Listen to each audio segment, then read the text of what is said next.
Greetings, everybody, and welcome. Thank you all so much for coming to join me again for some more Vandal Hearts 2.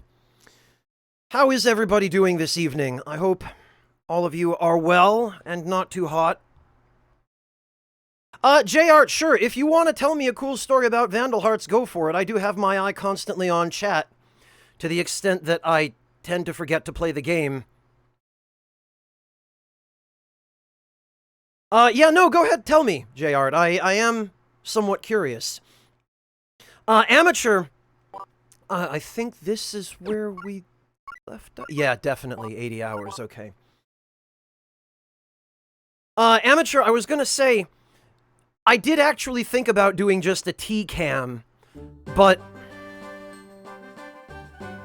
I'm still not 100% sure I feel comfortable with that in case I should, you know, accidentally knock the camera over or something. Plus, if I want to just sit here and play video games in my bathrobe or my pajamas or something, and I accidentally walk past the camera at any point, then, bad things can happen. So, hello, Dakota. Welcome.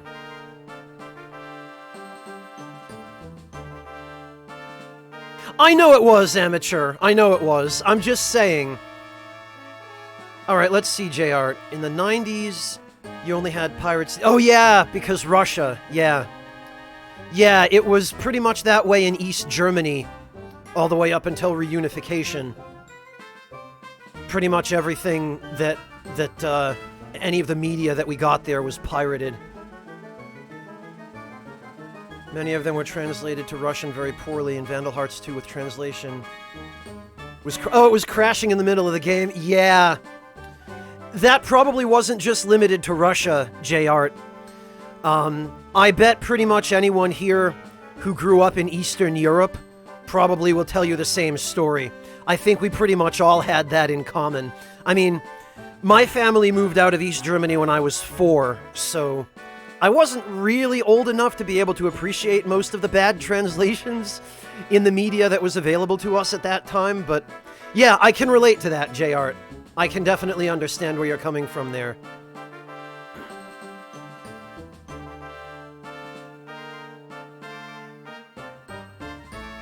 Yeah, exactly, Mojo. That could be exactly what's going on.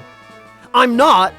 I'm sitting here in my pajamas now because it's really late and I've gotten the stream started a little bit later than I intended, and I got home late and I haven't had time to even really properly eat dinner, but the hell with it. Video games.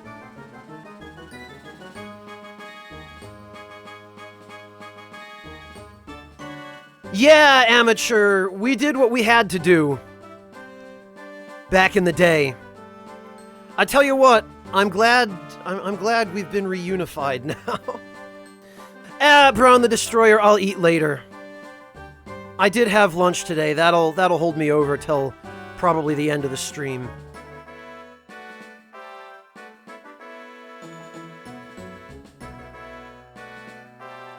And I had just barely enough time to eat a couple of pickles before starting the stream, so I'll be fine.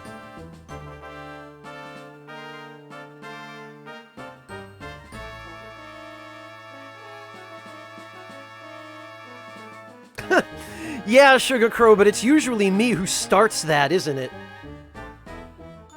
Oh, don't worry about it. I'll be fine. I appreciate it, but...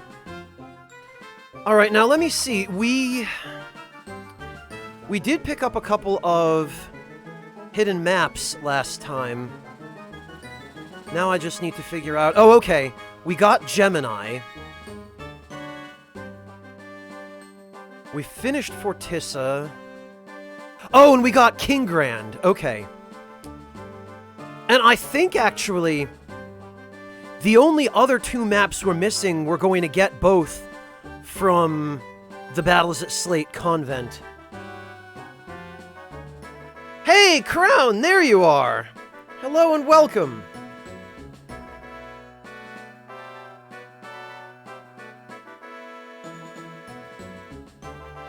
Crown, I'll have you know...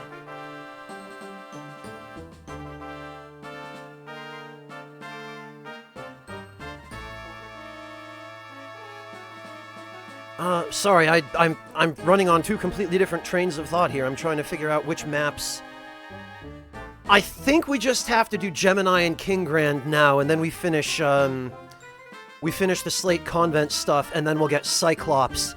And within Cyclops, on that map, we'll find Musaeus. There we go, Crown. I've been waiting on this ever since you first showed up. Got him.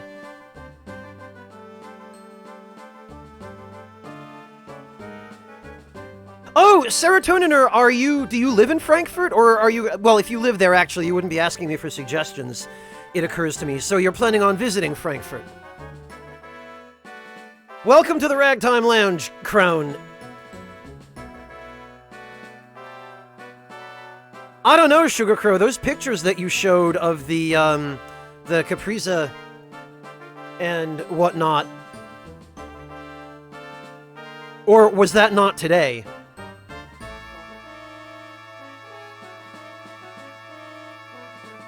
But yeah, Serotoniner, you can't go wrong with pretty nearly any kind of meat. Oh, that was today, Sugar Crow. Okay, I was gonna say, because, oh, a friend is traveling there for a book fair. Gotcha. Well, I don't know, honestly, Sugar Crow, lately I've been eating just one large meal a day and then something smaller in the evening, and the large meal is usually enough. I've been trying to save money lately, so I've completely cut snacks of any kind out of my diet, other than, like, you know, stuff that's obviously healthy, like every now and then some kippered herring or sardines or something like that, or, you know. Anyway, yeah, serotonin are pretty nearly any kind of meat. Because we do that very well here in Germany, but also... Oh, Alex, thank you so much for gifting a sub to J-Art. Alex, it's nice to see the peace process between Poland and Russia progressing smoothly. I'm sorry, I shouldn't even make that joke. That's tasteless of me. Anyway, thank you, Alex. I really appreciate that. JR, welcome to the Ragtime Lounge.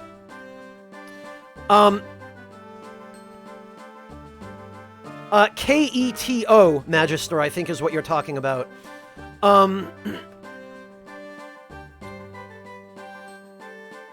Serotoniner, this is one of my favorites. And you can find that in pretty nearly any big city.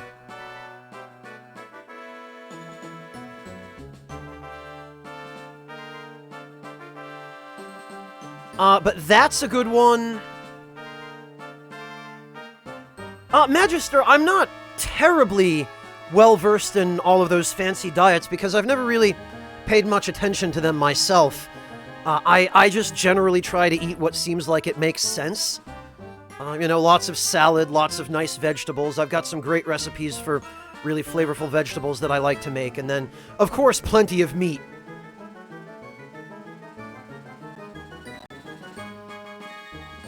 Yeah, it'd be nice, Redial Nick, if the map, like, put a little marker on places you haven't been yet.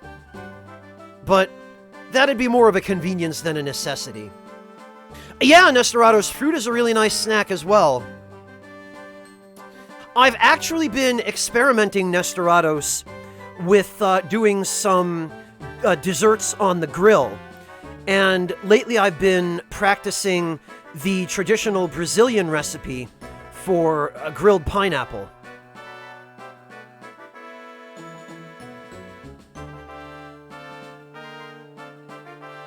Yeah, Magister, that's pretty much what I've been doing. I'm not an extremely active person. I don't really get an awful lot of exercise, so I figure I probably don't need anywhere near as many calories as I'm tempted to consume. Yeah, Sugar Crow, basically, you take a pineapple and you prepare it. You know, you trim off the skin and maybe slice out the eyes and whatnot, and you cut off the top and the bottom. And then you cut the pineapple into eighths, and you slice out the core. And then you coat the pineapple in cinnamon and throw it on the grill and grill it. And then the cinnamon kind of turns into a nice crust because it absorbs all of the juice from the pineapple. Some people like to mix their cinnamon with some sugar. I've been thinking it might be an interesting idea because pineapple and coconut go together so well. I've been doing some research on how to improve that basic dish, and I've got a couple of really interesting ideas that I want to try. The first idea is to coat the slices of pineapple in coconut milk and then roll them in the cinnamon, and then grill them. And then another idea is what do I want to say here? Sorry, my mind is blanking out. There are so many of these. Yeah, Alex. I will, Sugar Crow. I'll post pictures on the Discord when I get around to making it. Coating it in coconut milk and then rolling it in the cinnamon and or sugar. And I was thinking about, rather than using regular granulated sugar, which is what most people seem to do, I thought that maybe coconut sugar would be better for that, because you figure, well, you've got coconut milk and then you've got sugar made from coconuts, which is just an unrefined sugar that comes from the actual coconuts, or I think from coconut palms instead of sugarcane or beets.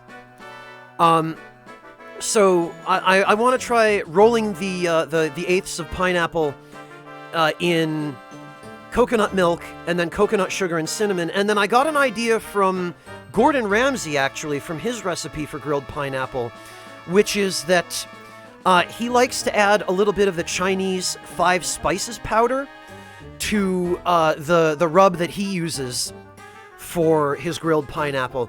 And that's actually a really brilliant idea, because literally every ingredient in 5 spice powder is a perfect complement to pineapple. And then what Gordon Ramsay does also is that he makes a spiced caramel that he drizzles on his grilled pineapple. But I think maybe the spiced caramel would be for a separate version of that. Like, I don't know that I would want to use the coconut milk and the coconut sugar and the 5 spice powder for the rub and then also put spiced caramel on it. I think that'd be too much.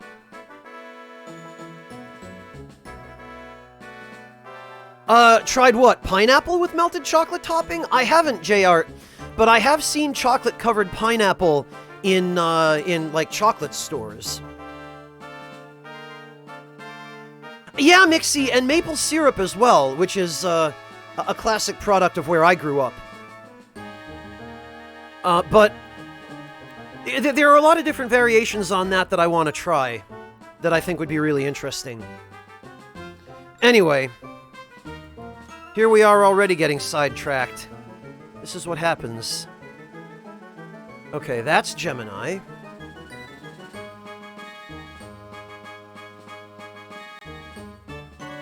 Well, yeah, Crown, that's why I say I think maybe caramel sauce, like a homemade caramel, on top of already coating it in coconut milk and coconut sugar and all of that other stuff. Probably is too much. Sugar Crow, thank you so much for gifting that sub to Windar. Really appreciate that.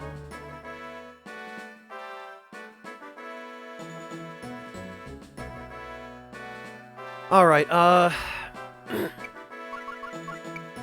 what are we working with here?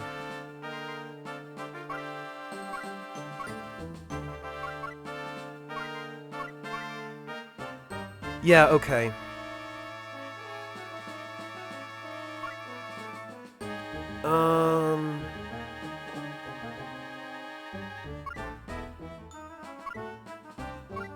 Yeah, no, you know what? I think we maxed everything out that we need to. I think we're safe to just...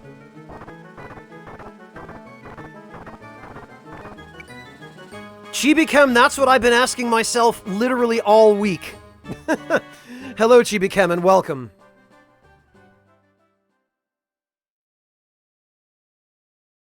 Yeah, Crown, that's what I tend to find as well, is everything in moderation. Sometimes you want to use more moderation than others, but... Oh, that's funny. We just finished the Fortissa map, which also has some kind of big, goofy, cosmological device like this. Then again, this is supposed to be where the ancients communed with the stars or something, which appears to be a gigantic library. Interesting that this is almost one-to-one the Orban Monastery map from Final Fantasy Tactics. Okay, we got a couple of... well, one treasure chest. And I think down here on this table there was an item... oh no, I think it was like on this square down here that's very blatantly obvious. I'll take a closer look in a minute or two.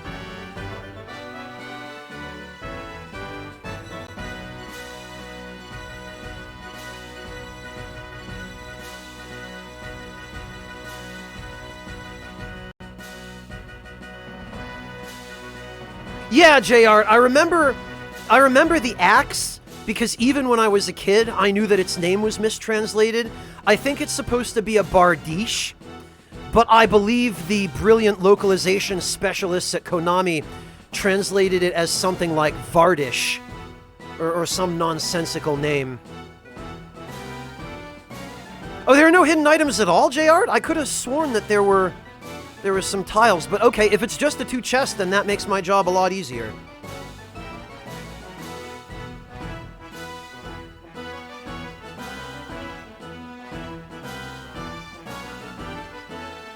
Yeah, Redial Nick, you know what they say. To light a candle is to cast a shadow. Alright, this does not help me with everybody way up on top of the freaking bookshelf, where they can't do anything.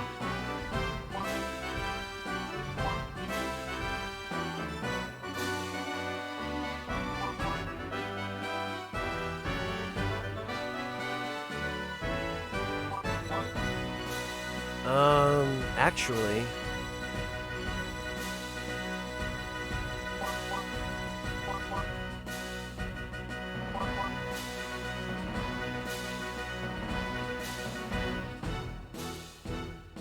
I don't think we have enough room to set everybody up so that we can hit them all with...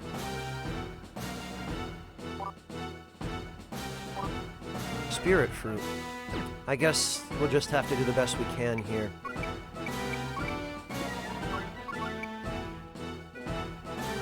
Yeah, we're not going to be able to reach Joshua with this. Or Egress, for that matter.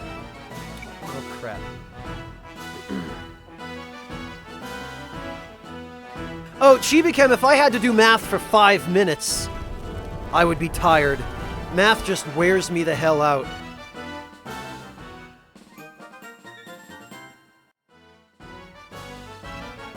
Well, Chibi-Chem, go figure that the saying about lighting a candle and casting a shadow supposedly was coined by a ninja.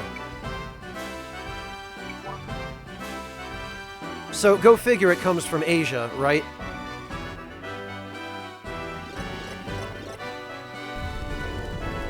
It's in a similar sort of style as Final Fantasy Tactics, Windar. Yes, it's a tactical isometric RPG.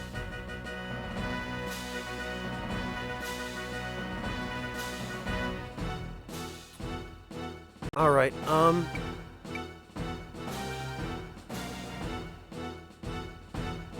oh, okay, there's the second chest. Alright, I mean...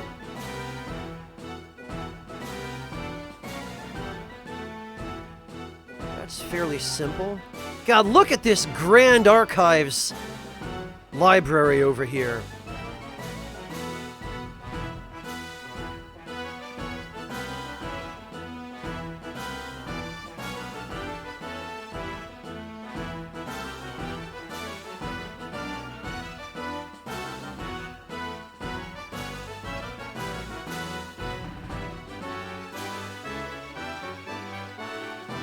can't quite tell whether... These look like they're supposed to be symbols on a compass, but the enemies are standing on one of them, and I can't quite tell. Okay, now, ordinarily it would be a good thing that we start off way the hell up here. Except that I don't actually have any archers with whom to take advantage of this advantage.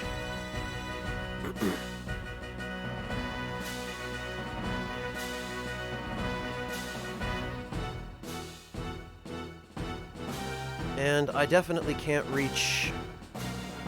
You know, actually, I think perhaps better that I wait for these guys to move up a little, because then I should be able to hit all 5. Yeah, there they go.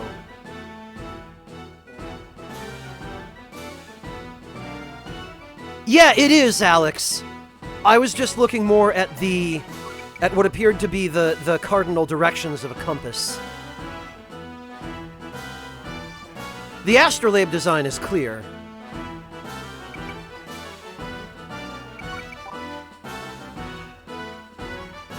But the writing, not so much. I thought I saw a couple of Greek letters there, but then it looked like maybe not.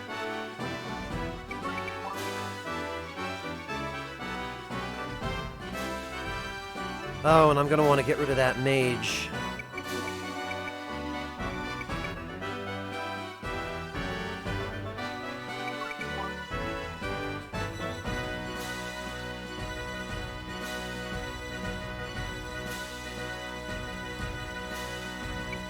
Alright, yeah, Hammett can just move up there. Yeah, okay.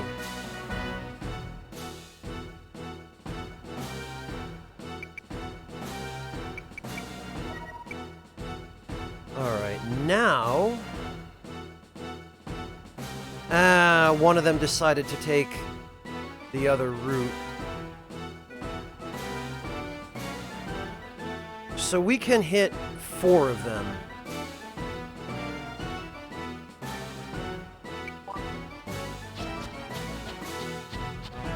Okay. Well, we'll do that then. Damn it, and I forgot. I shouldn't have had Maria move so early, because then I wasted an opportunity for her to give Prato a 3rd turn.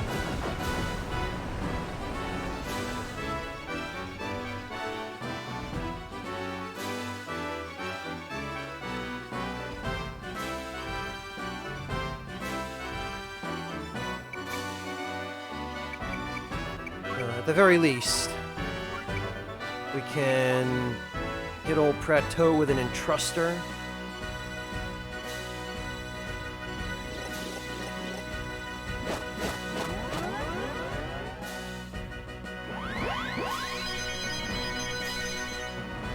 That's correct, Fennec.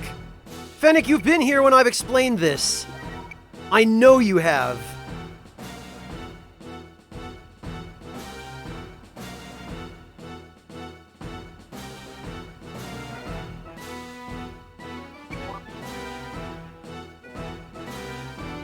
A.G. Radley, this is a Konami game, and that was a Gradius reference. That was Vic Viper.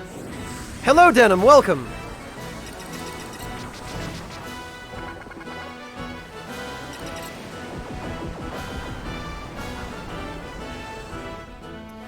It's just, Konami being self-referential, Fennec, the way that they used to be back when they cared about video games.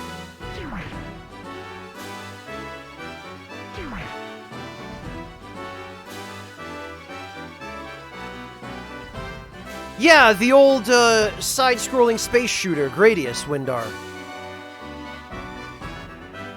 Alright, who is... Oh, Joshua, of course.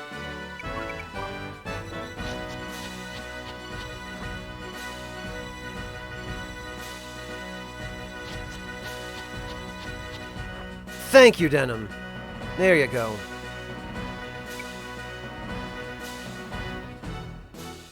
Oh, look at that. That's convenient.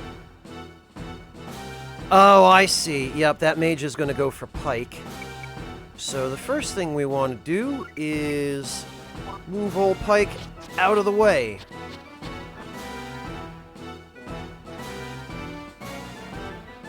Oh, okay. Wait a minute. Hang on. Yeah, okay, he's got Solar Flare.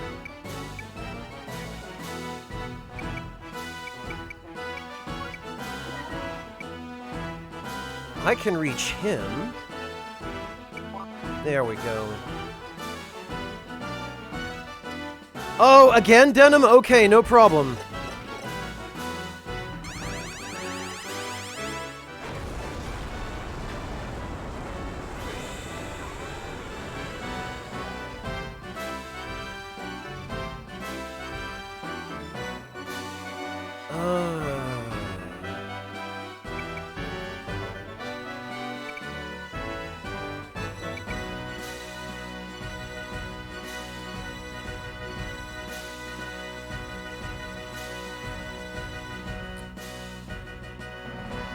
Oh, you know what?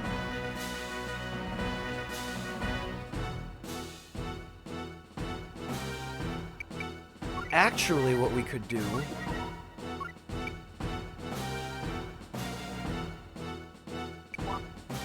is we can help Guilty take out that mage and just give him remove.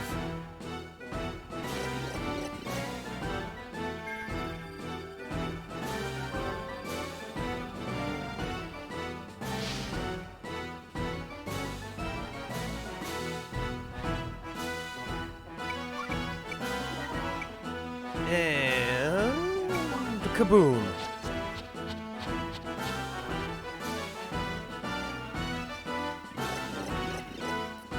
Well, or toast him, Mixie, as we're going to have to do here. But yeah, the last thing I need is this guy causing me any problems. I should have probably gone out of my way to target him rather than that last archer over there, but it worked out.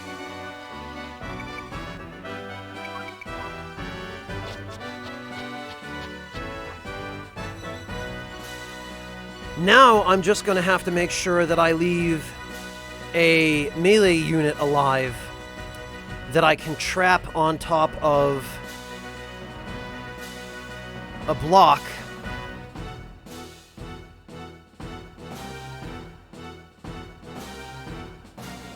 Yeah, look at this. There are even letters on the floor here.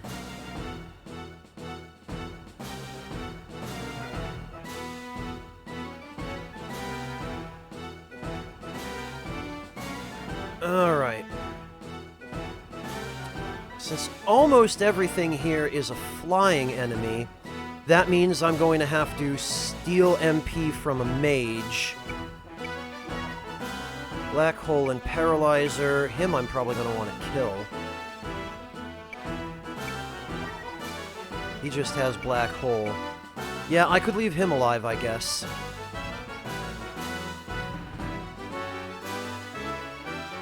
The flying guys, no matter what, they're going to have to go.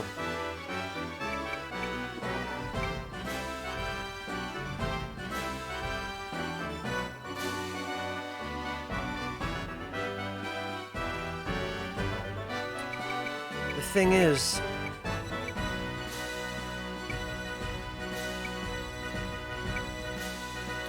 okay, so they can't quite reach. That guy, on the other hand, can. Yeah, okay, that archer and the mage are top priority then, because they're going to be able to hit us next turn. Ideally, yeah, okay, we can hit the archer and the mage and one of the flyers.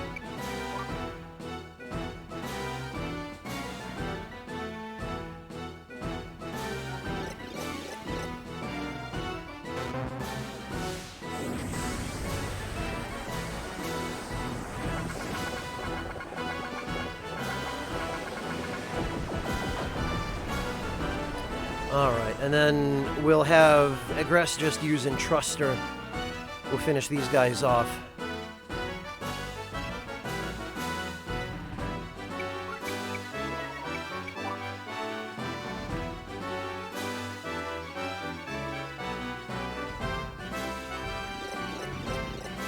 And then when that last flyer comes up onto the balcony here, we can just have everybody pick him off.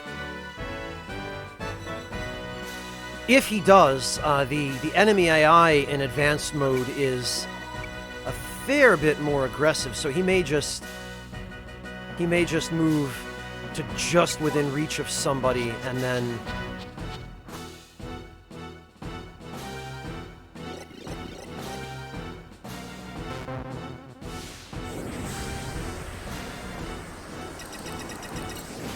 okay.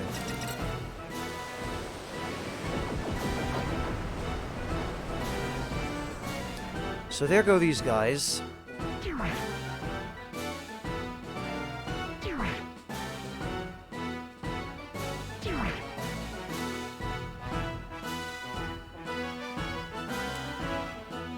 And I think everybody else can move up a little bit. I don't know that I want to move them up too far, because this guy... Yeah.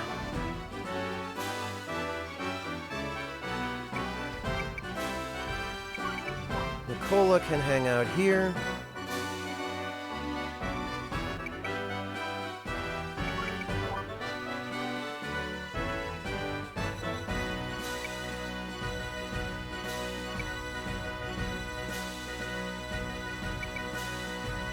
Clive can hang out here, I guess.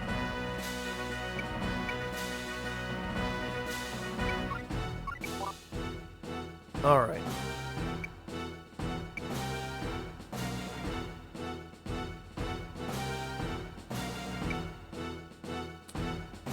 What the heck? Oh, right. That other mage. And that archer. You know what, though? What we can do... We don't have to kill them, but we can soften them a little. Oh.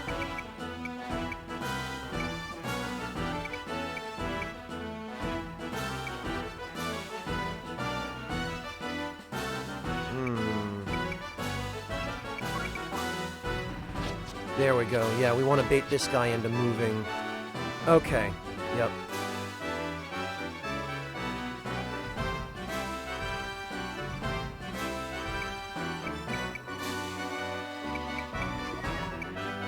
Now...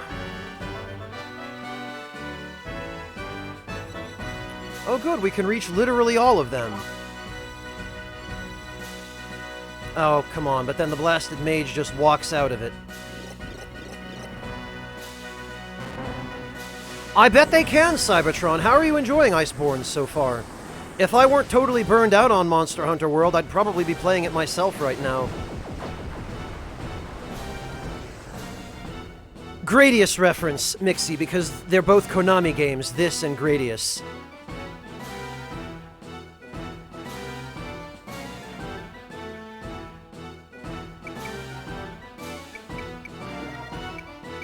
There we go.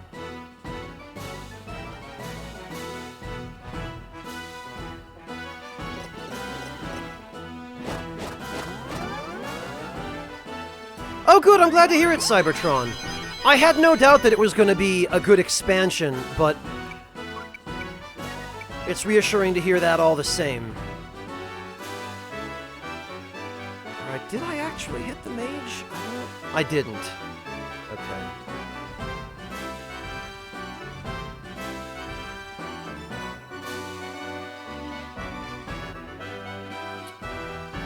Yeah.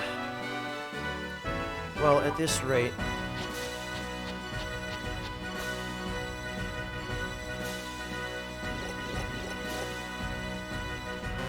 yeah, Mixie, I don't know if Vic Viper's appearance here is actually canon. It could well be, because there's basically like a B-29 type vehicle that is one of the stages in this game. But it's not a spaceship.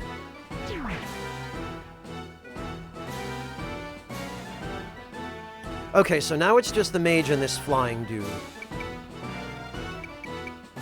And that being the case, we are gonna... Actually, probably it would make a little more sense if we had Vlad do this. Because this guy's weak against wind.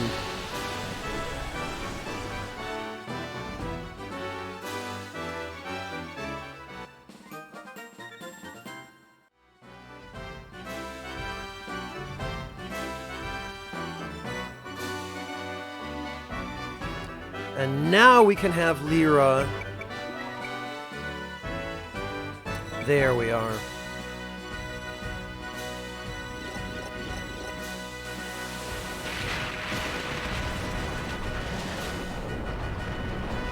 And actually, what I think I'm going to want to do here is I'm going to move Guilty up toward that mage so that he can steal his MP.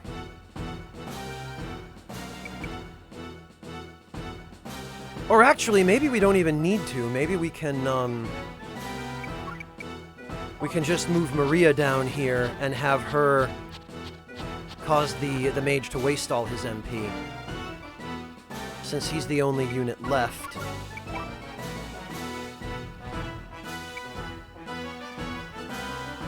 Yeah, okay.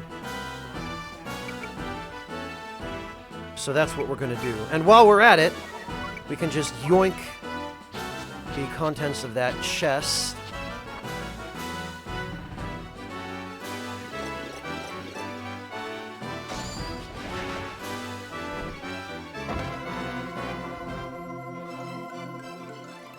Well, Mixie, the skill that summons him... Yeah, Vardish.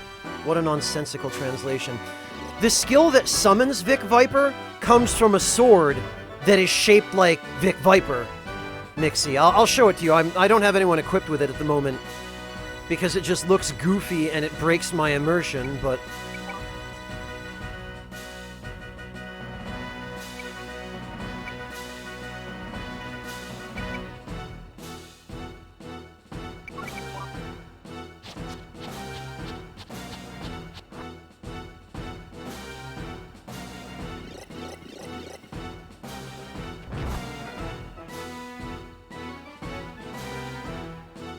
Alright, can he hit anybody up here? No, he can't.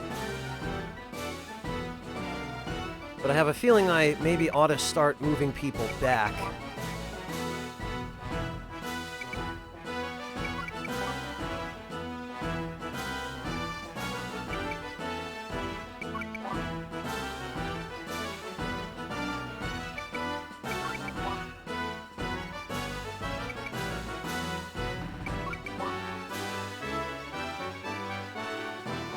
Okay.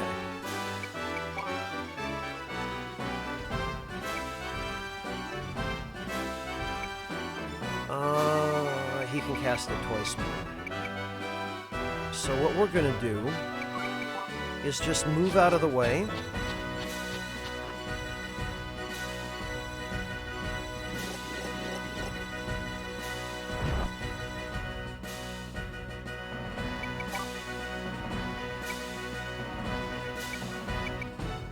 Ah, damn it.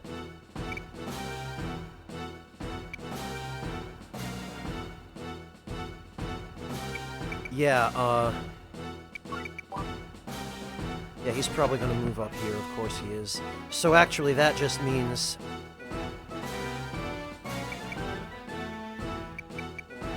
That just means... okay, I see how it is.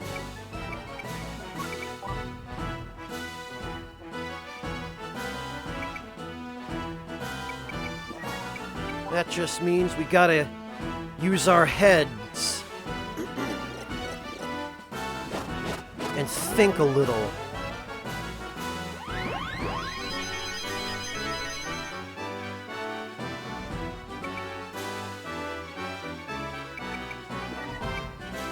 We're going to yoink the remainder of this guy's MP.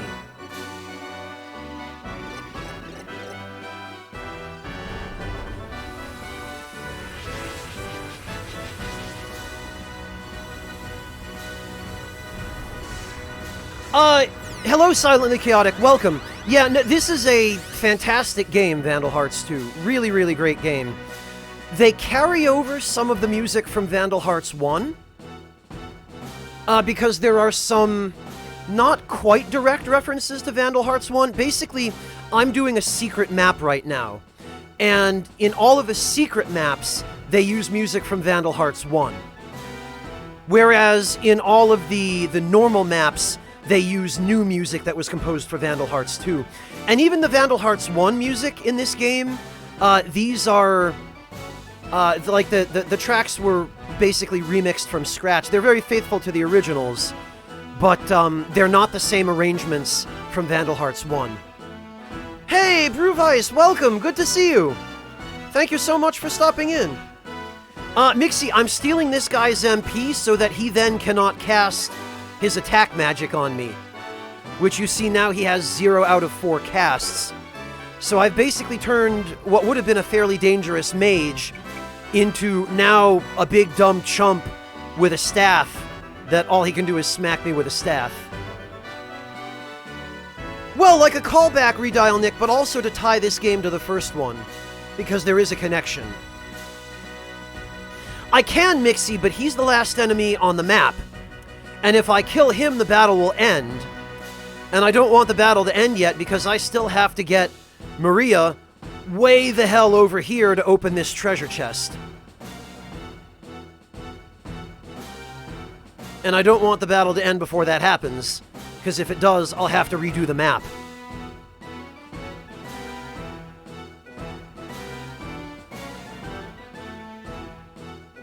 Yeah, Mixie, basically the entire point of these secret maps is that they all have either really good equipment, or they have valuable things in them that you can sell. Although by the time you get to this point in the game, money is no longer an object regardless. At least if you do every map perfectly. Because if you perfect every map without having any of your allies get KO'd, you get double the money reward that you normally would have. Which seems to be a universal thing in all of these isometric tactical RPGs. Vandal Hearts 1 did it, Final Fantasy Tactics did it, I'm fairly sure most of the other games like Tactics Ogre and whatnot did it.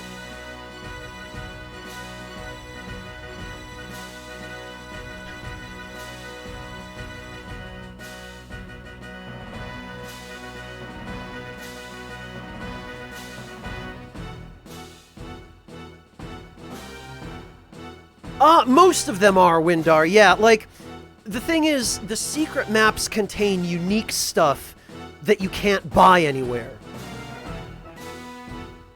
Or that you can only acquire by finding it. Like, sometimes with some weapons, they can't be bought at a shop, but there are multiple copies of them, like the urns. There are, I think, 6 urns in the game, which is literally just an urn. It's a jar that you hit people with. It's a weapon. But there are 6 of them, and you have to find them, and they're all hidden on different maps, different hidden maps throughout the game. And if you collect all 6, and you put all 6 of the skills from the urns in the same weapon, those skills stack.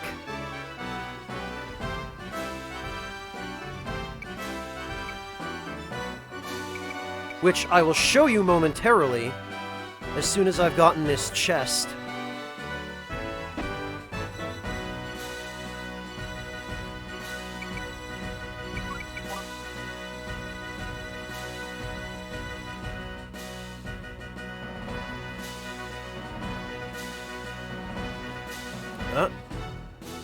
Come on. Okay. 2 or 3 more turns, and we should be able to kill that guy. Alright.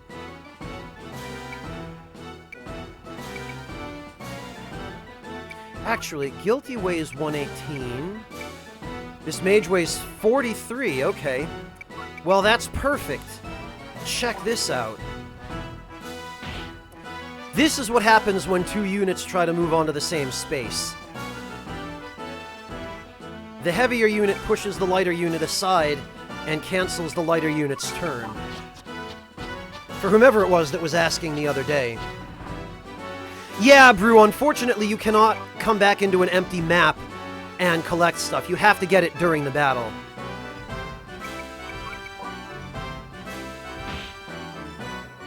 Heavyweight guilty over here.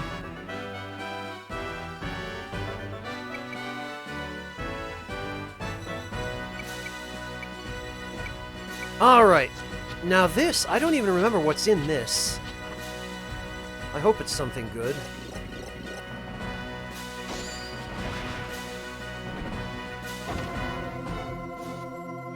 Oh, right, it's another lunar rod. Okay.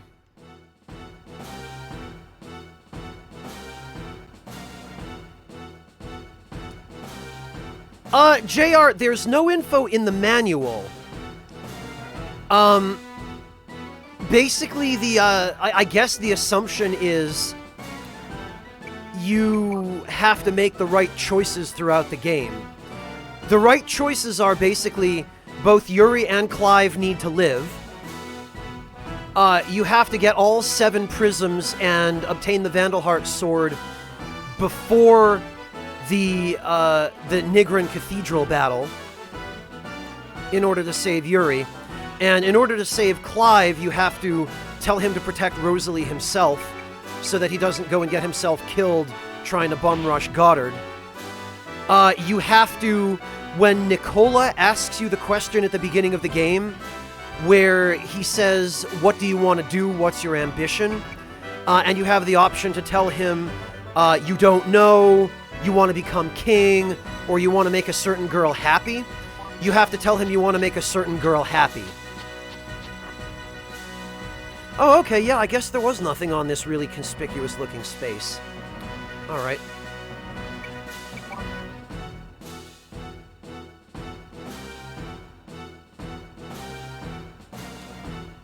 Alright, so check this out. This is...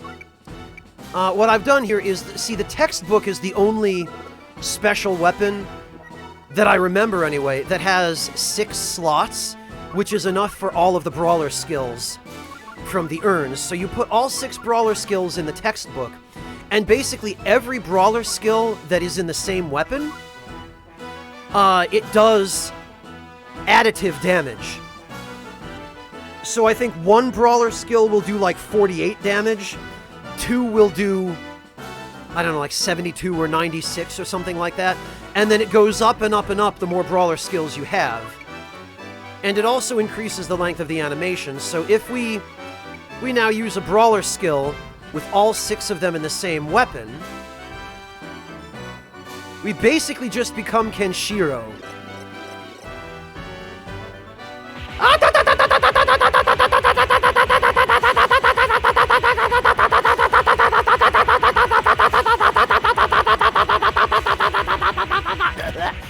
Ugh. God, I can't. Omae wa mo dead.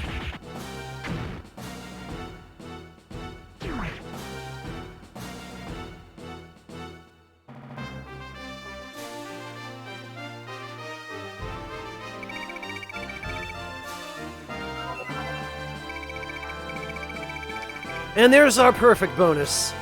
But we should really be getting several times this for a stylish finish. 368 damage. Okay, JR, thanks. Yeah, that sounds about right. It's obscene how much damage 6 brawler skills do. And they cost so little MP to cast as well. Yeah, pretty much, Zappa. Pretty much. Alright, let's see. So...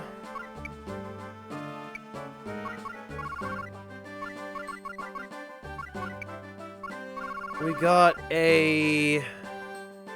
wait, what?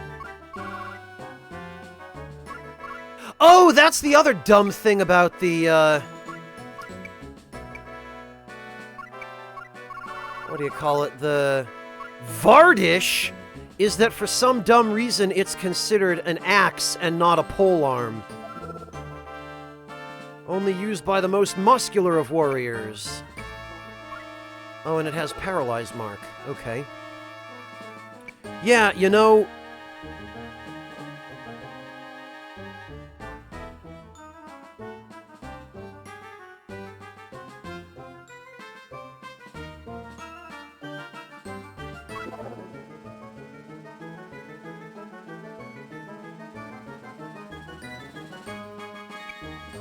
So we're just gonna...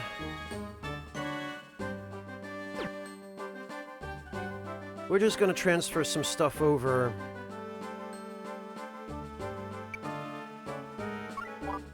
Temporarily.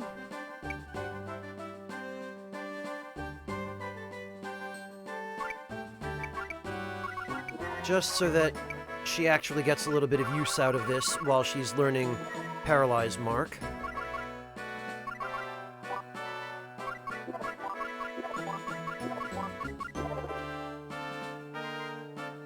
And then we'll transfer it all back.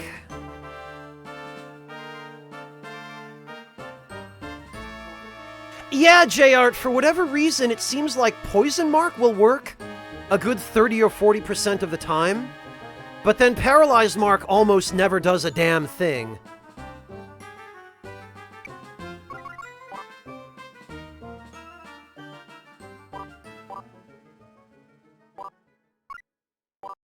Alright, well, we're going to save, because I don't want to have to go through that all over again. And now we're going to do King Grand. And in King Grand, we are going to get some good stuff. I believe we get the best spear in the game from King Grand, and I think also... I'm trying to remember what else. I think there might be some armor there, too.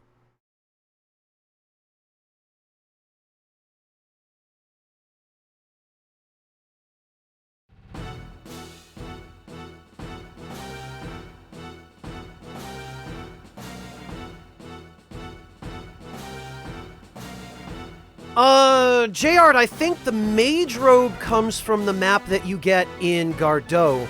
I think the armor that's here is... Actually, I think the armor that's here is the best one in the game. It's the... Or maybe that's what you meant, J-Art. Yeah, the... I think it's called the A-Magic? The magic armor. The balanced one that's weak against every element, but that has awesome stats. Okay, sorry to hear that, Mixie. Have a good one. We'll catch you next time. Yeah, okay. Oh, and if I remember correctly, a cool thing about this map is that the bell actually rings every turn.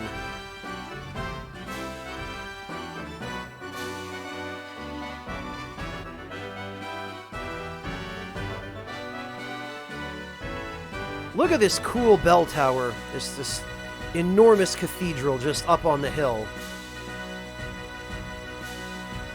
More of a fortress, really.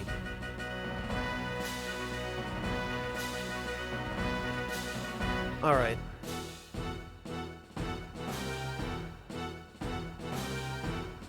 Yeah, it's the A-Magic. That's the one. J-Art. Okay. Yeah, that's what I figured.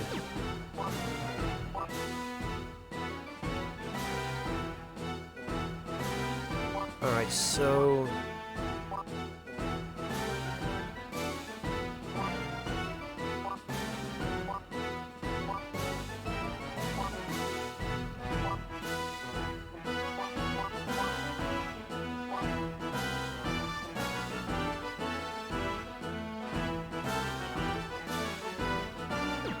Actually...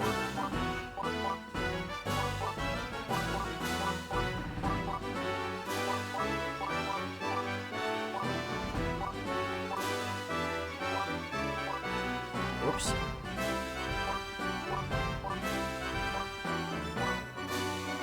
Okay, so what I want here is...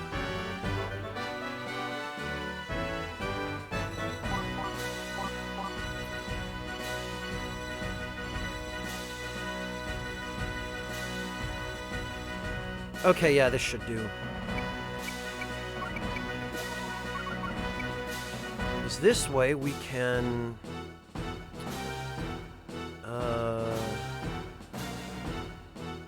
crap. Well, we can hit almost everybody.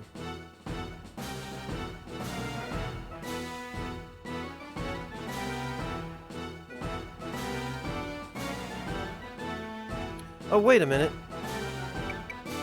We can hit everybody if I move...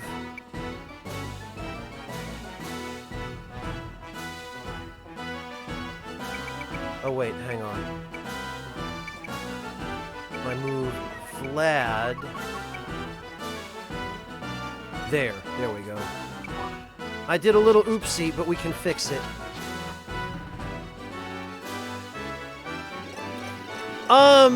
Museus, I think, is the best weapon, JR. The A magic is the best armor.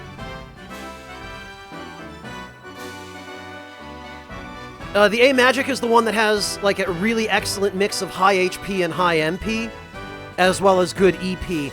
It's just that it's weak against every element. The one that's in Museus, I think, is the Mage Robe, which is the robe that gives you 999 MP, which you'll never, ever get the full benefit of, because you have to be, I think, literally level 99 in order to actually get that much MP. The Mage Robe is like the Grava X armor. It's one of those dumb gimmicks that was really poorly thought out and ends up being useless. Yeah, JR, it's really unfortunate. The Mage Robe gives you, I think, 999 MP, but I think it's either 1 HP or 30 HP. It's something really puny that you basically just die in one hit no matter what.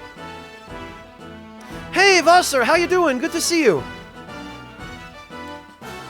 Alright, let me just run a quick check of this map. I see the 2 chests.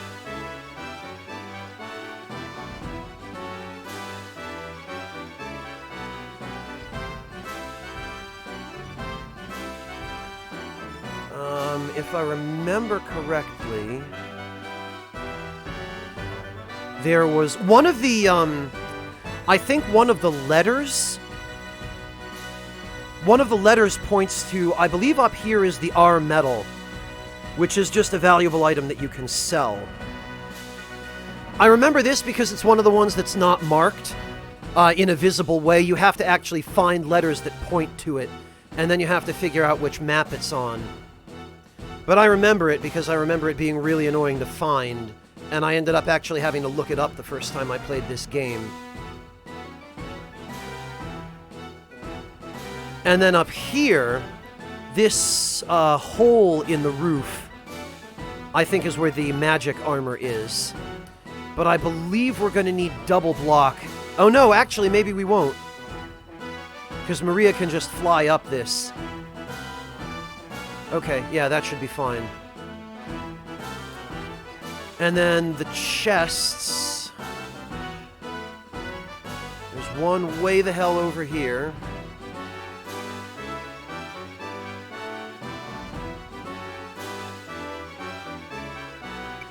Alright, I think I might actually, because this is such an enormous map, I think I need to zoom out a little. Look at this, look at how huge this place is. Okay, and then the other chest is just up here, so there are the 3 items basically just up on the roof. And then that last chest down in the corner. Or along the wall here.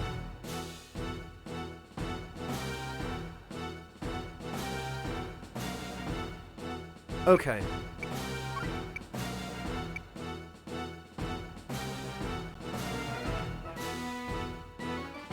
Yeah, Zappa, but the problem is... Look at Baron Prato here. He is level 47.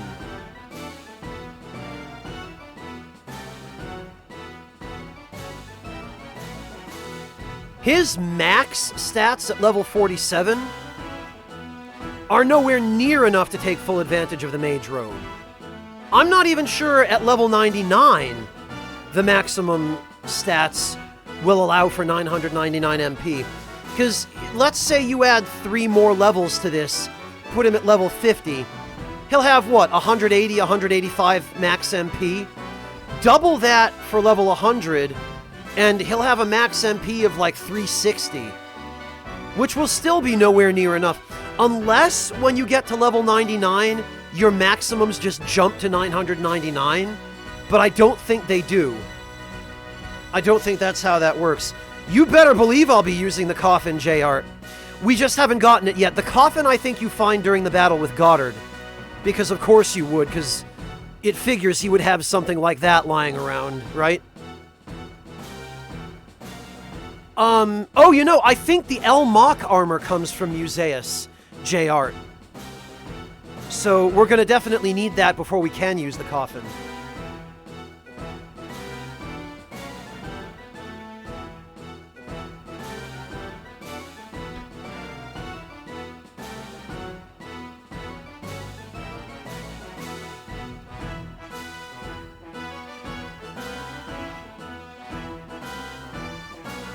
The other problem with the Mage Robe Zappa Slave is that if I remember correctly, I don't think it gives you any EP at all. So if you try and give it to a hybrid class like Prateau here, who has a sword, and who has any skills that require EP to cast, like say Double Slash, you can't use them.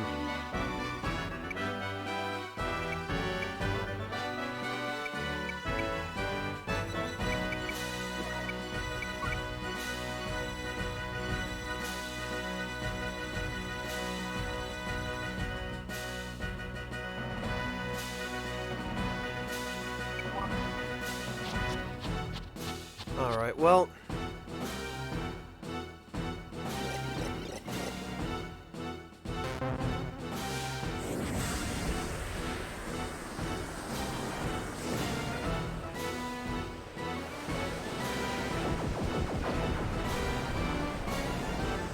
Okay, good. At least we got all three of those guys.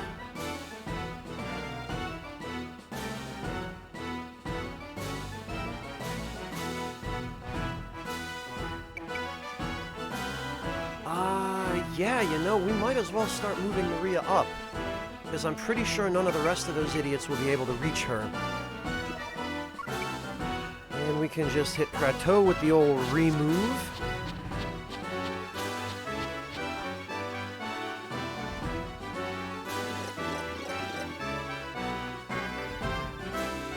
Hello, Black Knight Sprite. Welcome.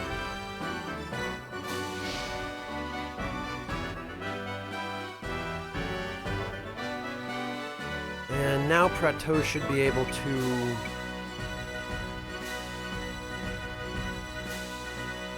Yeah, these guys are probably all going to move over here, so I think we should still be able to hit them all. Mainly, we just want to clear the path for Maria to get up there and start picking up items.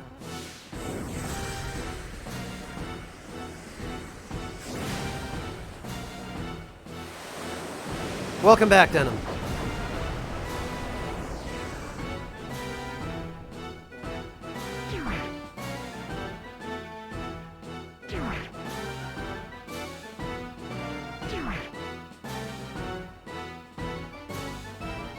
Good. Now, perhaps we can... Oh, whoops. Yeah, actually, now we should probably just focus on taking out those mages.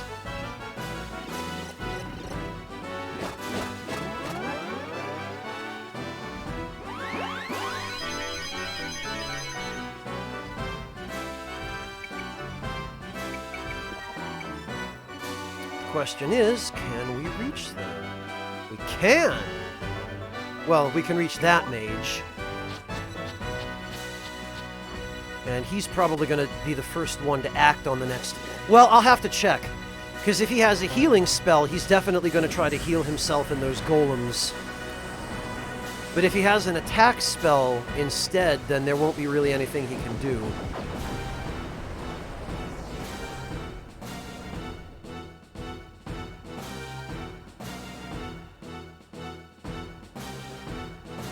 Let's check.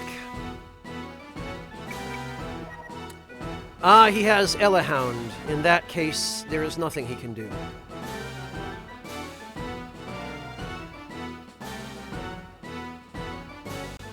Hello, Orpheus XP. Welcome. Yeah, Hammett can move up.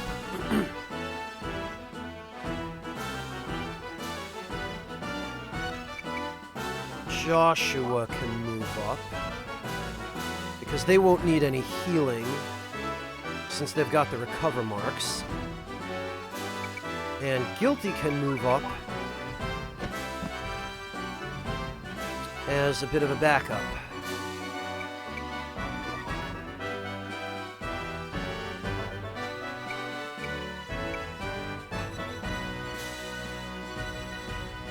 And I guess everyone else can just stay.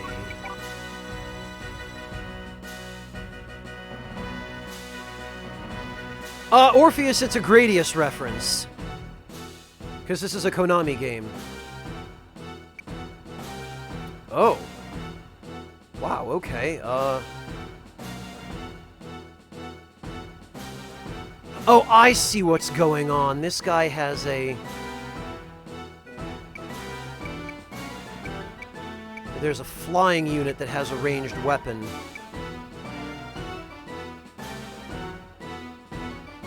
Oh, you're right, JR. Thank you for reminding me. I totally forgot.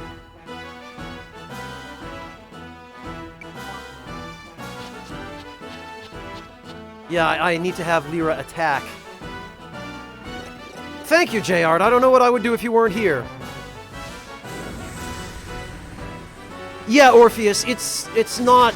It's just a silly self-referential thing that Konami used to do tons of.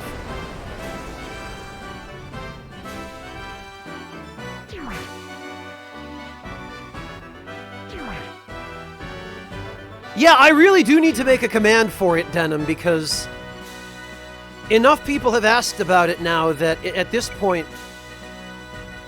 I would probably be crazy not to... No one can hit Maria if she moves there.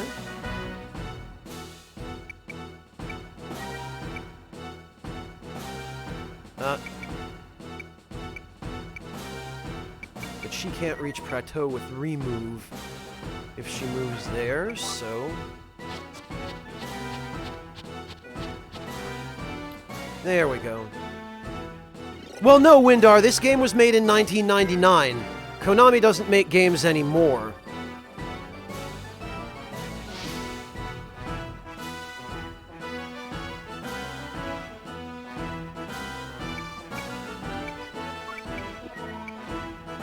Right, so I guess our next priority is going to be to get rid of these guys, especially...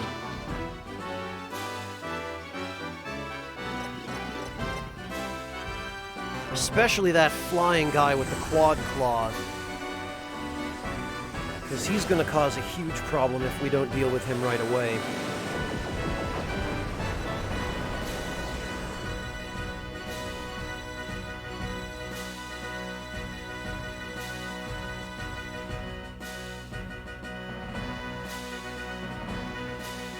Alright, yeah, that's a good point, Denim.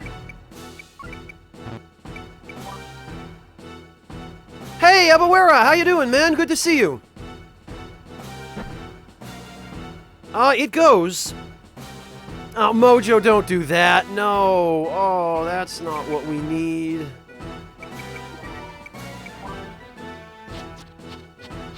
Uh-oh, Ebawera. I hope you only had good things to say.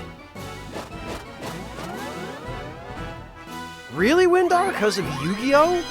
There was a Gradius reference in Yu-Gi-Oh?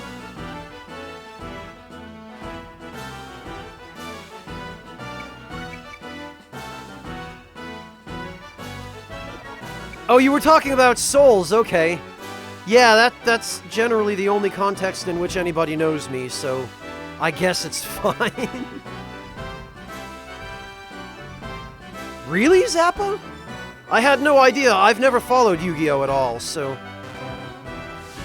Huh, fascinating. Although I guess it makes sense, because Konami does own Yu-Gi-Oh, don't they?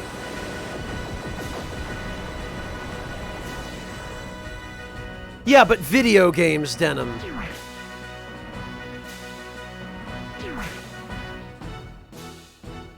And yeah, Denim, if you wanted to argue that point, you could, you could be an ass and say, yeah, but pachinko still counts as a game. Even though really it's gambling more than it is an actual game. Well, Ebawera, there you go. You showed up at just the right time. What can I say?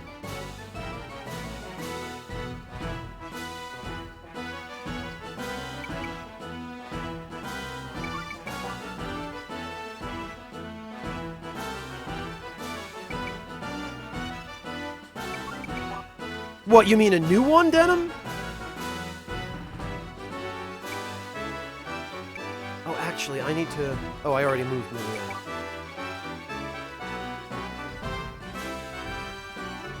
Oh, I could have sworn that the bell would ring at the... Maybe it was the end of the... or the beginning of the enemy turn. I don't remember. Anyway...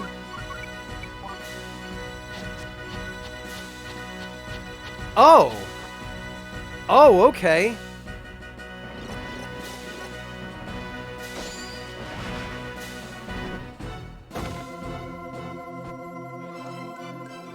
Oh, another freaking Cybell.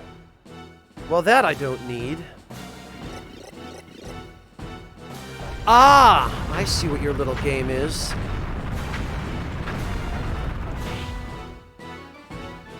Gonna hit me with the garbage tier skills, huh? Ah, yes, I see.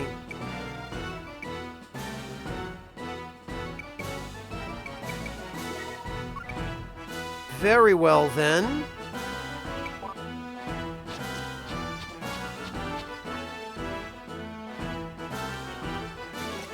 Very well, then. I see what your game is.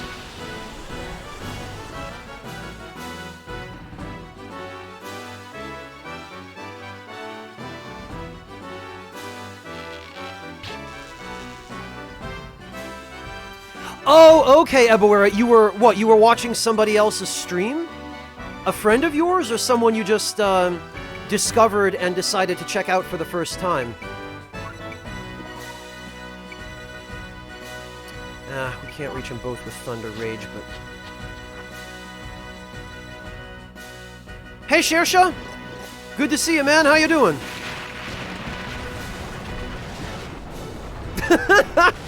Shersha, you really love D&D, huh? I'll tell you what, though, I'm glad you discovered something you enjoy so much. Oh, actually, I don't want to kill these guys quite yet. Or at least I don't want to kill all of them. I do want to kill the archer, though.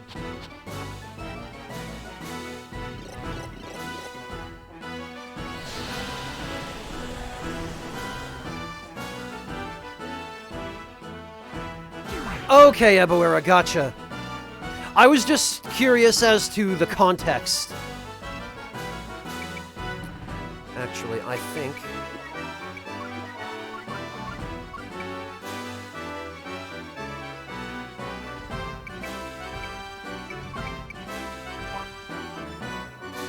we're gonna need... We're gonna need to keep this last guy under control, because it turns out I've killed everyone else on the map, and I didn't even realize it. Hello, Azure Wolf! Good to see you! Oh, Shersha, that's fantastic! I'm really glad you were able to work out a regular day for it. Alright. Let's see if we can get this guy to shrink. Come on, damn it, work! Duh!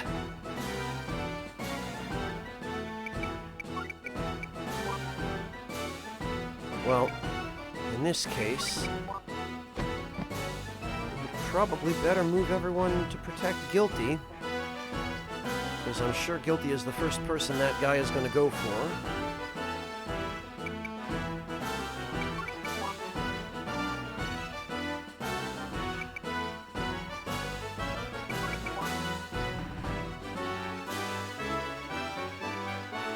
Alright. Oh, Shersha, you just missed some Fist of the North Star shenanigans in this game, actually.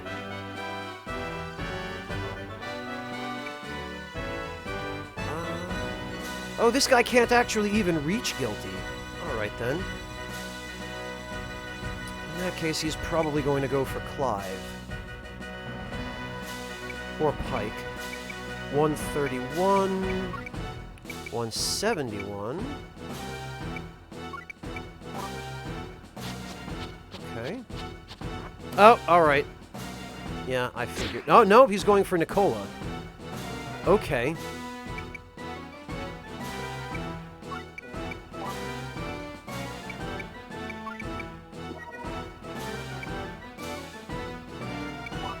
Come on, you, get shrunk!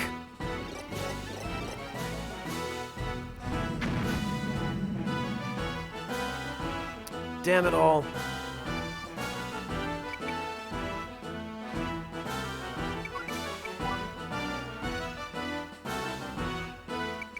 Alright then. Oh yeah, Azure Wolf, I can definitely appreciate having a nebulous and inconsistent schedule. That's basically my life.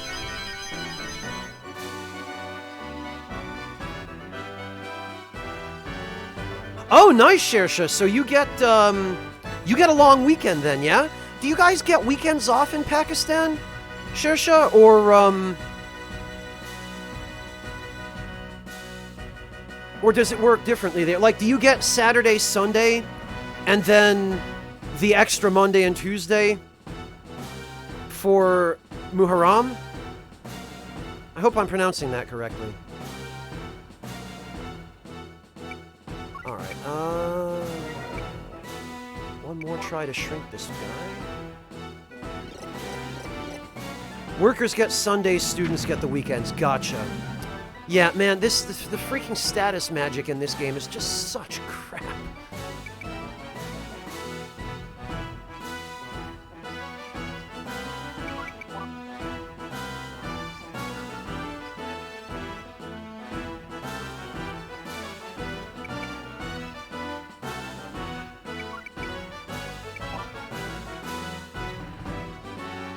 Gotcha, Shersha. Okay.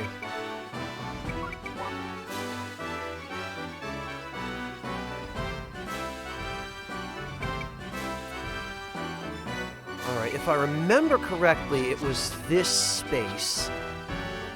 Yep. Yeah, okay, that's the rare metal. Oh, hang on a minute.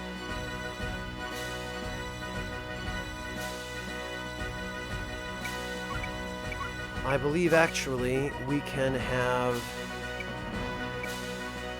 Nicola heal himself.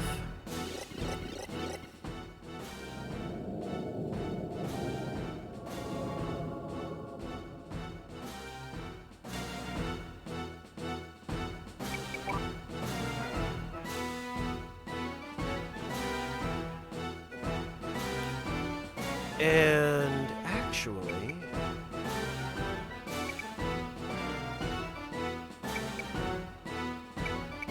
Actually, hang on a minute. Clive weighs 140. 131, okay.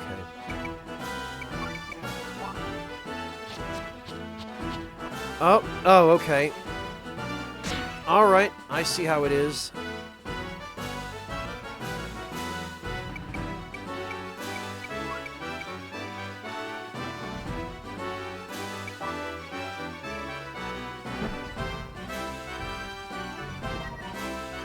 There we go.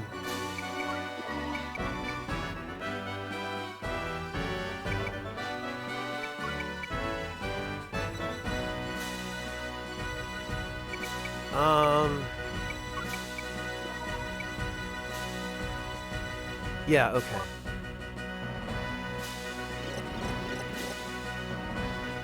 Oh, yeah, Sugar Crow, that was from the conversation we had last time with Amateur about his pizza, which it seems like turned out pretty good, actually.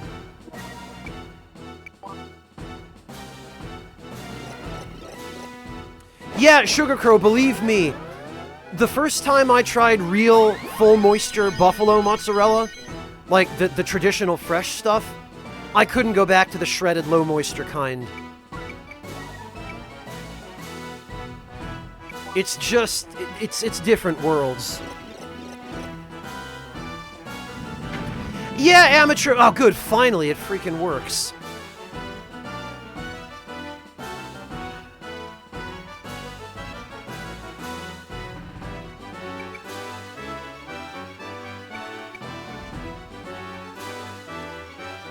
But yeah, amateur. I was gonna say, now you know what to do with the crust to prevent that from happening.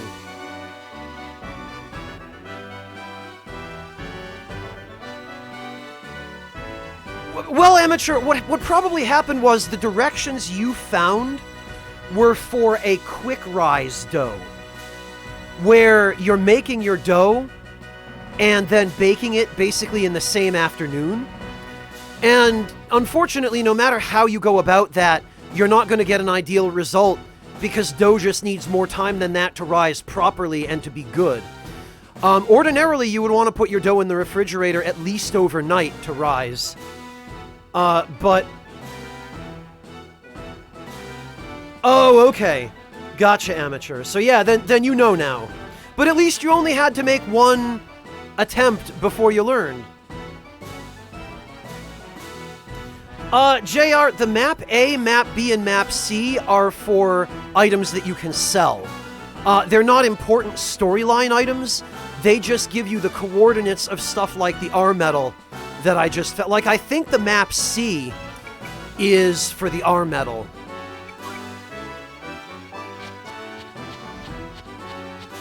Yeah, amateur, it looked like it turned out fine other than the dough. There it is. There's the magic armor. Best armor in the game right there.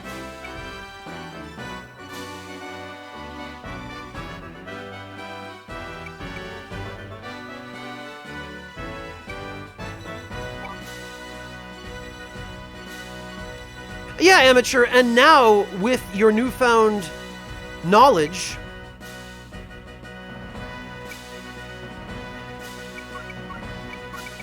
you'll do an even better job next time.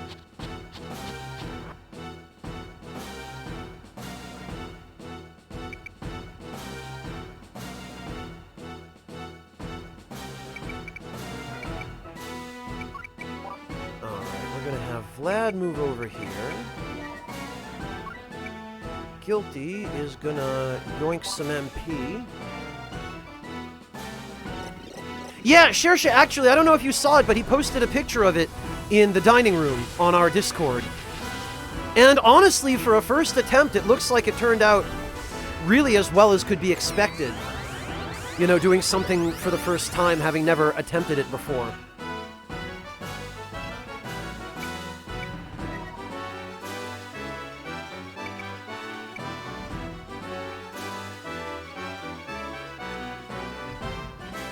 Yeah, no problem, amateur. I figured you'd probably learn a lot from that.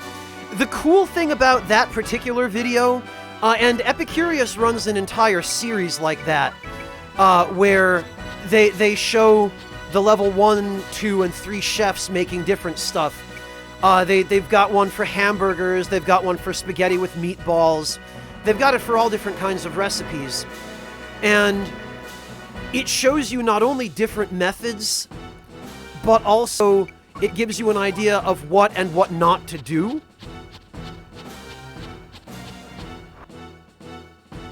And it also gives you an idea, in some cases, of how to do things. Which is really nice. Oh, there it is. You can kind of hear the bell ringing a little bit. I want to move Maria down here. That guy's gonna just run away until he unshrinks.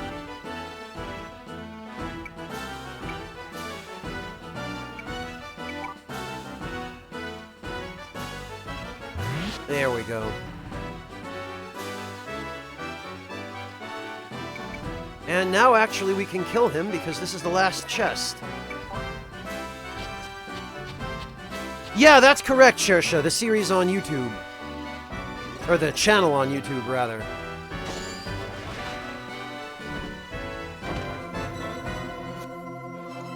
What do we get? Oh yeah, this is the Bernier. This is the best spear in the game.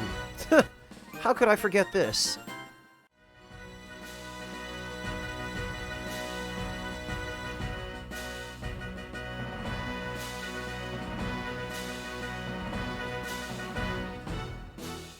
Oh, actually, I guess Maria is now going to have to kill this guy.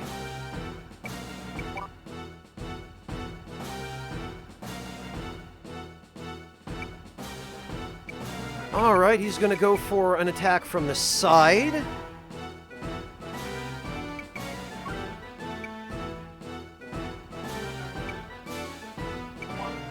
Therefore, so shall we. Oh, come on!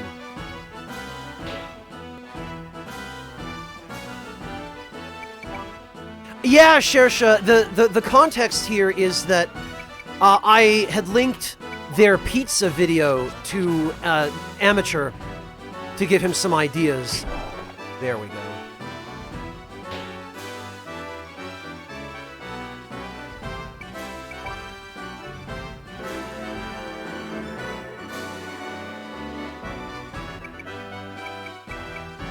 Oh yeah, Shersha, I guess you'd probably be keeping a halal diet so you wouldn't eat bacon, huh? Yeah, that's understandable. There are other things you can substitute for bacon, though.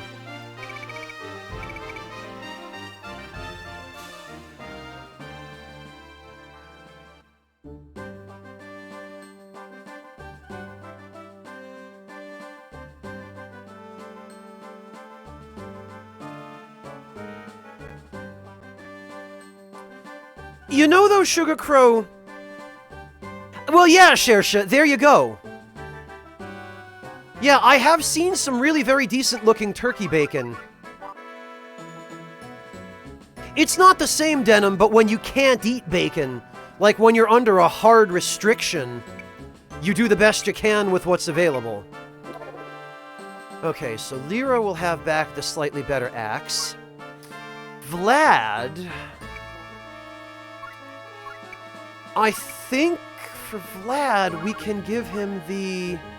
Oh, it's going to put him over. Interesting. Yeah, look at this.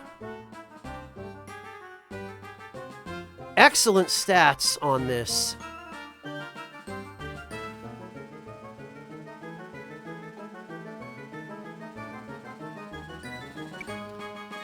We'll give him that, and we will give him the Berniers so that it matches. Look at this. Look how strong this weapon is. Ah, good, and it's got Hell Jab as well. Excellent.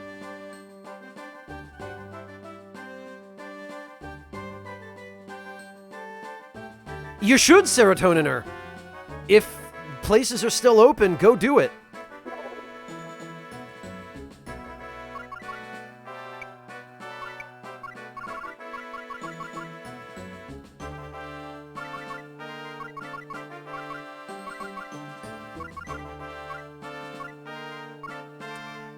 Trying to decide whether it'd be worthwhile to give him some extra luck, but...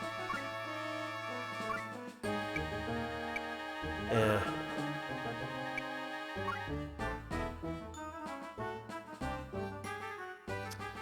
I kind of feel like... with Vlad, maybe the best thing to do would be... Well, to not let him get hit by magic, I guess, but... I'm debating giving him the elemental resistance rings, but then again, I don't want him to lose the dexterity, since he doesn't have a shield.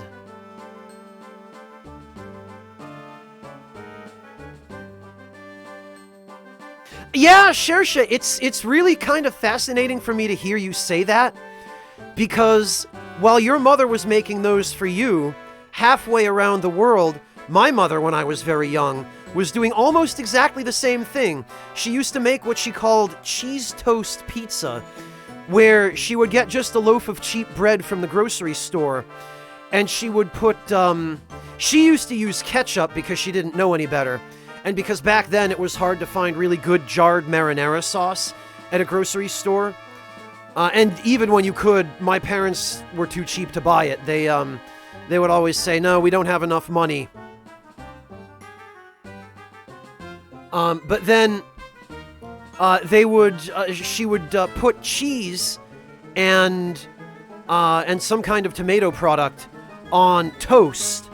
And as a dumb kid who didn't know any better and who loved the overly sweet processed flavor of ketchup, I loved it. Hello, Artista. Welcome.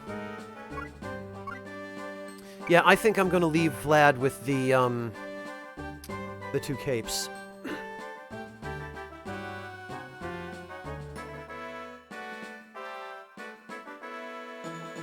Fruit sugar. Oh, really? Even stuff like tomatoes that don't have that much sugar in them? Sugar Crow, I'm sorry to hear that. But, like, other sugar is fine? Processed sugar? Like white granulated sugar is no problem? Yeah, JR, I guess in hindsight maybe it was. But really, JR, I grew up in America. My family, my parents and I moved from Dresden to Connecticut when I was 4, and that was years ago. That was 1989. And back then, grocery stores in America were a lot more basic than what's available now. They've expanded their inventories a lot. There are a lot more unique and interesting products now that you just didn't used to be able to get. And quality has gone up a lot, although the good quality stuff is really expensive. But back in those days, it used to be that you only really had basic stuff to work with. Ha! No, Shersha. He lives in, what, Greenwich, I think? Which is about 3-ish hours from where I used to live. Yeah, amen to that, Nestorados. That nasty processed crap. Yeah, when you cook them, the sugar gets concentrated. Absolutely, Sugar Crow. But I thought you were talking about, like, the raw tomatoes in a caprese.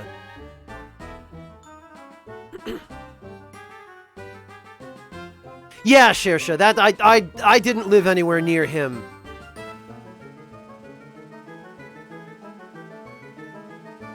Come to think of it, Shersha, wasn't Linda McMahon running for a Senate seat in Connecticut for a while? Connecticut's just like the WWE place, I guess.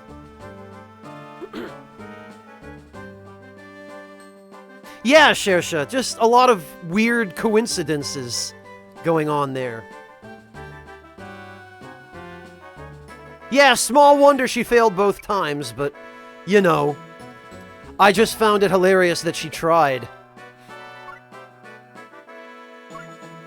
Alright, we have some techniques to transfer over, I think.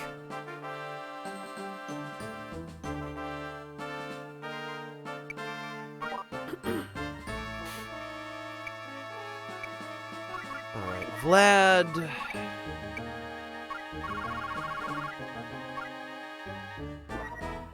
Vlad is going to need... Honestly... Holy Jab has not been all that.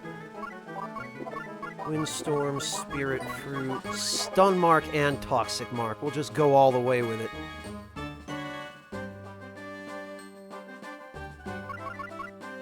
Because I'm pretty sure Hell Jab is going to deal better damage.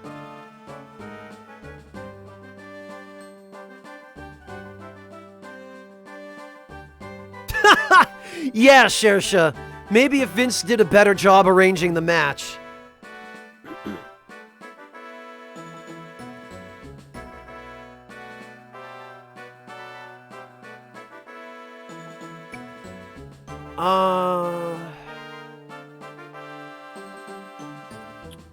And honestly, I think fairly soon we're going to be able to replace Windstorm with Maelstrom. At least I hope we are. Alright, so what we need here is...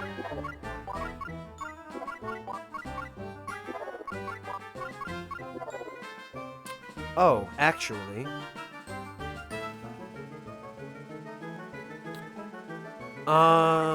this leaves me with an interesting choice.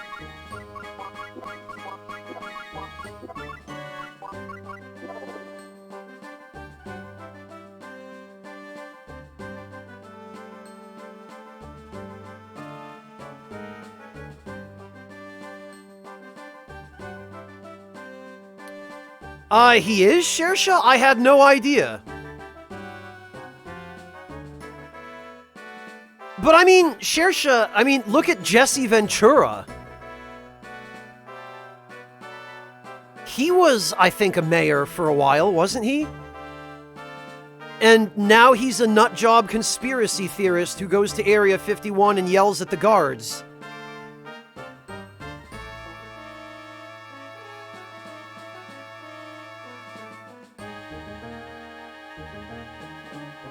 Really, Sugar Crow? I did not know that.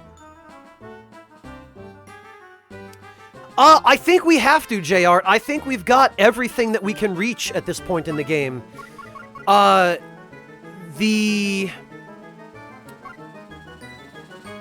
are 2 maps that we're going to get as a result of the Slate Convent battles, and then the 3rd we're going to get in Gardeau. So we've done everything else that we possibly can by now, I think. Oh yeah, Governor Denham, that was it.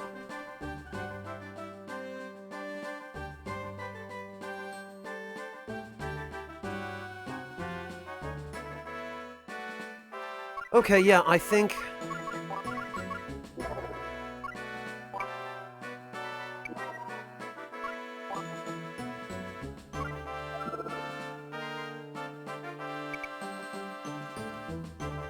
I think this is good.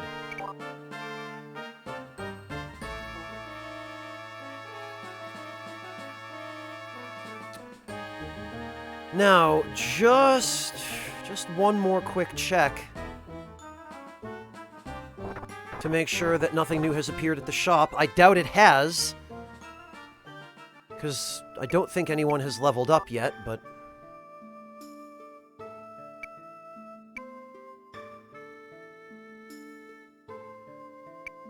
Yeah, that's true, Nestorados. He's a Scientologist, I think.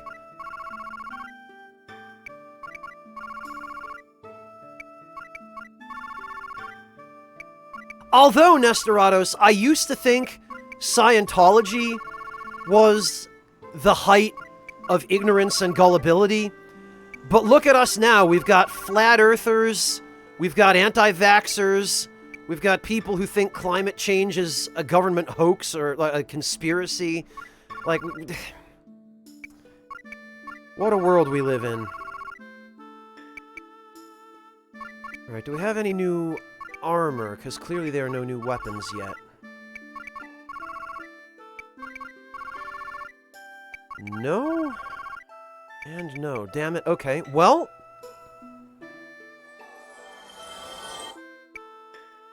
Jobbone, thank you so much for the 200 plus 20 bits.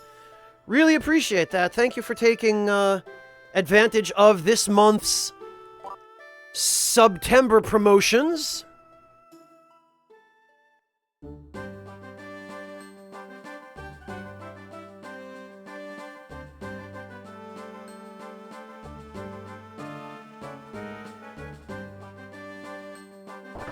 Yeah, that's a good point, Shersha. I always forget about DDP, but he does have a really inspiring story. Alright, here we go. Yeah, J-Art, but I seem to remember that some of them will also unlock when you reach a certain level threshold. I might be wrong about that, but I'm quite sure it happened early in the game.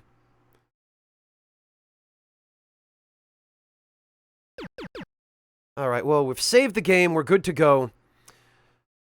Now it's time to actually move on with the story. I might be, JR, I might be misremembering that. Alright, well, here goes.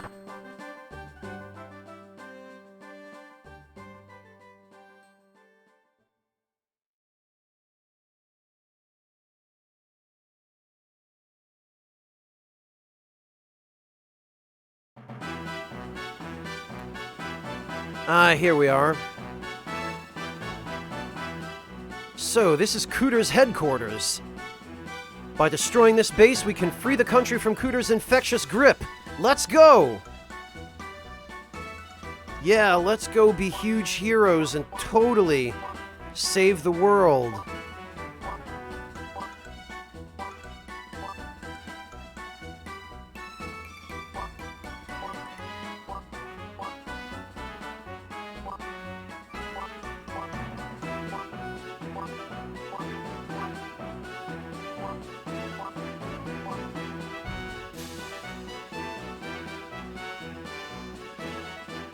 Okay, yeah, this is fine.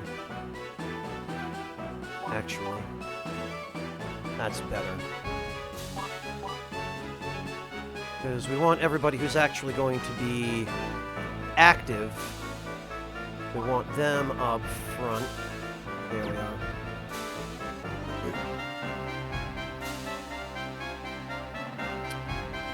And...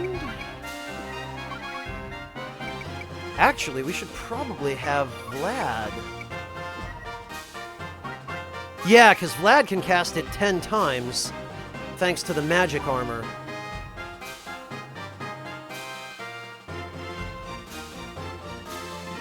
A little bit, Artista. This is an oddly upbeat battle theme, considering the game wants you to believe that this is the second-to-last battle.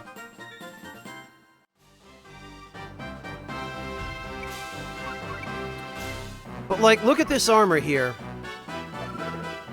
350 max HP, 120 MP, 128 EP. Excellent weight, excellent dexterity, 6 movement. But it's just weak against every element. If I could get this armor for everyone, I would give it to everyone. The problem is now I need to level Vlad up so that he can actually take full advantage of the incredible HP that this armor gives. Look at him, though. He's so stylish in that crimson armor with that red spear. It's the best. And we'll get everyone else fruited up. No one's ever said that before.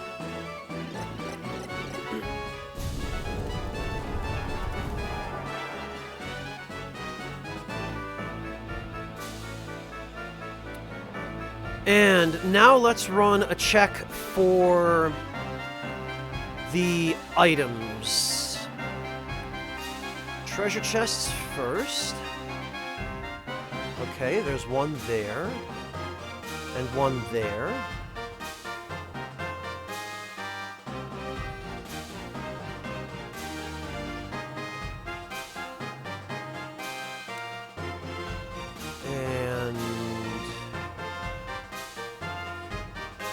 Ah!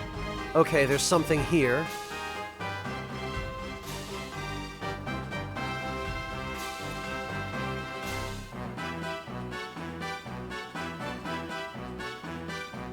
Okay, and I think that's it.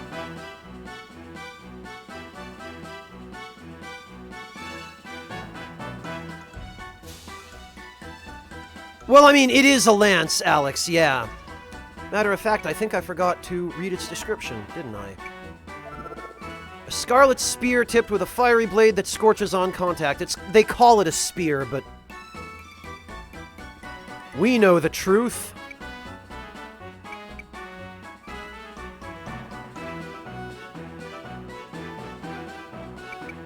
Alright, okay, these guys just have regular oh, but there's... oh, actually, it looks like there's only one... yeah, one mage. And he's already moved, so...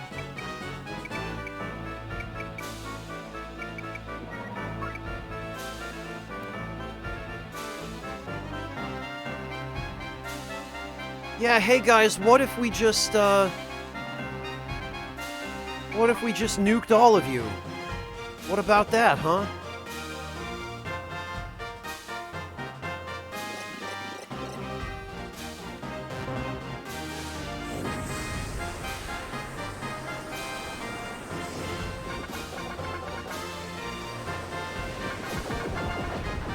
You know it, JR.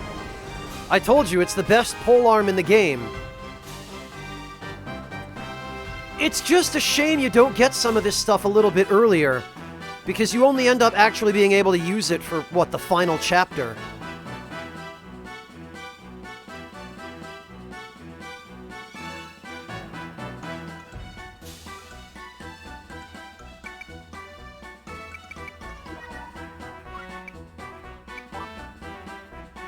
There we go. Yeah, Nestorados, Japan seems to really have trouble understanding which Western weapons are classified how.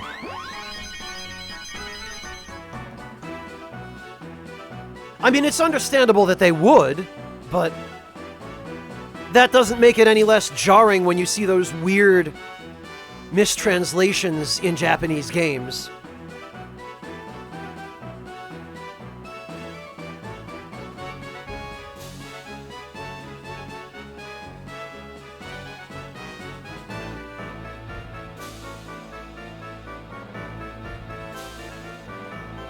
Well, that's exactly the kind of thing I'm talking about, Alex. Hello, Fontes, welcome.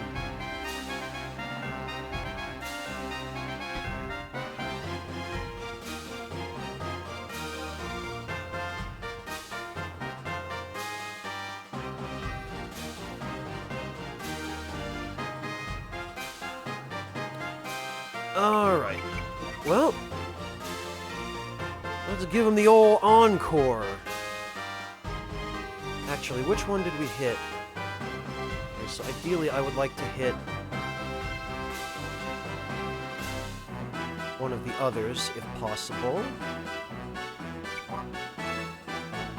There they go. I love how they move in formation in the beginning of a battle. It makes it so easy to predict where they're going to go, so you can slap them with AoEs. Hello, Fontes, welcome! They did correct... I think it was either Dark Souls 2 or 3 that they corrected it to be the Black Knight Glaive. I think it might have been DS3, Alex. Well, yeah, Nestorados, but that one is very hard to mess up, because that has a specific name.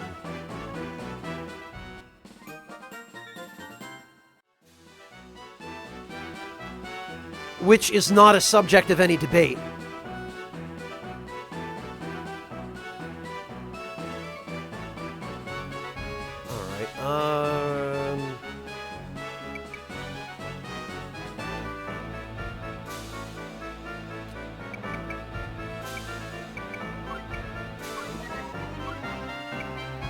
We're going to want to thin these guys out a little bit, I think, before we start really making an advance.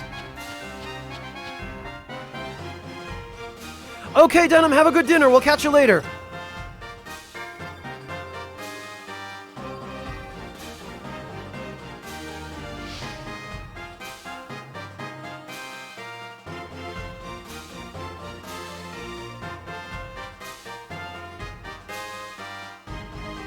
Yeah, Alex, I thought it wasn't until DS3 that they corrected that.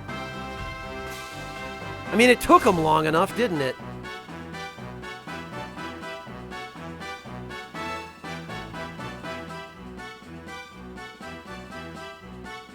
Right, let's see then.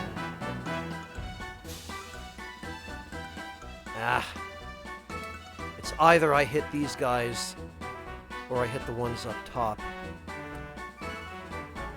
Actually, though, maybe it's better that I leave at least one of the ones up top.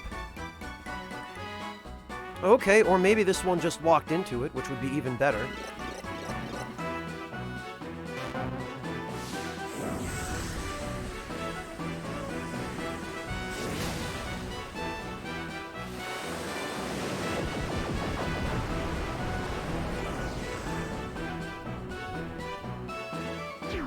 Alright.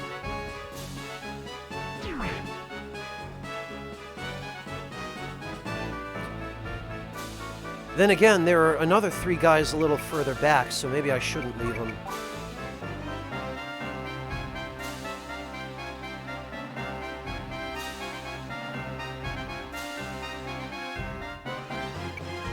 Okay, actually, this is fine, I think.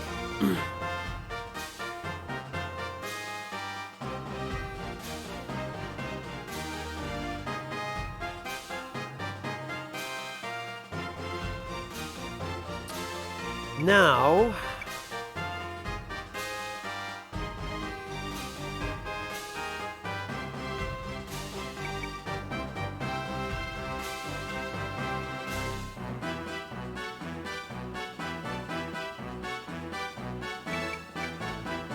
I think I should be safe putting a double block here.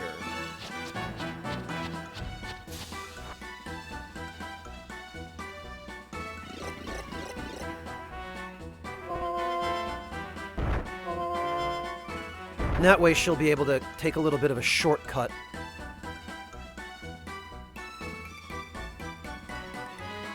Never mind that the blocks just clip into the slope here.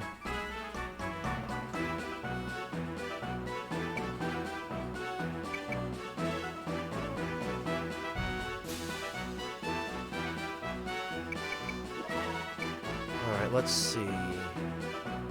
Oh, he's only... okay. Yeah, you know, this is fine. This will work.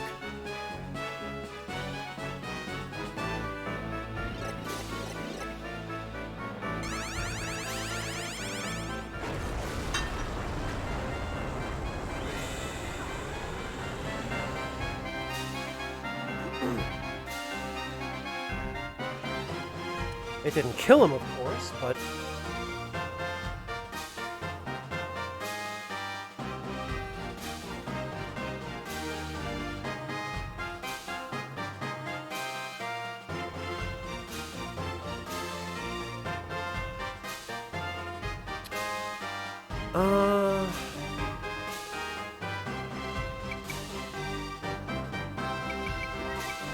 Oh, that's right. Kratos can move again, huh? Where did the... oh, I see where they went. Can I get at least... both of these guys? I can.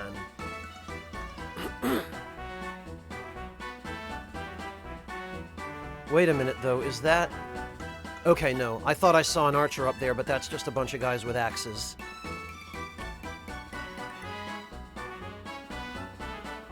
Okay, yeah, we'll be able to take out at least a couple of the more immediate threats this way.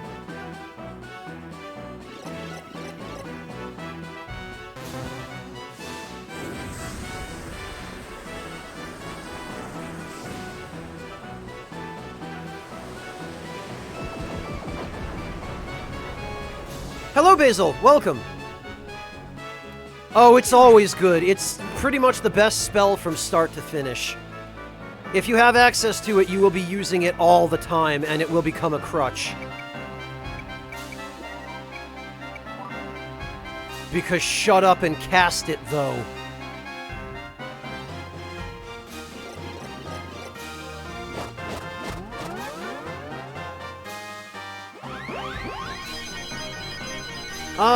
Alex, are you using a VPN?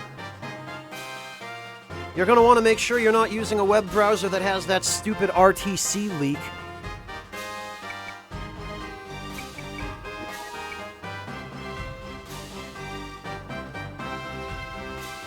Okay, actually...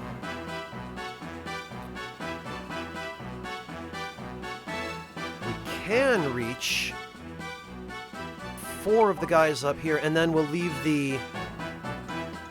we'll leave the 5th alive. It is really dumb, Overwhelming Shotgun, but I love it too. You can't help but love it.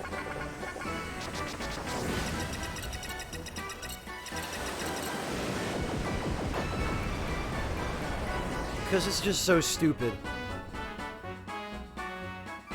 Oh, interesting, Alex. Okay, then yeah, I don't know why you would be getting that message.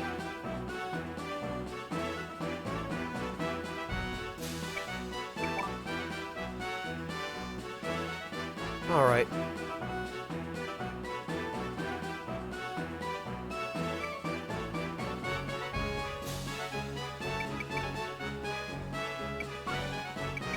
Actually, I should check. Okay, yep, she can be attacked up there.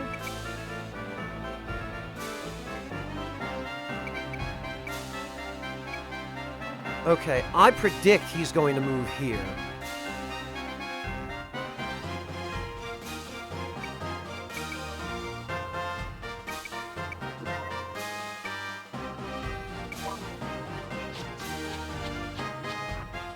Therefore, yup. And now he's stuck. No getting down from there, idiot. Now I just have to kill the other 3 guys without hitting this one.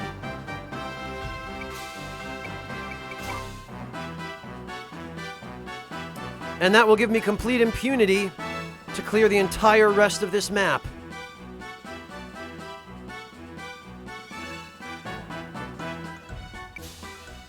Yeah, see, he can't. There's nothing he can do.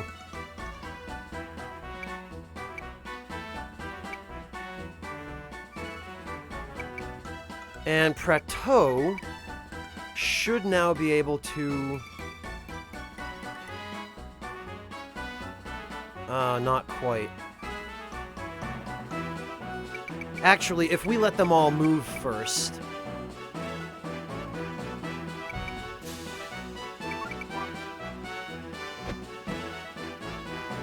then they should be within range.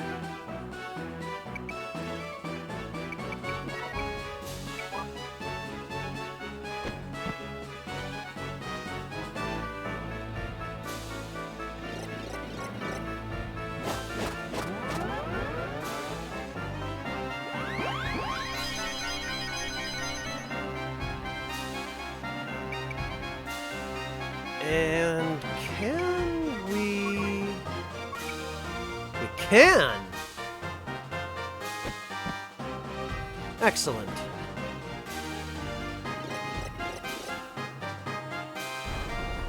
Yoink.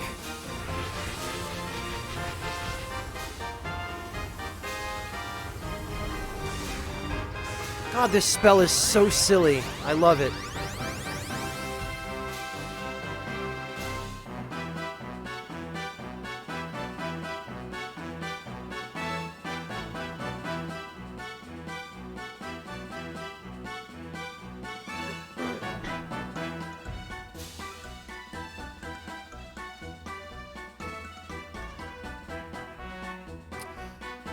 And now I think we should be able to...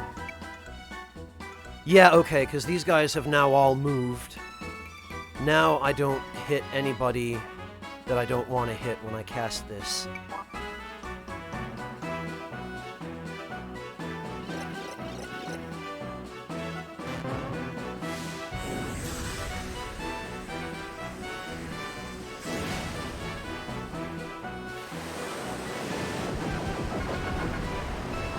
Yeah, Alex, one thing Konami was really good at back in the day was sprite-based spell effects.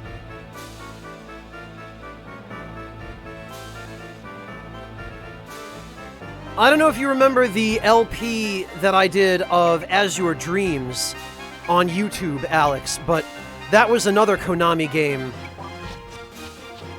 where there were just some fantastic spell effects for the PS1 era.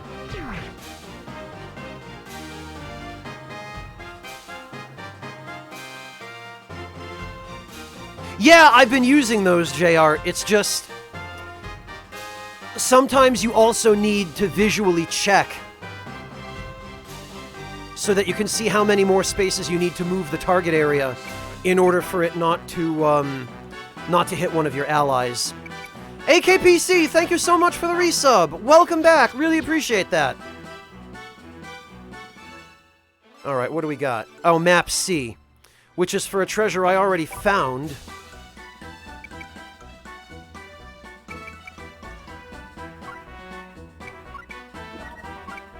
And I forget what's in these 2 chests, actually. I don't remember them being anything exceptional, but... Oh, you might want to check it out, Alex. The game is called As Your Dreams. And it's another PS1 era Konami title. clanger. Oh, it's... okay. I don't remember this weapon at all. I have no recollection of what it does.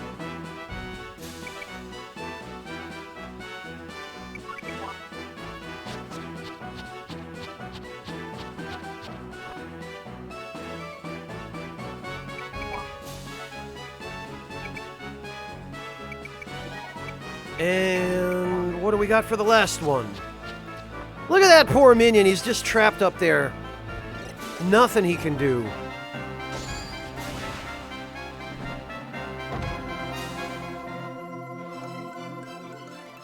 Oh, it's a bow. Okay, the G-shot. Interesting. Yeah, overwhelming shotgun. That's correct. An evil doll, no less. A creepy doll that leers at night. Its mere sight causes bedwetting. That's how I defeat all my enemies. I go around making them wet their beds. Didn't you know? And this, it's not quite a jetpack, but it's flying armor. It's just that this one uses something a little bit more akin to, I guess, turbofan engines to fly.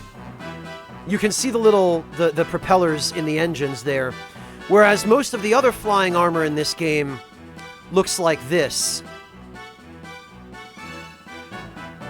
where it has actual wings, which are quite nonsensical, because wings would have to be many times this size to support a human's weight.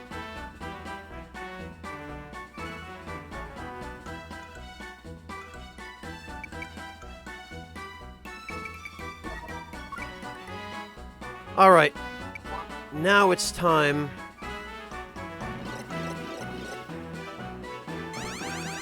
Oh god, overwhelming shotgun. Well, don't tell him you learned it from me. I am not taking responsibility for that.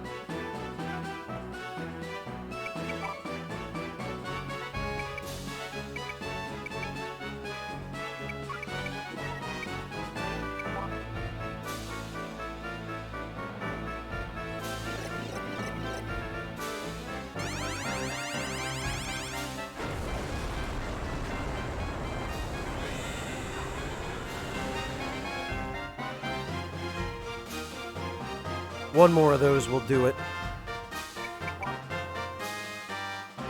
Hey, Chisel! Good to see you! Thank you so much for joining us. I am alright, thanks, Chisel. How about yourself?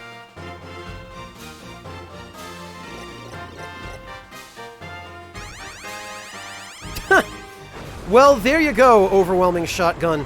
Shersha, you would get along very well with shotgun here.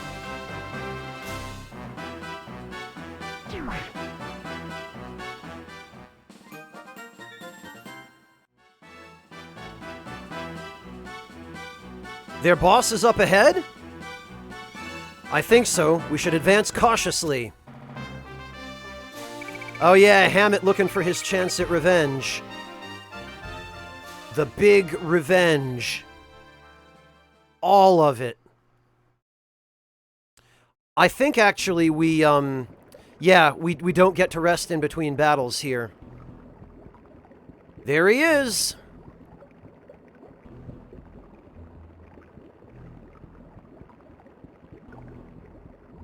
Oh, look, it's Latarek! Oh, I'm sorry to hear that, Chisel. It's good of you to be emotional support, but I know how draining that can be. Well, come on in and relax now. You called, Master?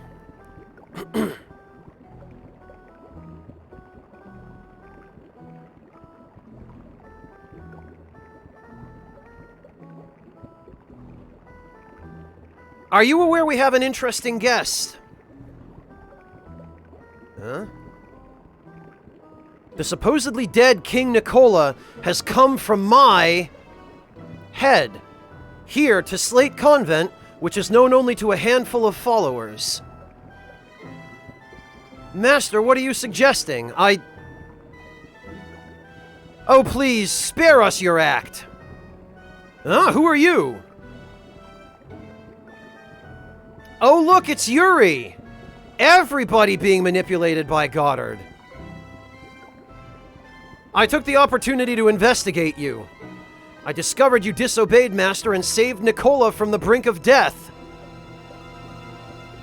I also determined that you helped the enemy find Master. Huh?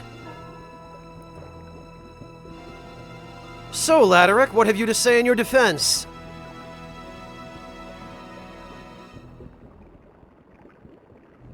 Despite all I have done, I am still a Nervathian.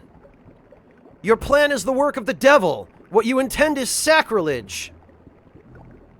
Then die. Laderick makes no attempt to save himself here. What? I'm on fire! Oh no! Ah! Well, Laderick's dead. Literally just burned to ash. Nothing left. Huh, pathetic fool. Master. Yuri, as we have planned, I shall remain here. I understand. I will return to Yuger and prepare for resurrection.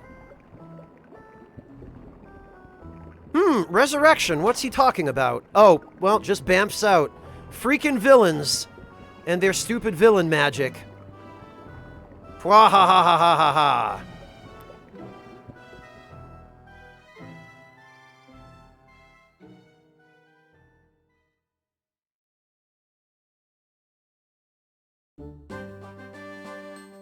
Yeah, Chisel, that was very good of you, but, you need to take some time for yourself, too. Okay, and I guess we don't have to go into the next battle immediately. I thought for some reason they were consecutive, but we are sure going to check the shop. Because it turns out, JR, that Yuri was really just a gullible idiot in the end, too.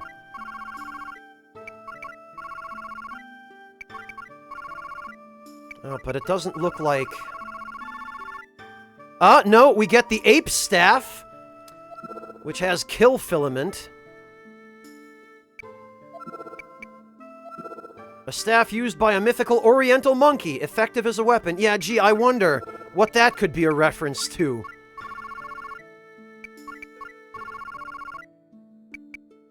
Any new armor? Ah, we have the gold armor now. Elegant armor crafted from magically tempered gold. Oh, and finally we get something that has resistance to dark, which we are very much going to want now. The only problem is, the gold armor doesn't look as cool as the King Mail. I really wish it did.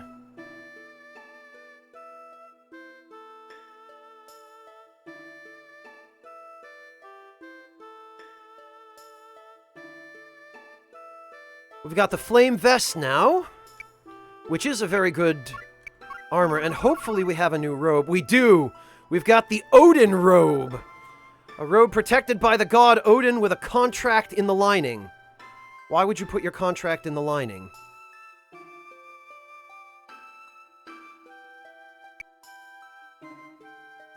Alright, well... we do have some upgrades to make, then.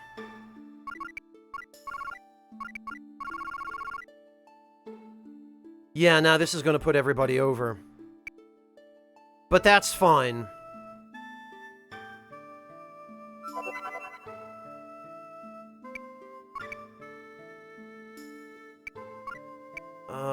Pike and Vlad are fine. Lyra can have that. Prateau definitely needs the next robe up. As does Guilty.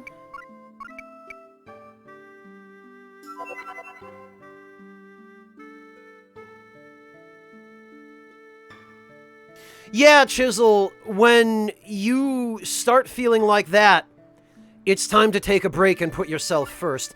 Ideally, you should take a break and put yourself first before you end up feeling like that, but...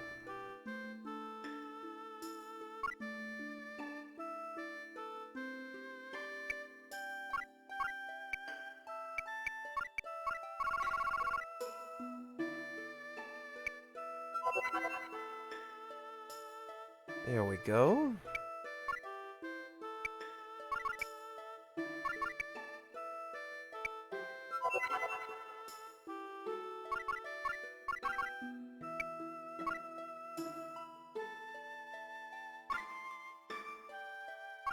And I think actually...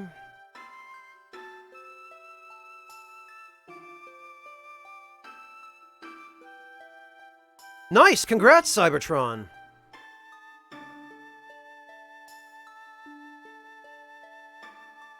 I'm trying to decide, though, what I want to do with Egress here, because...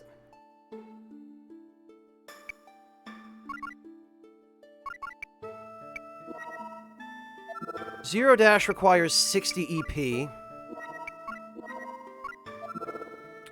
Body Press also requires 60.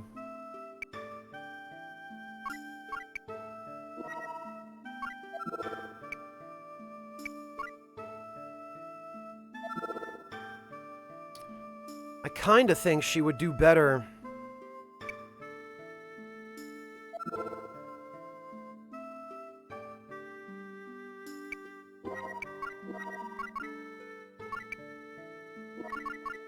Third Eye okay, Third Eye requires none.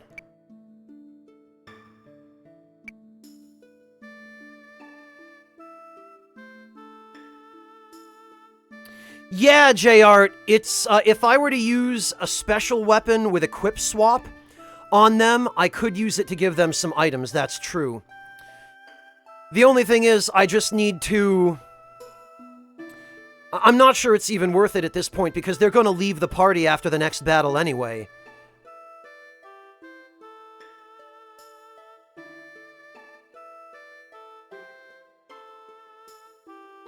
So anything I give them now is just gonna disappear.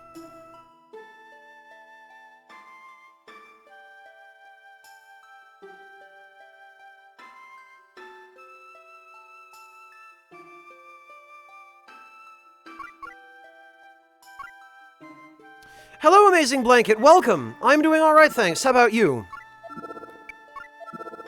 Shockline and Truster and Reanimate. Yeah, you know...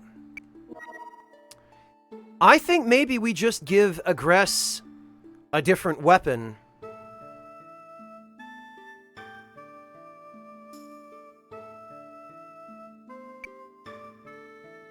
And switch her over to an Odin robe.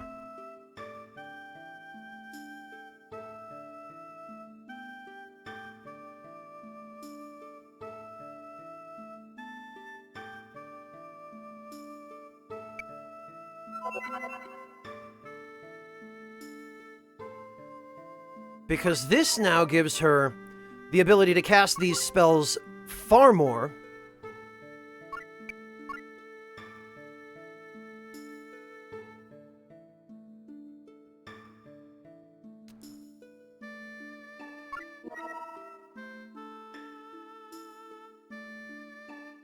And...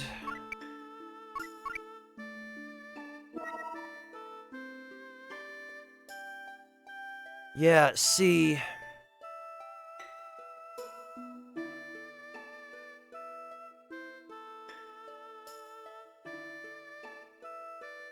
Glad to hear it, Amazing Blanket. Welcome home.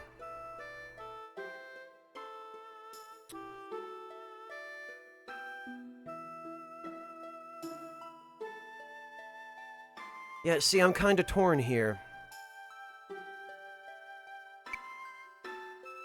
Because...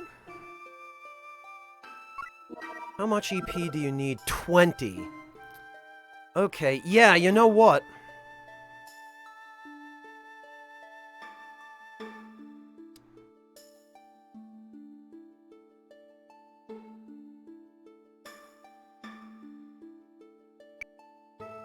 Maybe we give the...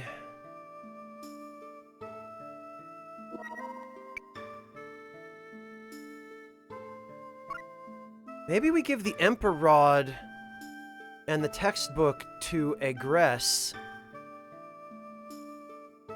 Well, no.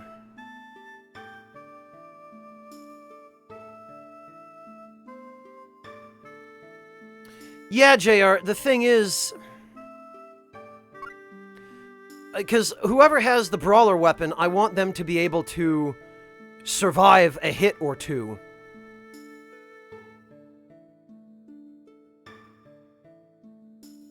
But flying armor doesn't really give enough MP. Because if we gave a flying armor to... Yeah, the bandit armor is only going to have 28 MP. And that will only have... Well, it'll have 6 uses of Brawler. You know what? Maybe we give the textbook to Pike.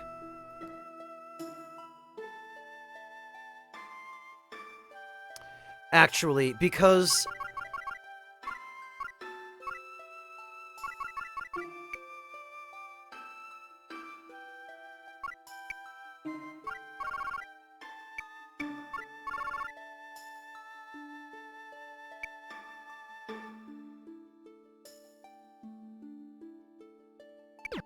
Yeah.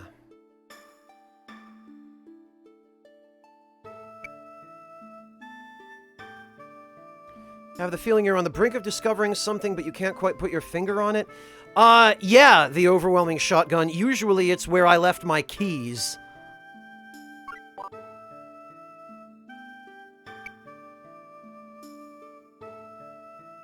See, this is maybe the one problem with...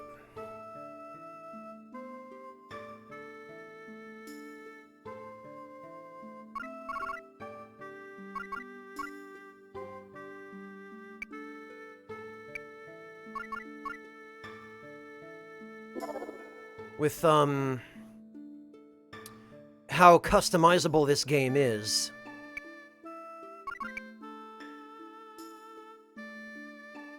Alright, so what I think I want to do here is... I want to give Guilty the gold bat.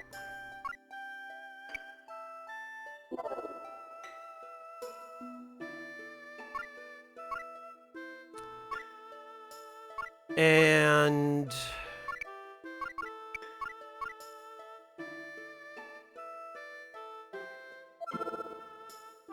okay, yeah, that's 54 MP.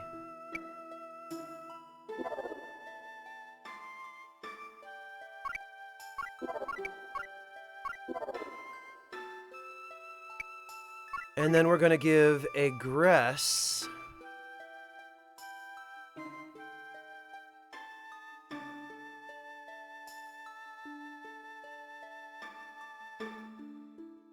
Actually, hang on a minute.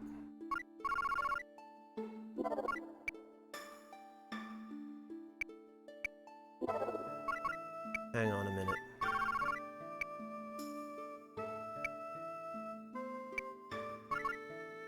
Yeah, no, actually, we're going to need to do this anyway, because Egress will need to level up, and there's no other way that's going to happen.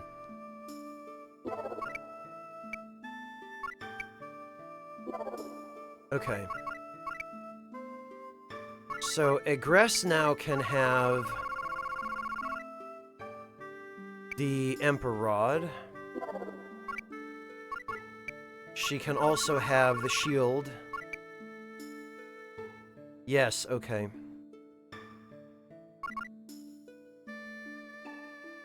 And actually, she probably should have the shield that Prateau has.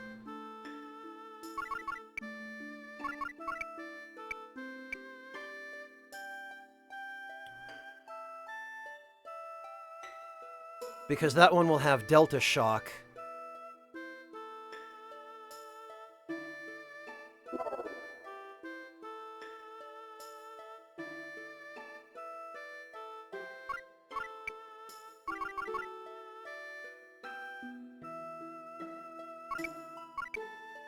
And Egress now can...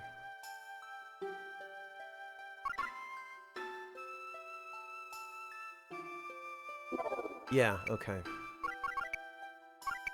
Prateau can now have the other one that just has Shockline and Truster and Reanimator.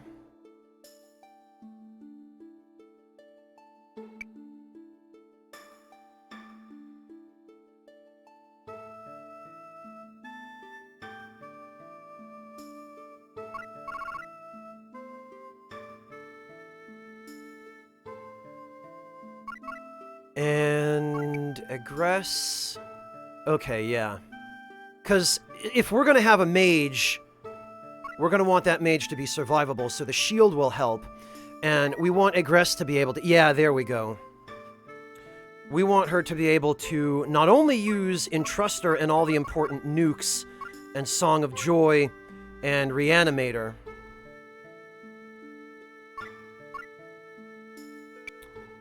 but we also want her to be able to absorb MP and to be able to cast all the big heals and whatnot as well. So this should be fine. Guilty now. Guilty will need the Flame Vest. And he will need...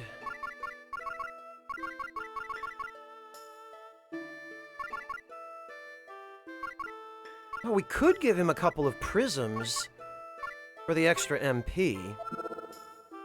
Slab of extremely rare metal. Yeah, okay, certain to fetch a great price.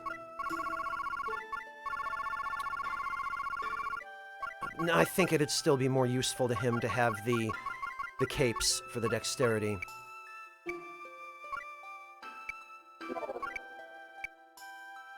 There we go. Yeah, I've got plenty of these.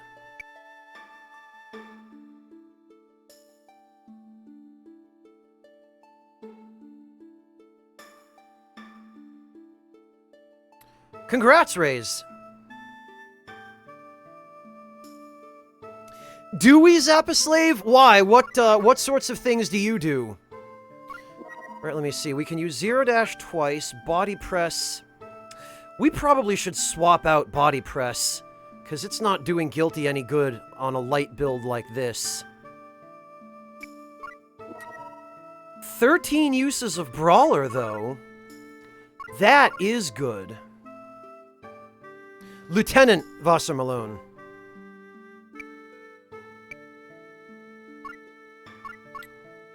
Okay, yeah, so Egress. This is fine. Now... Actually, it occurs to me... We're gonna need to upgrade the rod for Egress, which I forgot. So we're going to...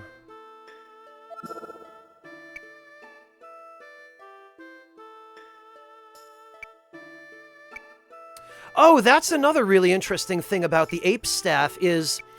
The Ape Staff says it only has an attack power of 40, but it actually has an attack power of 84. So it's actually a decent weapon, and Egress can now be kind of a competent fighter. Twilight, congratulations! That's wonderful! I'm so happy for you. Well, happy wedding!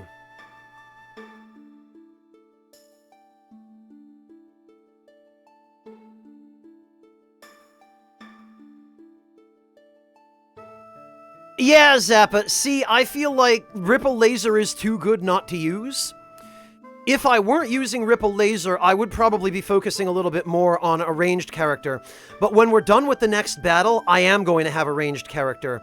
I'm just going to need to complete an additional map after the next battle in order to fully outfit that ranged character.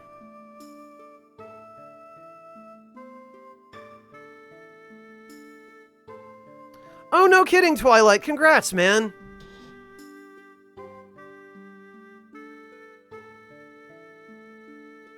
Alright,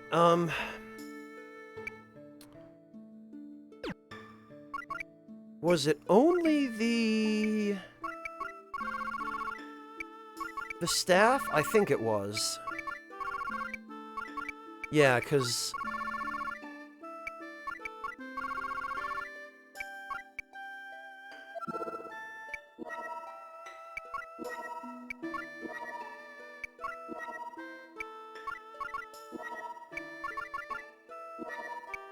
Yeah, okay. Alright, take it easy, Raze.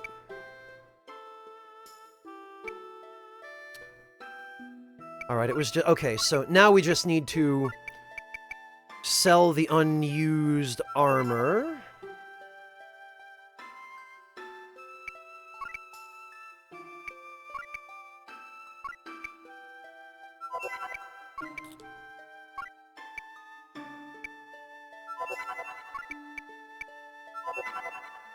There we go.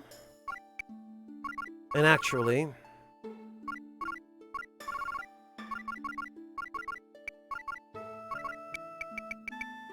don't even know why I have these all lying around. There we go.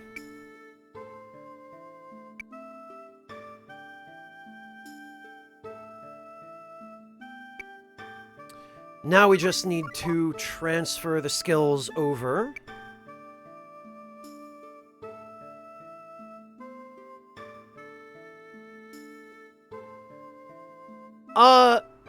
I understand German, Night Raid Community Twitch, but I broadcast in English, because I prefer English.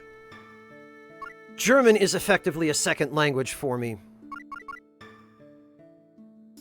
And I generally only use it at work or in the community when I have to go buy groceries and stuff like that. Cassus, I will try to remember that. It's definitely a lot shorter than Night Raid Community Twitch. But thank you, and welcome.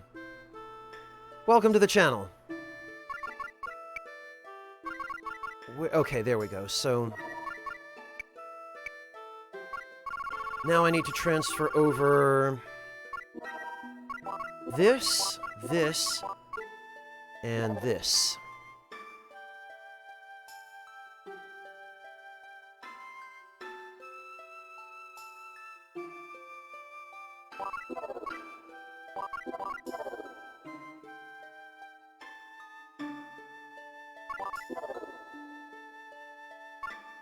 Yeah, okay, I don't think we really need Solar Flare. Kill Filament will do more damage, I think.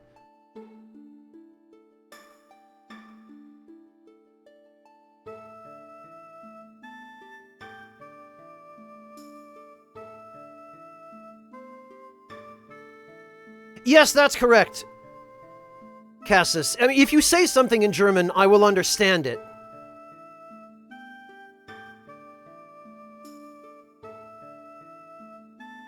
But I will reply to you in English. If that's all the same to you.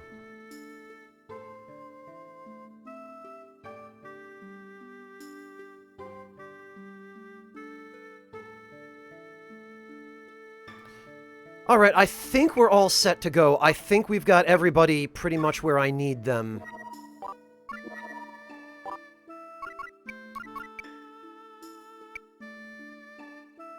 Oh, wait, no. We need to do something about Guilty and yeah. Oh, and actually, the Clangor, an alarm clock that breaks the enemy's concentration. Right, there's that. G-Shock. An expensive... oh, actually, this is a really good move. It does a fairly large amount of damage depending on the amount of money you have. And I do want to use that. MP Gift is not going to do Guilty any good. Actually, Rage Mark, on the other hand, will...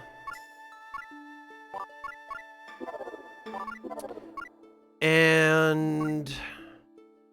yeah, I think I'll transfer over G-Shock, because it's pretty much the only...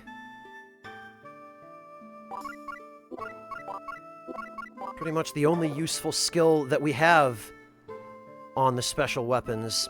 We'll switch Guilty over to the Clangor for one battle, and then we'll switch him back to the Gold Bat once we've learned G-Shock, and we'll transfer all this stuff back to the Gold Bat, because the Gold Bat's a better weapon.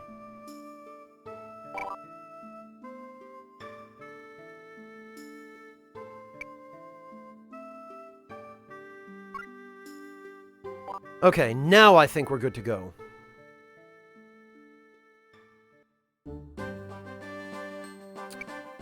And now we are going to save. Hey, Schwa! Good to see you again! Thank you so much for stopping in! Oh, you're right, Zappa. Yeah, thank you for reminding me.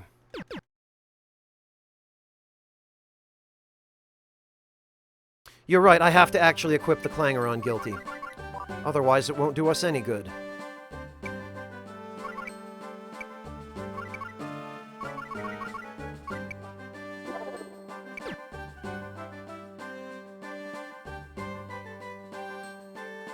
No problem, Chisel. Go relax, rest, and try and have a good day at work tomorrow.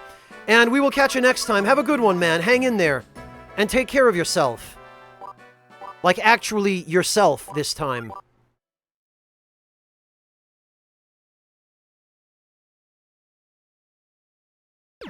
Alright, let's go fight Goddard.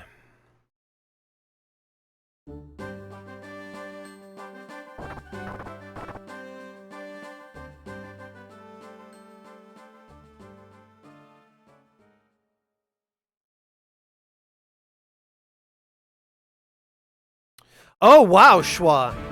And I guess they're probably past the point where they're producing fruit, huh? Here we go. Whoa, whoa, whoa, whoa, whoa. Ah, the worms have arrived. In the name of the Lord, we bring justice, Goddard. Your bravado rings false, you abject wretch. You too shall burn to ashes like Laderick before you. Oh no, Laderick died? Oh. Cardinal Laderick? Why? He was corrupt, but not so much to sell his soul to the devil. It was he who kept us informed of the Cooter cult. So that's how. Damn you, you're not getting away with this. Stay cool, Clive. Rash decisions kill. So this is where, if you had told Clive that you would protect Rosalie instead, Clive would have rushed at Goddard and gotten himself burned to death. Will do! Oh, who wishes to join Laderick first? Here we go.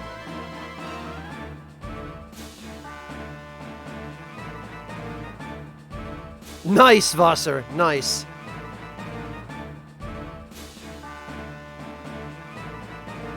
Yeah, Schwa, which is exactly what would have happened had we not told Clive to protect Rosalie himself. And here we do get a relatively appropriate battle theme. We get Joshua's theme.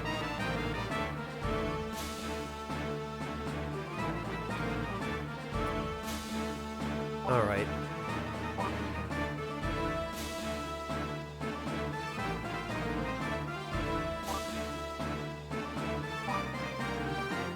What we're going to have to do here is... Yeah, look at that. Look at that stylish vest on Guilty.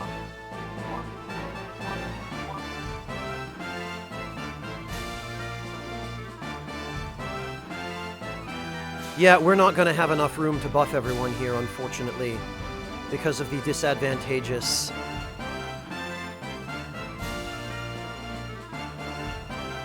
terrain arrangement.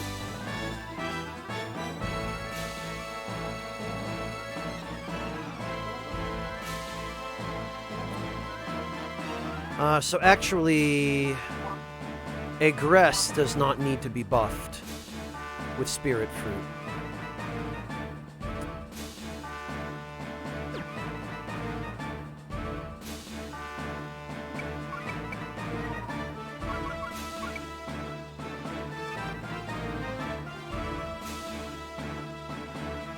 Although, we could just move her up. Ah, yeah, okay, I see why.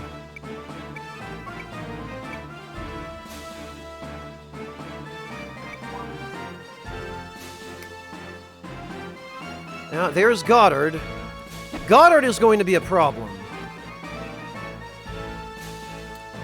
Unless, of course, we neutralize him first, but he's got the most powerful spell in the game. He's got Exodus, which will do, I think, 150 damage. Summons a powerful fallen angel full of withering hatred. However, if we can steal his MP first, and he's got a skull shield with nothing in it, fortunately. Cursed Shield of Dark Power, engraved with a leering skull. A malevolent robe that grew powerful on sacrificial blood. 700 HP and 200 MP. We're going to have a hard time stealing all of his MP. However...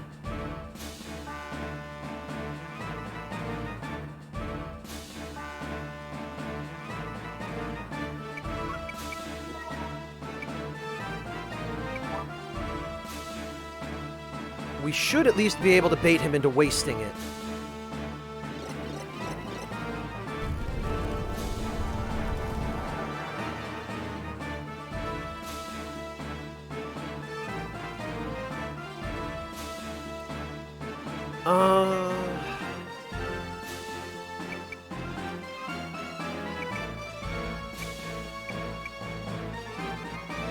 Actually, if we wait for this guy to move up, Guilty should be able to just finish him with a brawler technique.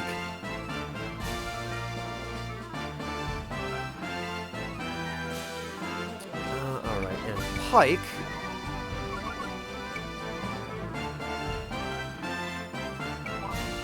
Pike can finish up buffing everyone and raising their EP.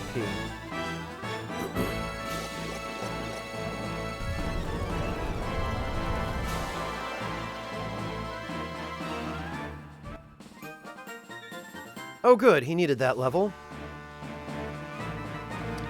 Hollowified Ichigo, I can understand why you might feel that way. I think it's a matter of personal preference, really. But... I can see why you would prefer one over the other. Alright, now, what I want to do more than anything is I want to get rid of these mages, if possible, and soften up Goddard a little.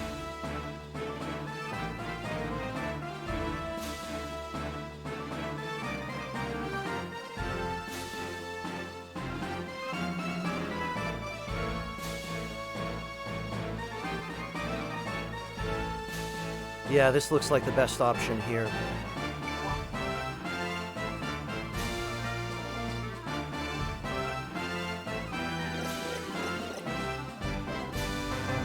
Oh, Schwa, Adele wasn't turned into a zombie. They didn't brainwash her.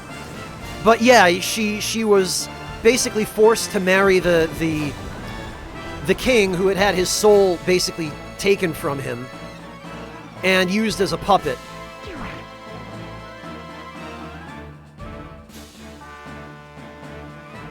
The best thing I can do, Schwa, is to recommend that you catch up on the VODs. Because what else has happened since then is just a little bit much for me to catch you up on. Yeah, Schwa, well, this is the main villain here. Of course he has a ton of HP. He's not going to go down without a fight.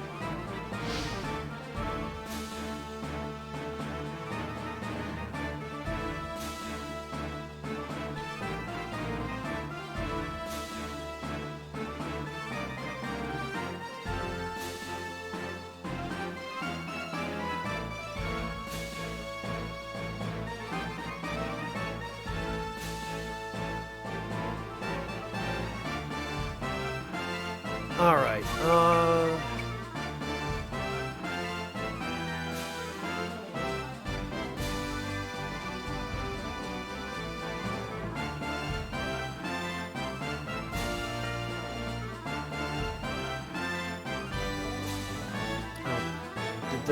okay, huh.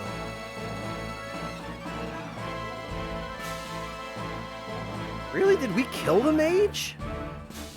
Oh, right, and then there are these punks hidden behind it. Yeah, alright.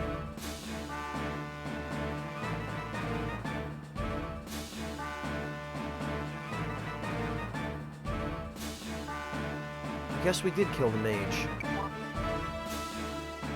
Yeah, now this guy is going to move. But that's fine. Because all that really matters is that we have somebody bait Goddard.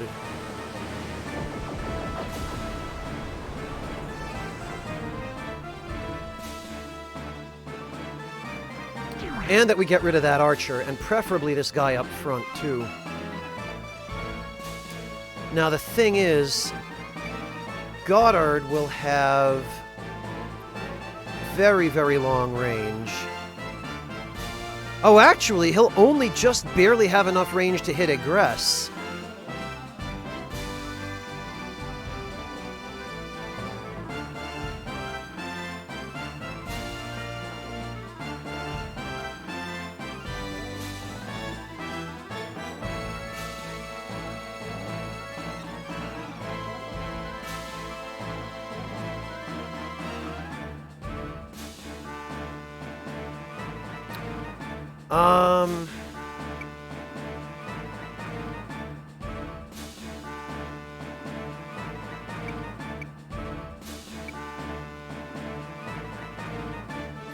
Yeah, actually, if we move Lyra back...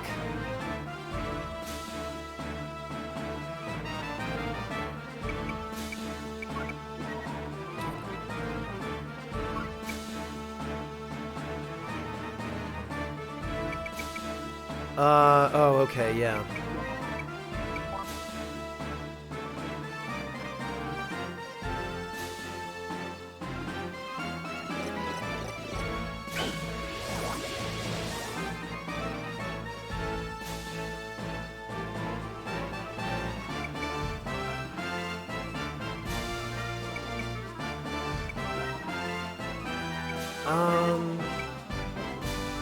Actually, that was sort of a waste, but fine.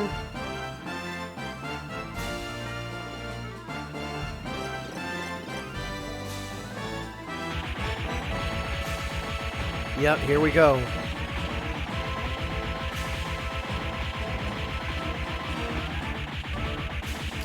I'm thinking of trying to double block Goddard, JR. Unless that's what you meant. The problem is, since Goddard is a mage, it's really hard to predict where he's going to move.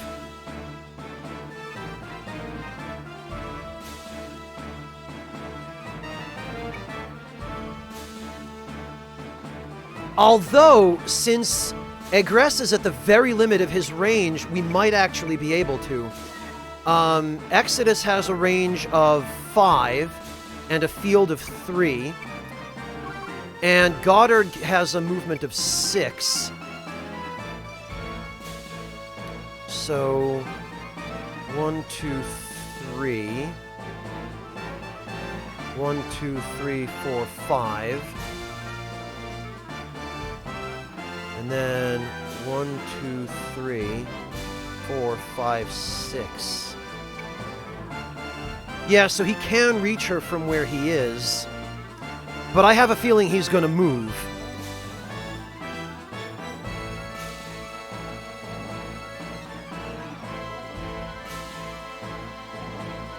Yeah,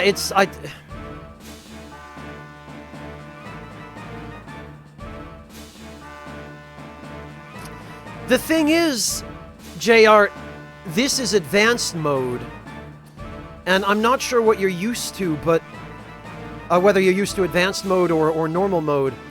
But Goddard, I think, is going to try to stay as far away from us as he can. Because that's what the AI will do on advanced mode is, any enemy unit with a ranged attack, they'll try and stay as far away as possible.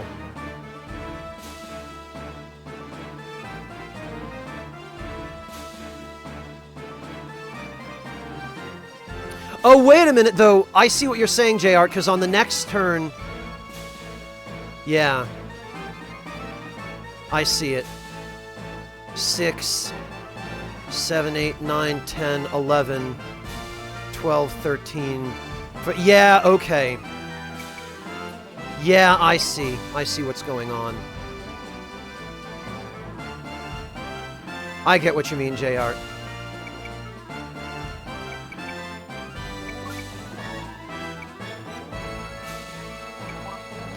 Yeah, in that case, we'd better start having everybody scatter.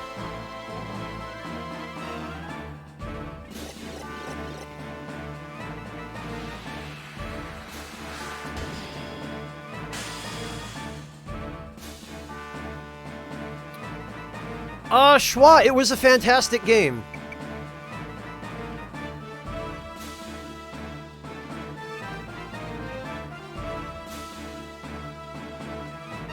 Actually, you know what? Hammett can move up now.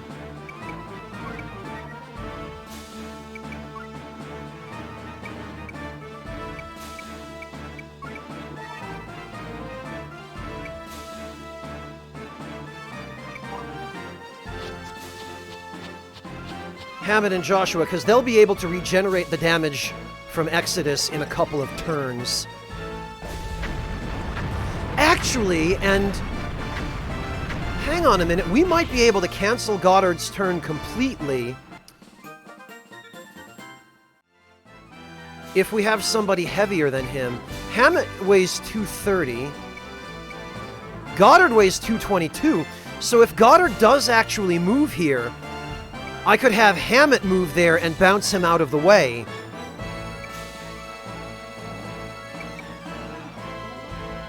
As long as we can get rid of this guy first.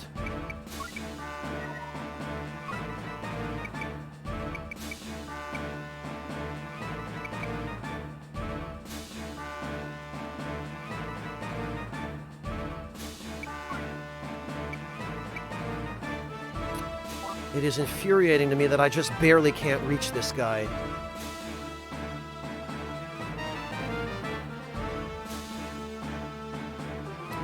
All right, now...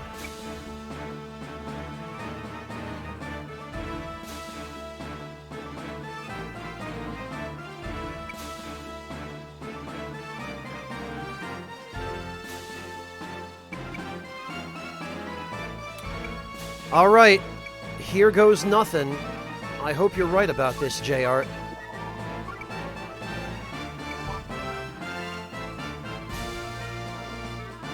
Just barely not. But that's fine. Because Joshua and Hammett are both resistant to darkness. And both of them will have the ability to regenerate that HP.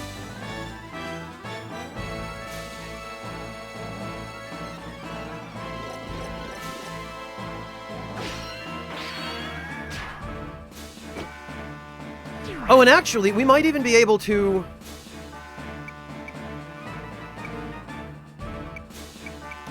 We might even be able to have Egress steal enough of Goddard's MP that he only gets to cast that once. What does it cost? 85 MP.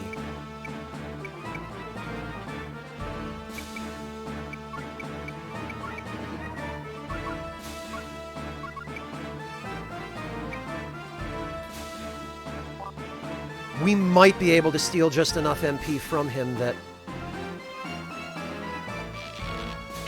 Oh, right, and I've forgotten about my other allies as well. Well, this is a little sloppy, but I think we're going to be fine. Because once Goddard's out of MP, he's really just a big, tanky squishy that can't do any real damage.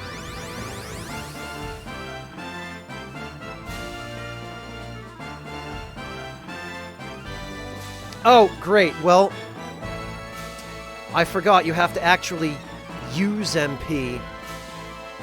Okay, fine.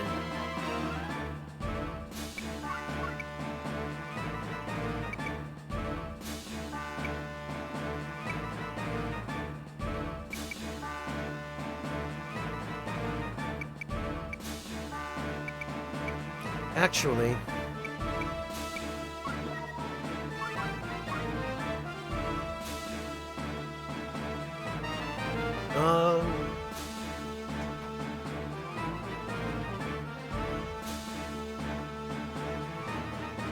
Yeah, Ovan. I thought it would still be able to. Like, I thought you could still steal MP anyway. But I guess you can't.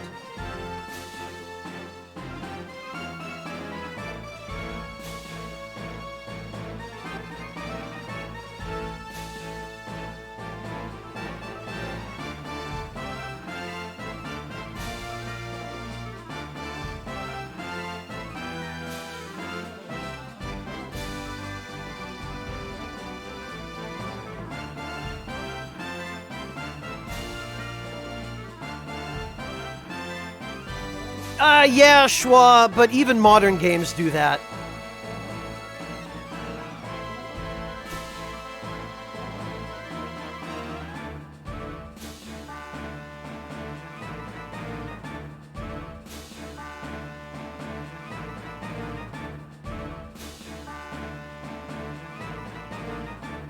Alright, well...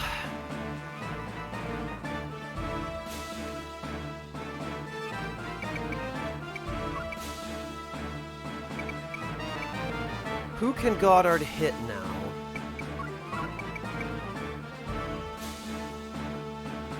Okay, so he can hit pretty much everybody.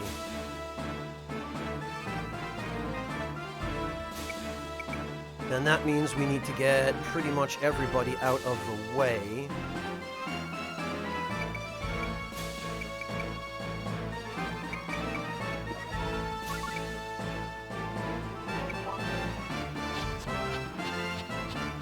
Ah, damn it, I should have figured that guy would go next.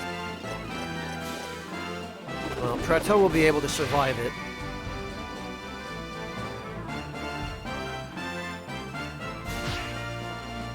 But it'll hurt.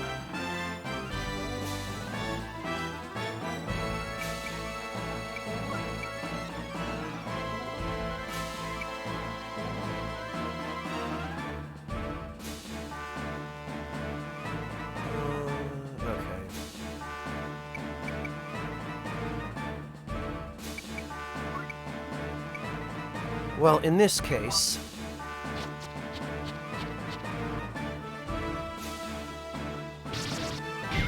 Oh, come on!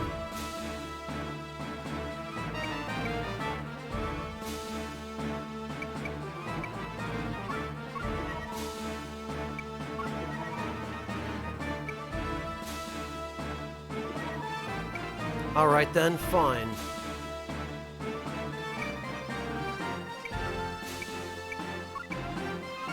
This is how it's going to have to be.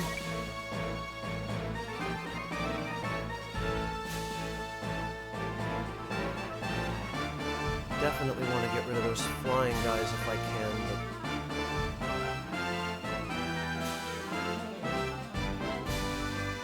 but... Looks like this is the best I'm going to be able to do.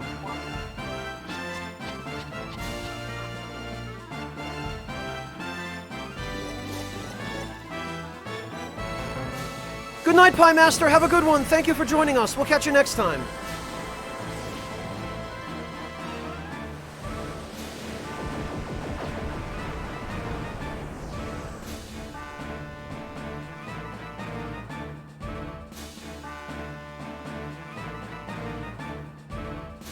Alright, now can Clive reach that guy without getting hit? No, he can't.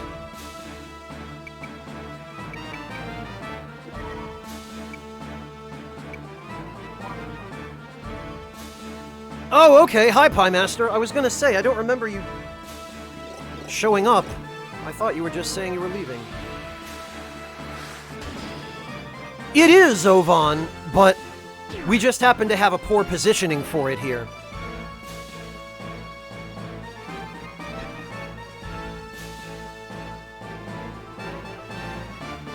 Man, Clive's MP sucks.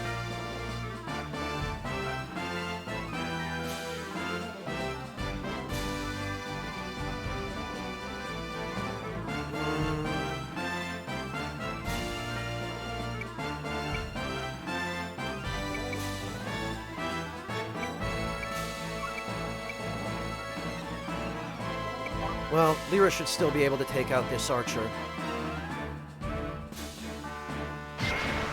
Yep, okay.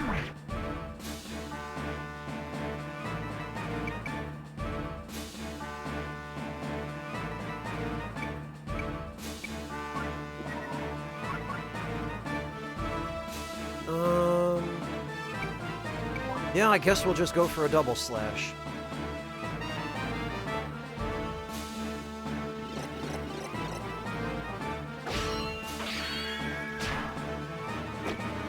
There we are.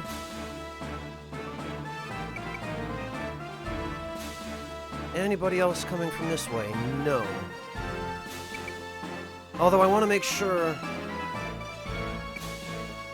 Nah.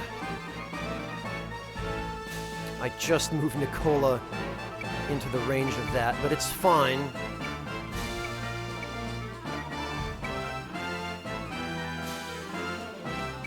Actually... yeah.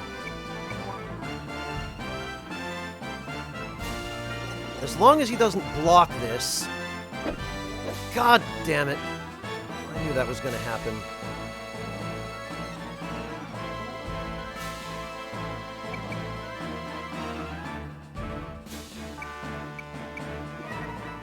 Alright then.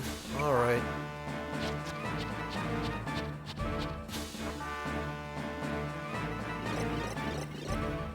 Well, Shomu, you have to think about the sprite limitations of the PS1 era. Hey, Kajit, good to see you!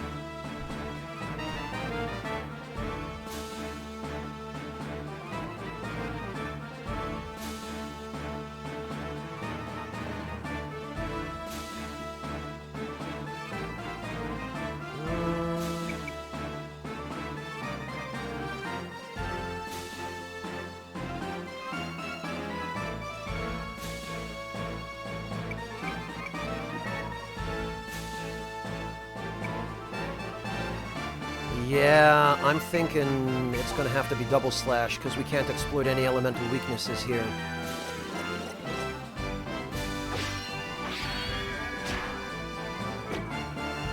Damn it, and of course, it's just barely not enough.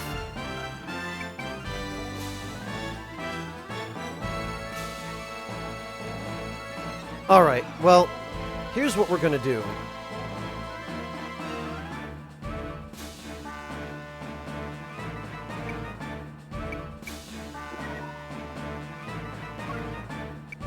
We are going to...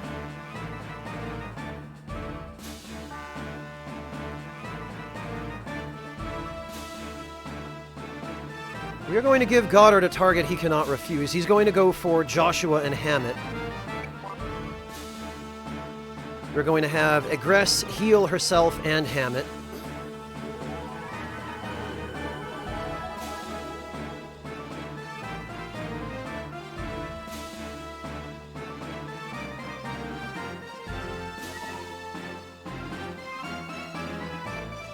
Oh, good, and actually she learned Kill Filament as well.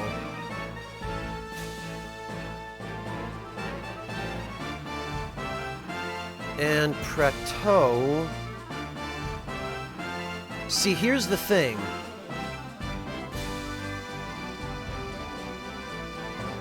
I think Goddard is going to move first. But if this other guy down here moves... Preto is basically dead.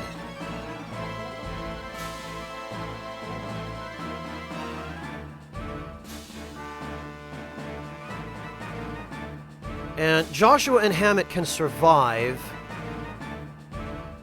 And I'm thinking that maybe Goddard won't go for it because he'll have to hit one of his own guys.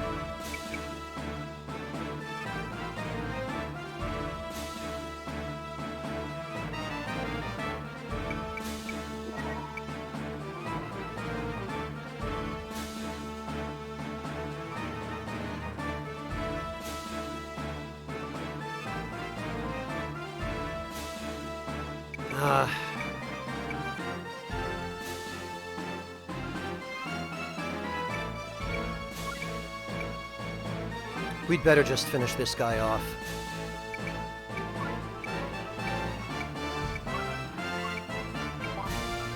Yeah, I figured as much. Goddard is definitely going to go for it.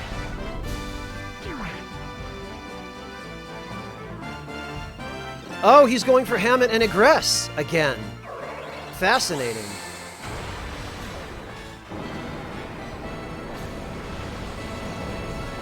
Well, that's his last cast of Exodus, and we've survived both. So now Goddard has nothing to throw at us. Egress is fine. The threat over here has been eliminated.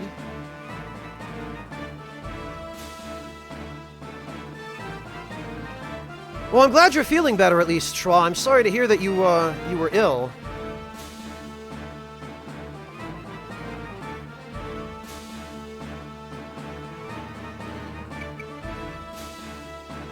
Alright, I am fairly sure...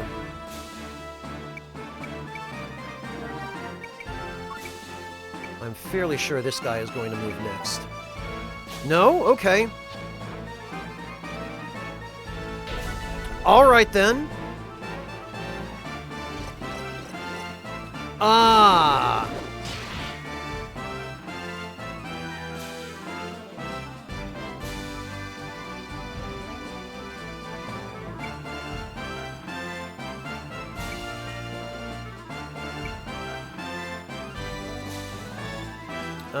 Alright.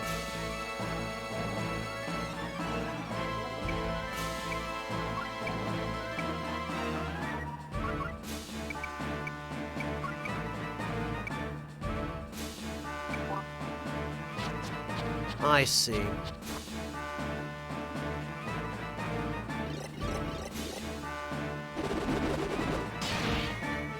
Very clever. Very clever.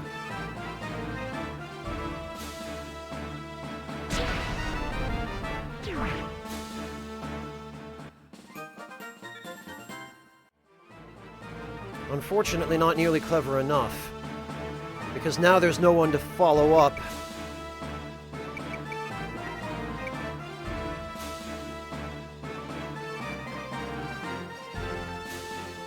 Can we get Joshua and Hammett here? Yes, we can.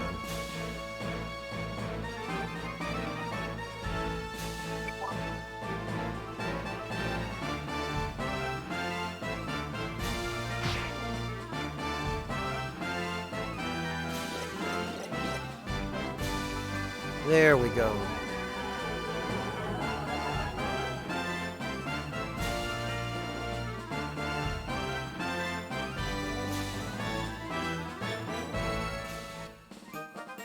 That's what we need. We need Agress getting those levels, because she is way behind.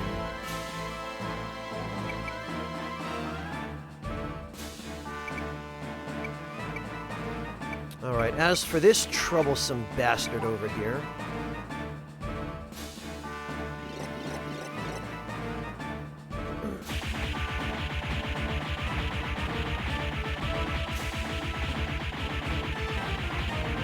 Well, no, Ovan, it's not called Max Heal because it heals max HP. It's called Max Heal because it's the strongest healing spell.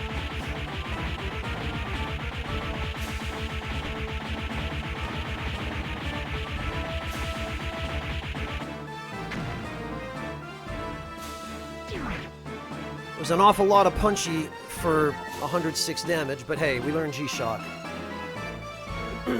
Hello, Mad Dragon, welcome! Yeah, he sure did, Spectral. Now we can have Nicola heal Guilty a little.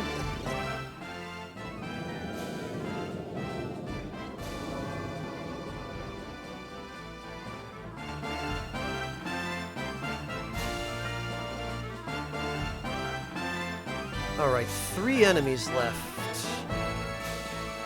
Oh, okay, it's just Goddard and these 2 flying idiots.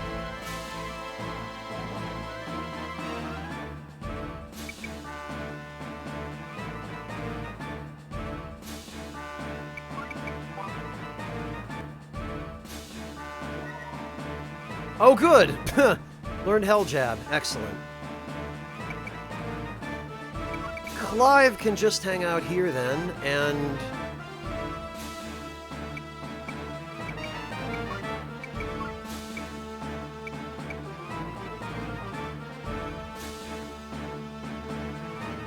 And actually...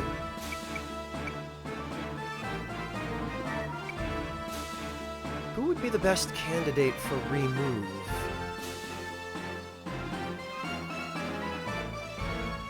Well, Joshua or Hammett, but...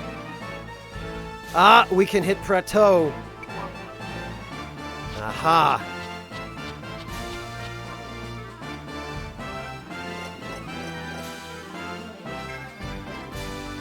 True, Citizen Strife, true.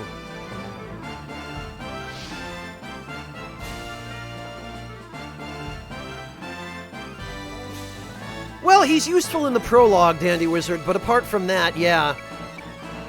He does suffer that unfortunate fate.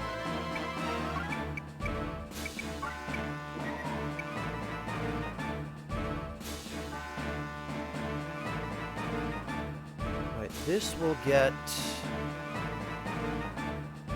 get those two guys at least. Unfortunately, it won't hit Goddard. At least not without hitting Joshua.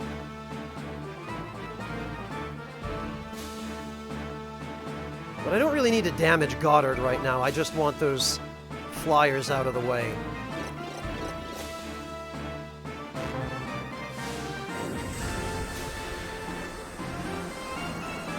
And then we're going to double block Goddard. And then Maria will go gather up all the treasure. And there is some really good treasure here.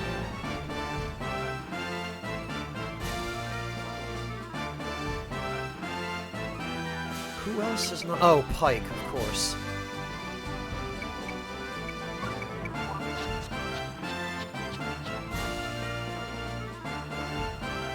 Oh, and Lyra. Amazing.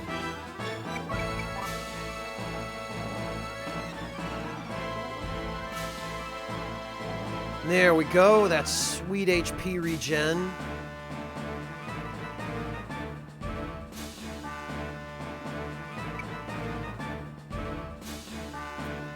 I have a feeling Goddard is going to go for a physical attack on Egress.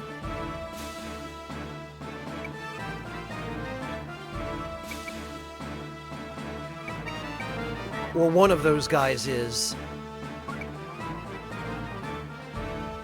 So what we're going to do is we're just going to drop this right here. Yeah, that's what I thought. Oh, no, okay. That is not what I thought, but...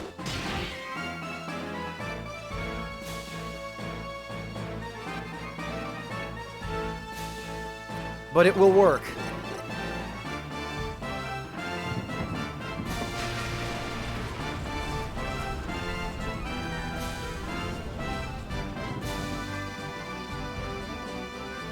Well, that guy is gone.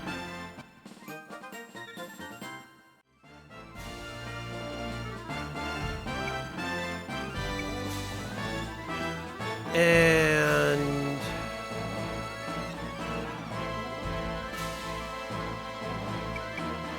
this guy, I've got a very good idea of what he's going to do. Joshua weighs 230. This guy weighs 175. Okay. No, you don't, friend.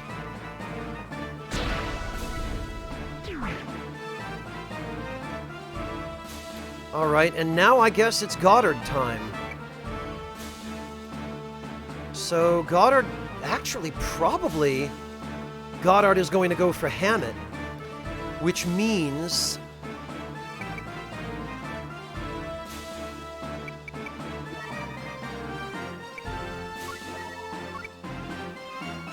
we put this here. Yup, he sure did. Good job, dumbass.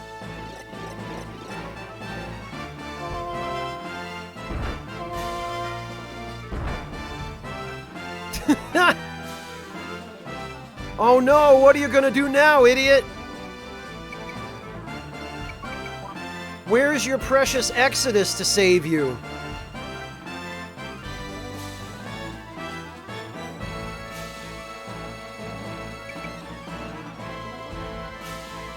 Oh no, you messed up!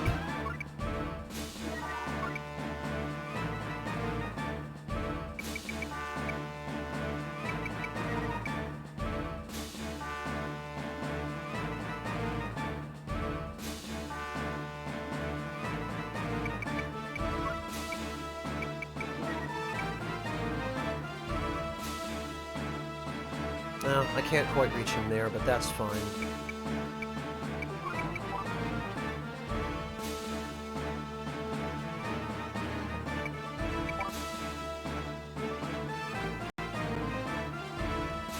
And now we can freely loot this place.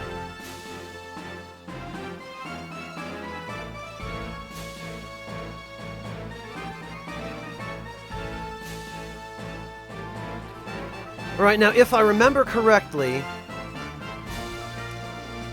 this and this were the spots where the items are hidden. It's meant to look like you're not supposed to be able to get there, but you can. And we're going to put another double block here as a ladder.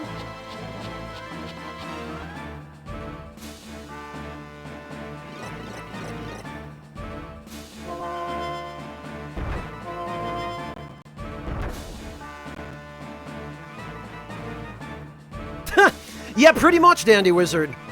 We've pretty much completely incapacitated Goddard and made it impossible for him to move. Or hit anybody. Because he's out of MP and he can't reach anyone from up there. So actually what we are going to do...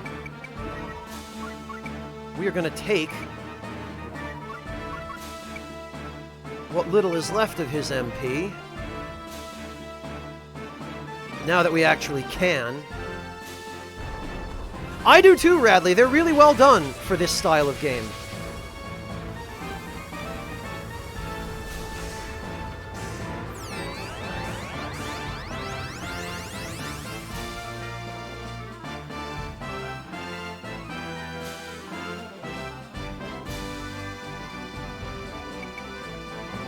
And Hammett and the others can move away.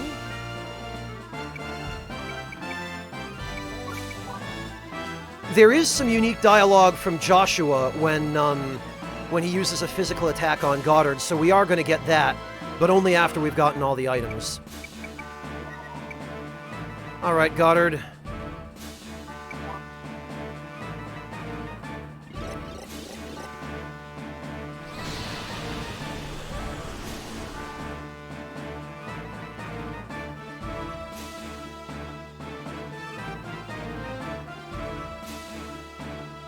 Okay. Man, I love the recover mark stacking. It's so handy. And up we go.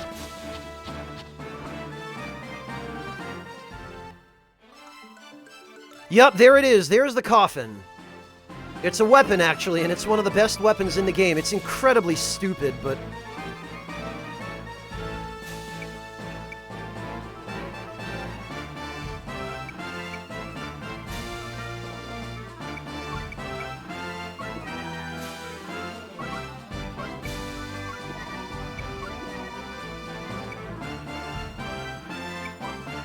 there we go.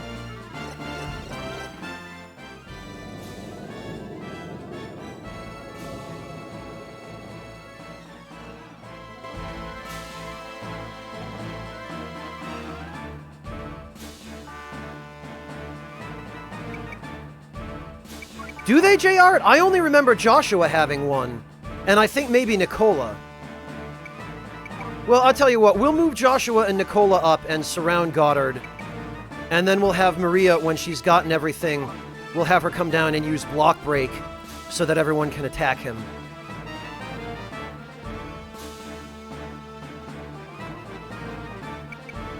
Actually, Prato might.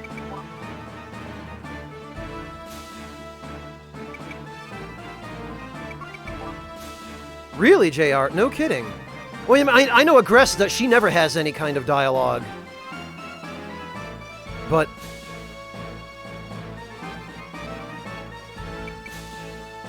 well, alright then. Oh, and actually Hammett probably does as well.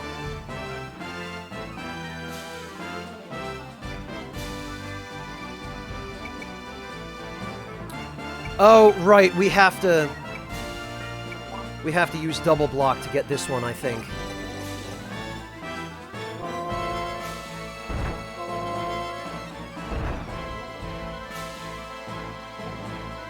I think? Yeah.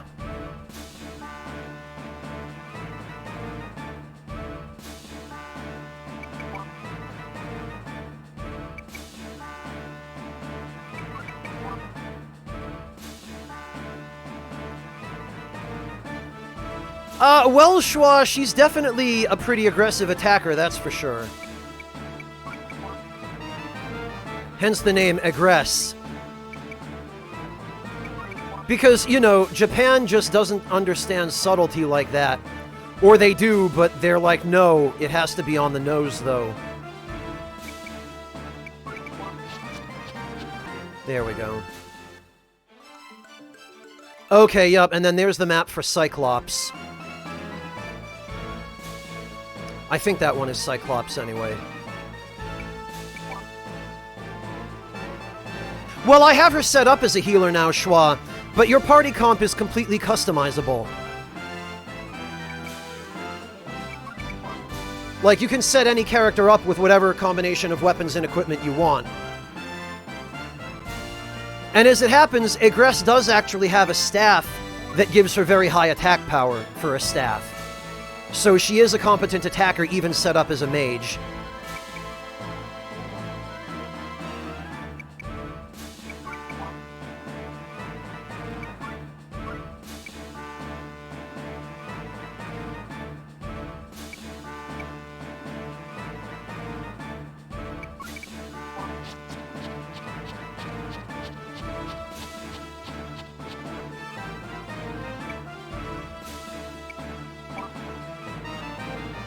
Okay. Now... Okay, good. We can use block break from a distance.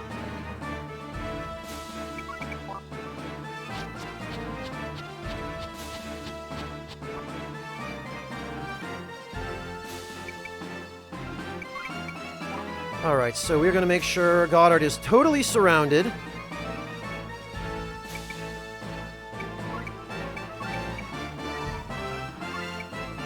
We're just gonna pop a spirit fruit so that Vlad can get a little more experience. I believe it's only the 2, Spectral Alex, yes. Oh, okay, well, that was useless. And actually, I think we're gonna heal Goddard a little bit because I don't think he will survive long enough for us to hear all of the dialogue otherwise.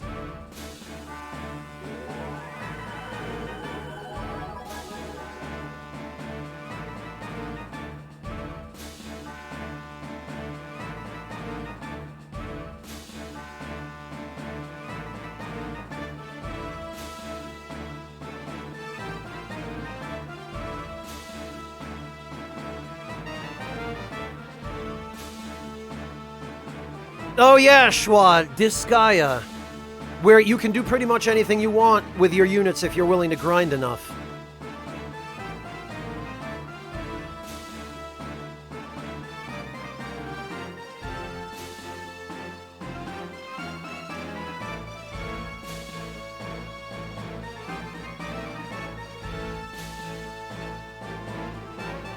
Alright, I think we're good to go.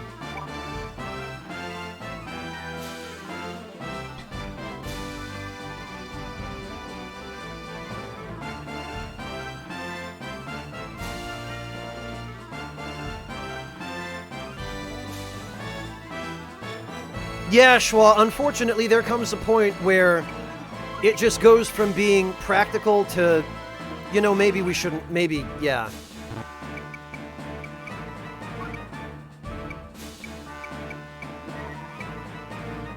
Alright.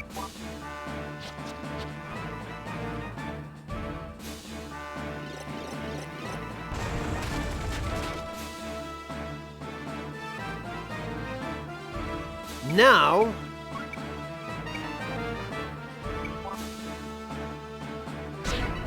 no dialogue from Prateau.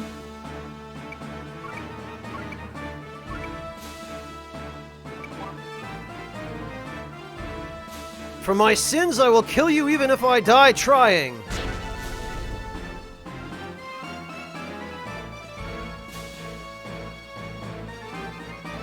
I think we might have to... we might have to go another turn here.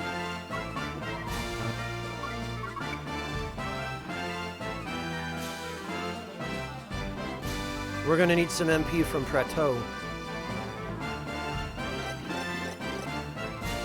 Welcome back, Clockwork. I'm doing all right, thanks. How about you?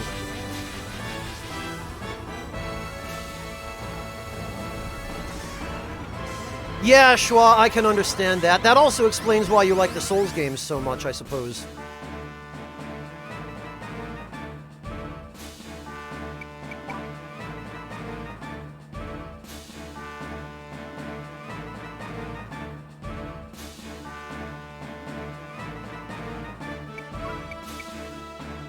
Alright, we'll go with one more heal max. Ha! And Hammett guards it. Amazing.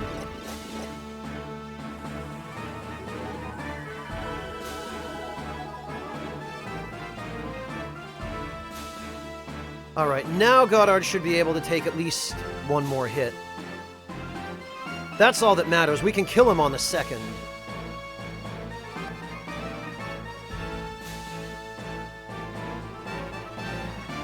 Ah, gotcha, Schwa.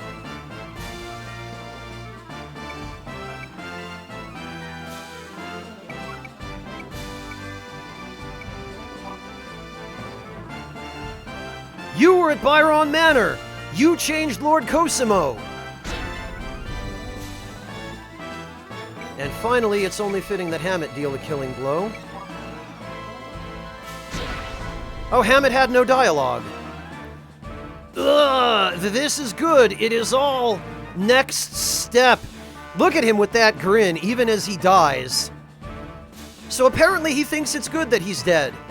This is what he wanted. He planned this all along. Huh?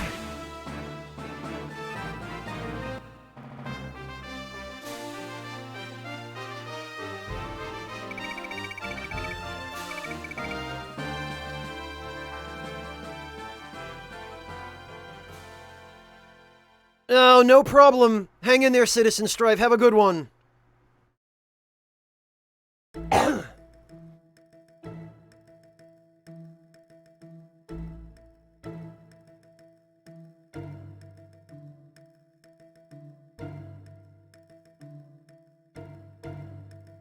Thanks to your help, Goddard was defeated. I plan to return to Yuger with Clive to hunt down the Cooter cult. I see. We will join you as soon as we defeat West Natra. I wish you all good luck.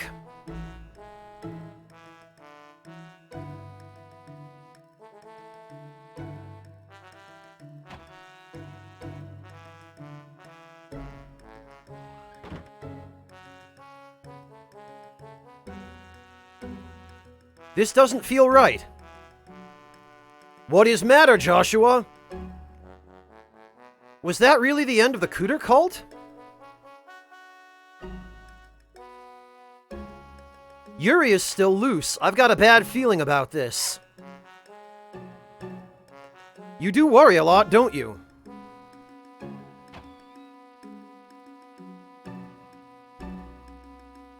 Everyone, I just received troubling news. What is it, Guilty? Our worst fear has materialized. Zora Archaeo, the Twin Empire, has sent its army to support the West. Damn! Worse, instead of entering the West from its border, the Imperial Army has marched through Nervadia, the church state.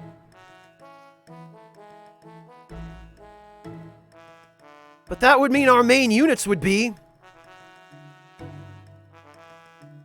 trapped between the armies of the West and the Twin Empire at the border. First the Cooter cult and now the Twin Empire. If the United Natra army is defeated, Natra will be enslaved by the Twin Empire forever. We should go support the United Natra army now. No. Against the Imperial Army's main units, it would be impossible for us to turn the tide in our favor.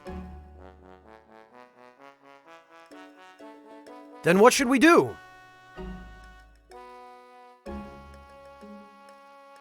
It's a gamble, but we should enter the West as before and mount a surprise attack on Gardeau to abduct King Gregor. Oh, we're going with the original plan, that's right. With him as the bargaining chip, we will negotiate peace with the Emperor. Huh? Are you sane? You propose we sneak into their capital? With this small group, there are easier ways to commit suicide. I realize it is a reckless plan, but it is the best one available to us. We don't have time to think about it. So long as there's a chance, however remote, it's worth a gamble. Yeah, I'm sure no one will notice us sneaking in.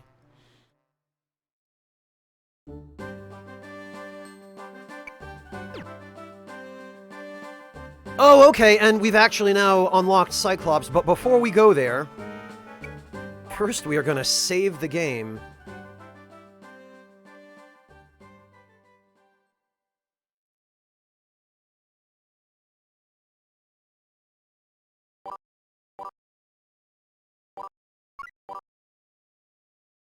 That's the plan, JR. Well, there had damn well better be some new weapons available now.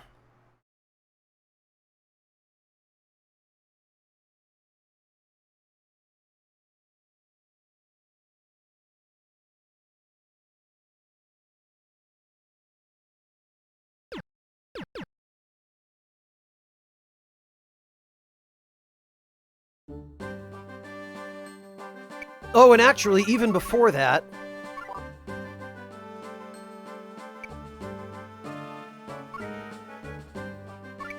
we need to transfer this stuff back.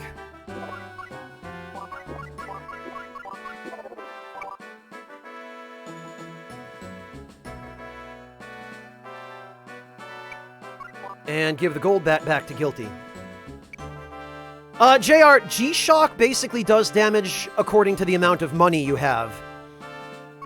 In other words, it will be really helpful, because I've got more money than I know what to do with. Granted, I don't remember how much damage it actually does, under the best of circumstances, but we'll see. I seem to remember that if you have a huge amount of money, it can do a huge amount of damage.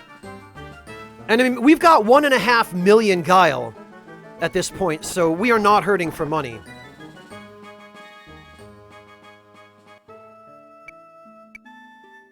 First, let's check the shop. I really hope we at least have access to the Megiddo's sword and shield now. We had... Yes! Finally! Freaking finally.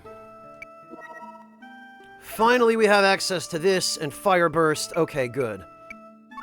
Great. No new spears. Although at this point I guess we're not going to need them. No new bows.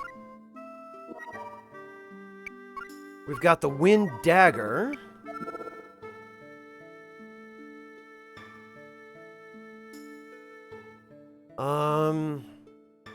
Which I don't think is really any good.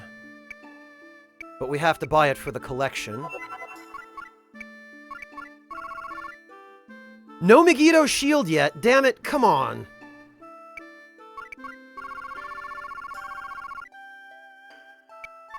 No new staves, although I guess that's not a surprise. No new thrown weapons. And no new axes.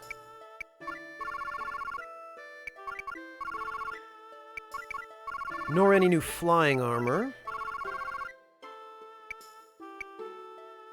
Okay, well, all the same...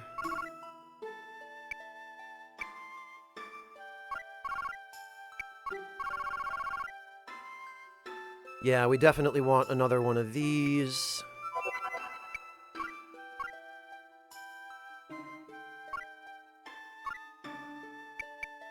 One of those for Prateau. And for Hammett.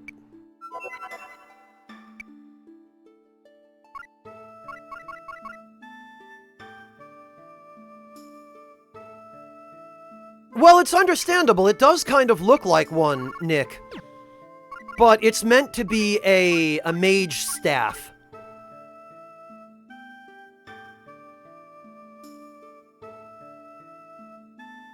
Oh, nice, Schwa! Very good. Good luck with that. I really hope that ends up being enough for your new Switch. Alright, I guess that's probably the best we're going to be able to do from here. And actually, the good part of this is I won't even need to make a separate trip to Quincha to learn any of these skills, because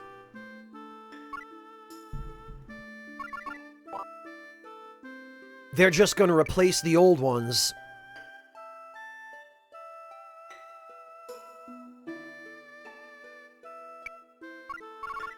Alright, so now...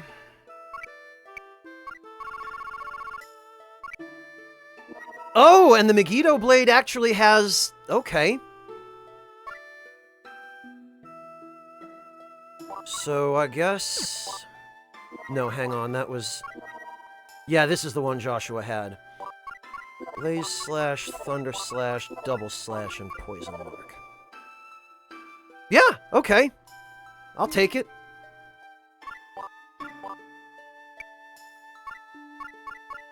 Prateau...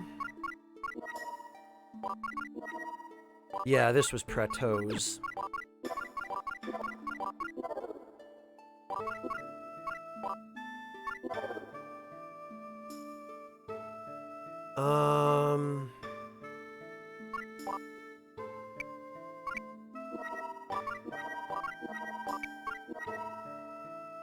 Yeah, there's the Gradius.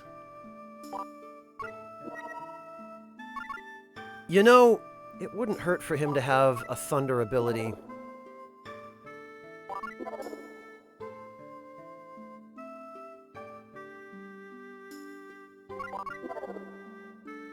This is fine.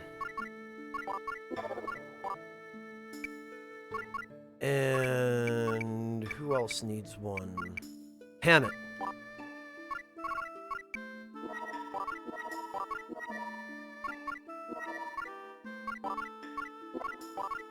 Poison Mark, Treasure Mark. Honestly, Treasure Mark really isn't doing that much for us.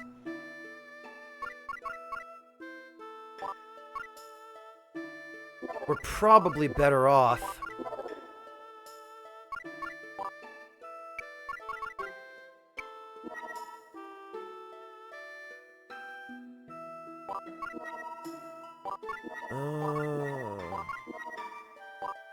Okay, Blaze Slash. We've got to have another Thunder Slash around here somewhere.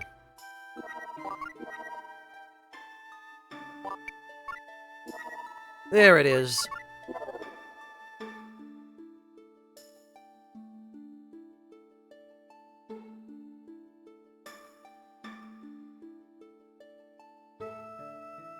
There we go.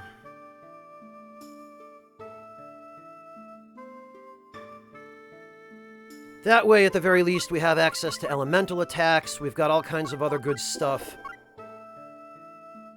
Yes, J-Art, we've done Octopus. Yeah, Schwa, and a good pair of leather gloves if you're going to be pulling blackberry vines.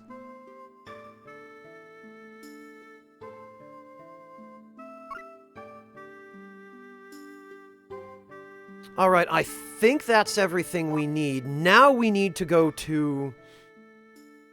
We need to go to Cyclops.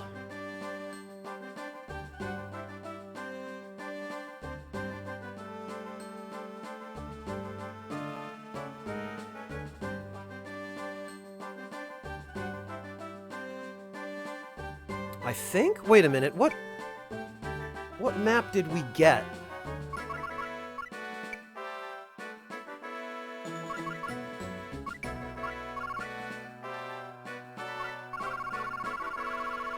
I think we got map 1. Map 1 was Cyclops, okay.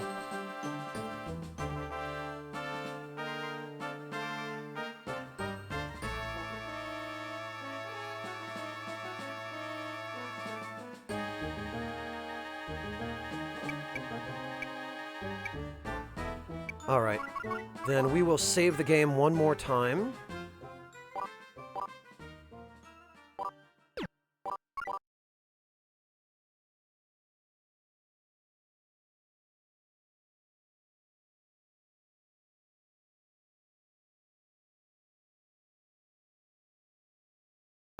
Alright.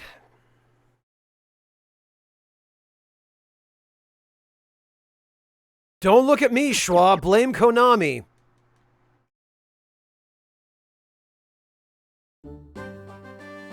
Alright. Here we go.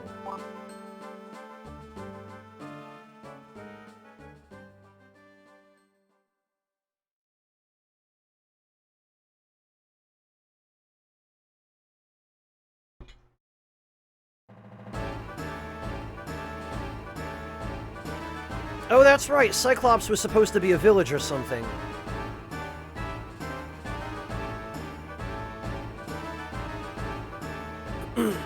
Alright,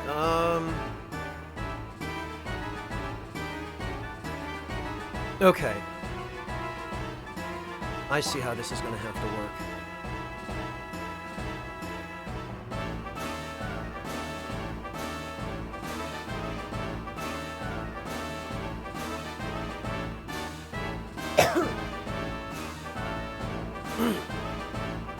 Alright,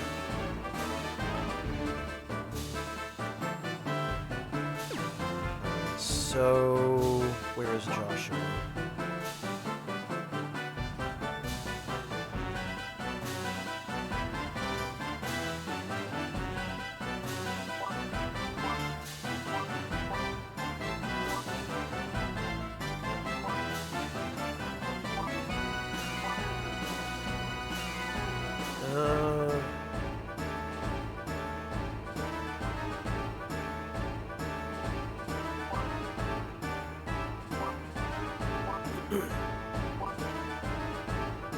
Oh, that's right. Actually, since Nicola and Clive left,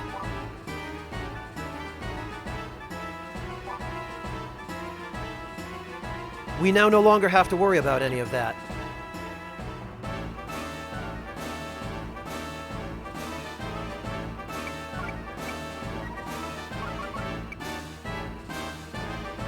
Because now we can just reach everybody.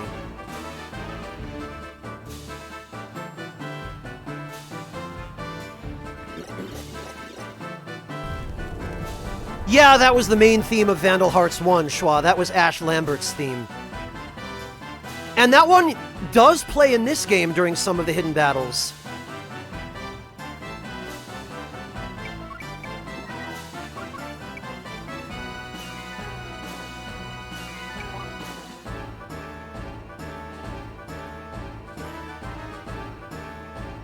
Yeah, I hate to say it, Dandy Wizard, but they were pretty useless.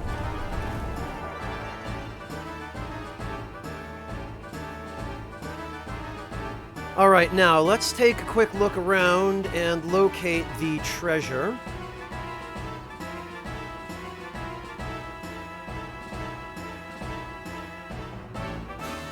Ah, okay, well, there's an obvious one.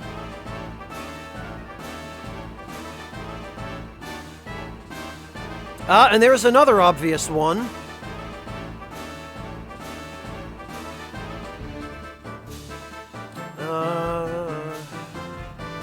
I don't think any of those chimneys would have anything in them. Ah, okay. Here it is. Alright, yeah, see, at least these ones are clearly demarcated.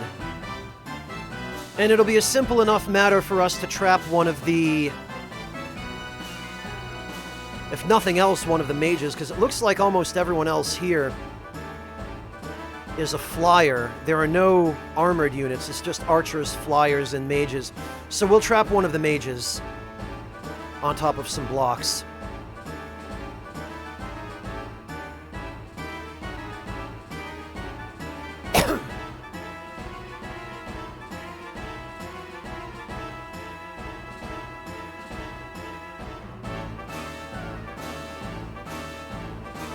What a mostly invincible crown.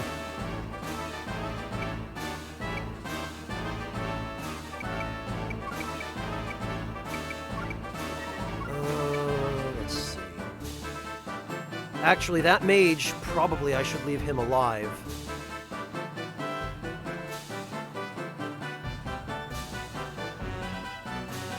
So that we'll trap him first. Oh, he'll survive Ripple Laser, actually.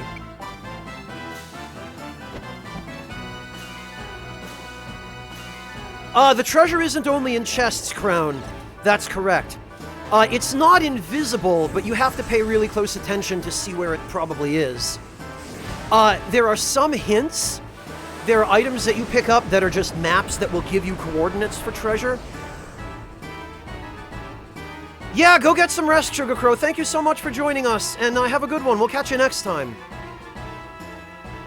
But, Crown, if you look really closely at certain tiles, particularly tiles that are in conspicuous places, like these one stone tiles that are just jutting out of the waterway, and if they have a weird pattern on them, like this one has 3 dots, and this one has kind of a double diamond, like a concentric diamond, these are telltale signs that there's probably an item there.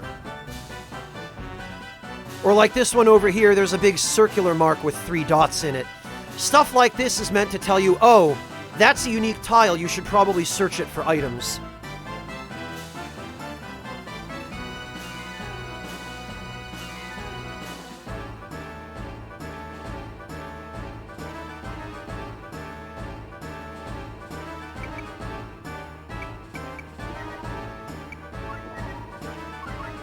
There we go. See, I like it so much better now that Egress has enough MP for lots of entrusters.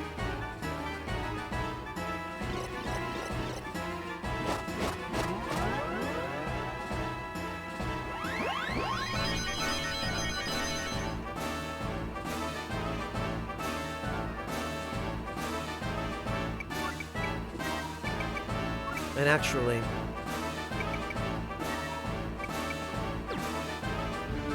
I do not want to kill that mage.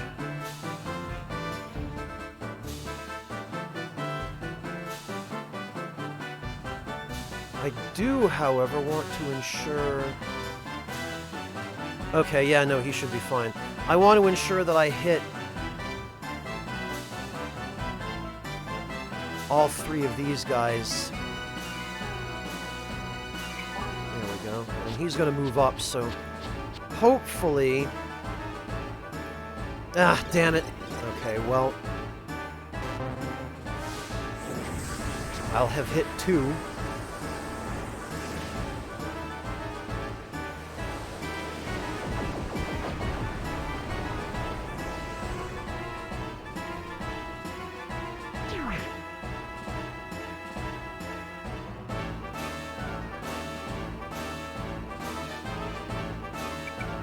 Alright, and now...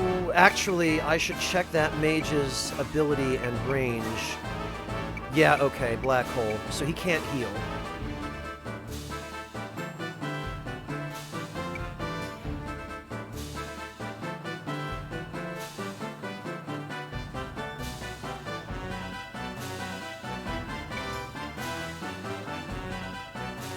Ah, it occurs to me...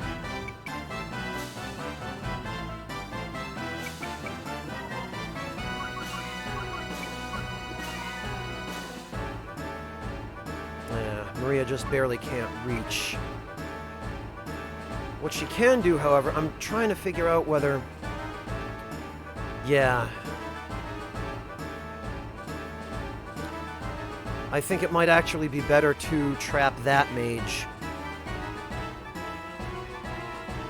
Because this one is a little too close, and I don't think I'm going to be able to get everyone out of the way in time.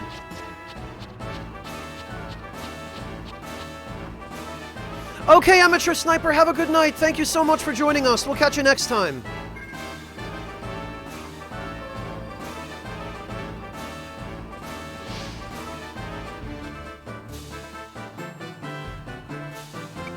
Yeah, I think this is probably the safest strategy.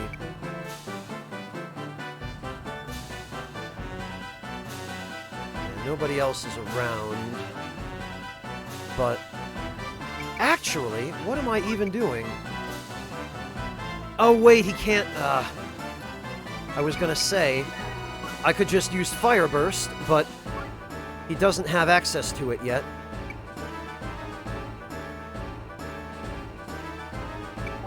He should after this turn, but...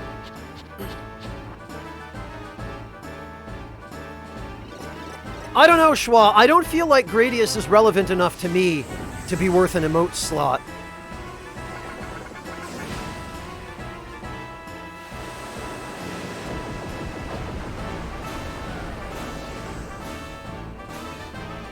I've only ever heard the name, Alex.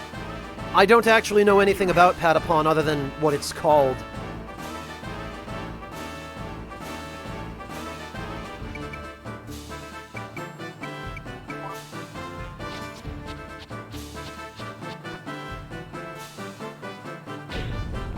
Alright, well now we need to...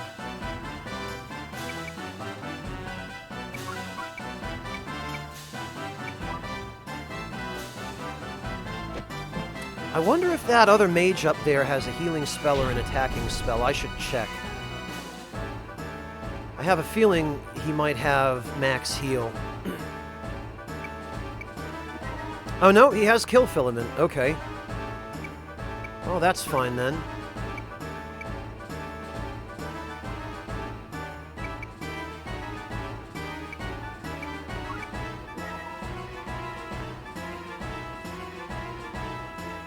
Honestly, Lyra could use some armor with a little more MP.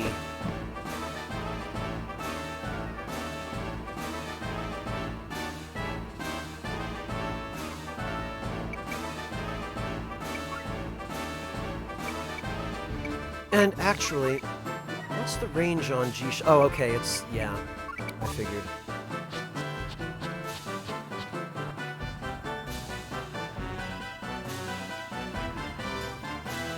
Well, I use Ripple Laser a lot here, Dandy Wizard, because it's the best spell in the game. What, am I going to not use it?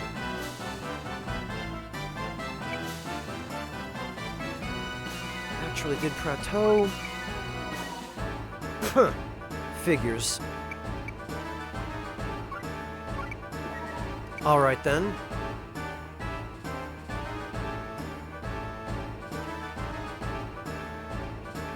Honestly... since the biggest group is way the hell over there,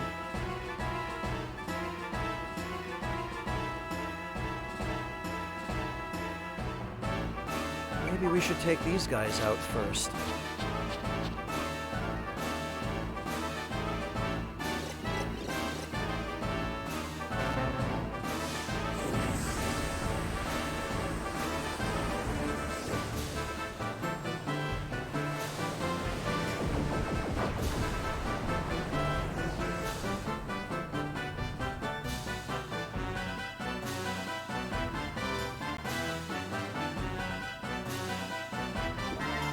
Oh good, yeah, now we got Fire Burst. Oh, okay, I see. He didn't like that very much, and he's going to heal himself with a crappy healing spell that he's probably going to spam now.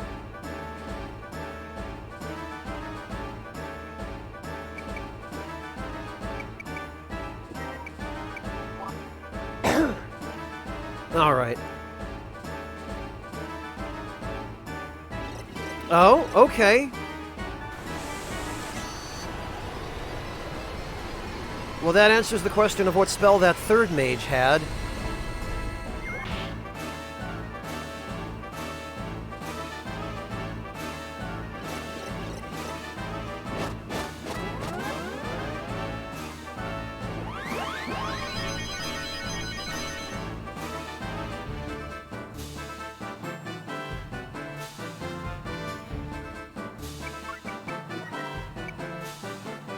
Actually, I should probably check first. Can anyone else reach her? No. Good.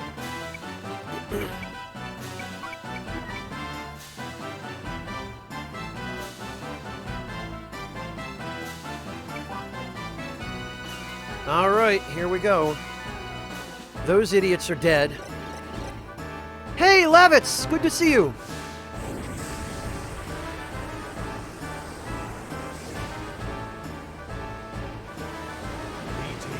I don't know, Schwa. Game designer logic. I don't even pretend to try to follow it.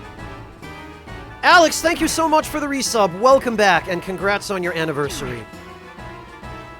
Seriously appreciate your support.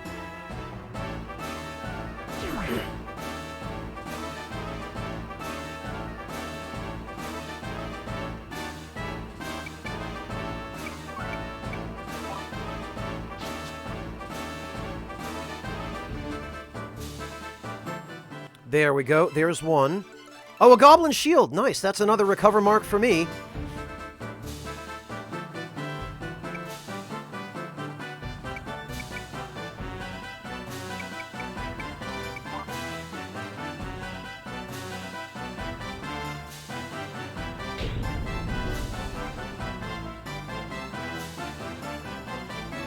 Schwa, I feel like that might be a bit of a loaded question.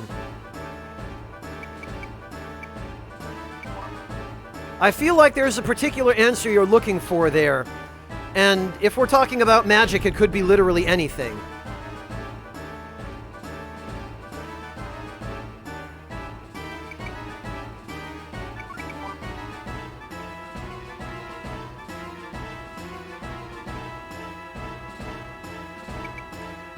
Oh, Schwa, I'm sorry to disappoint you, but I'm afraid I don't have that kind of imagination. I'm genuinely coming up blank to answer that question.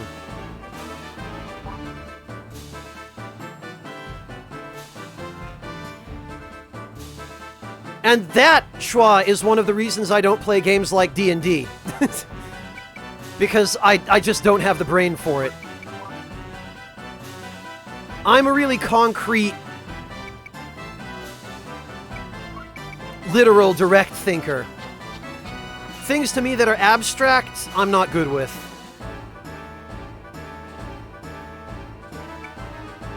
Uh-oh.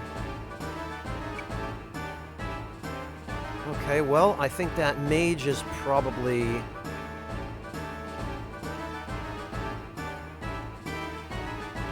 Yeah, he's probably gonna...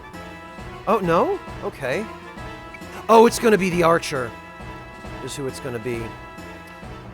So who is he most likely to go for?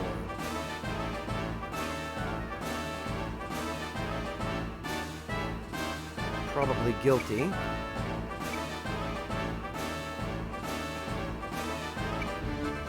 Oh no, actually, he's probably going to go for Hammett or Joshua.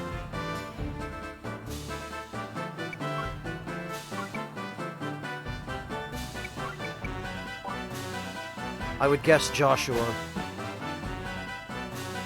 Oh, no, it is going to be guilty, isn't it? Yep.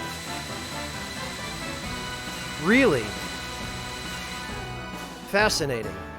Oh, it was guilty and Hammett, I see, because he had an AoE. I have to remember that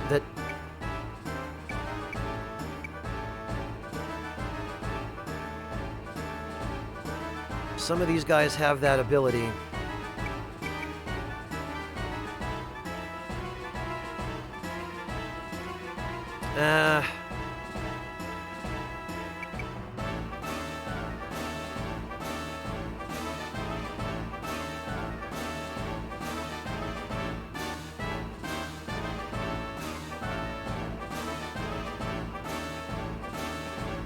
You can, Dandy Wizard, but when it gets that pedantic, people stop enjoying it.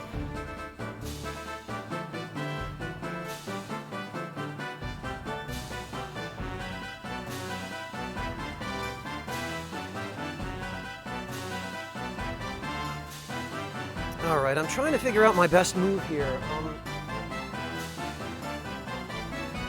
I would like to take the offensive a bit, but since Guilty has already taken some damage, I do not want to send him in to take more. I think we'll just pull him back. Wait, what? Oh, of course. This guy's gonna try healing himself again. I should have figured.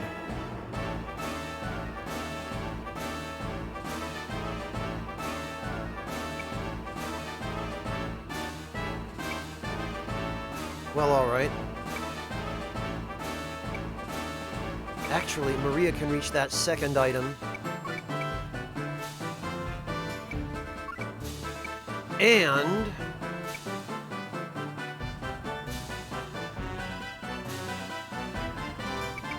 oh, and she...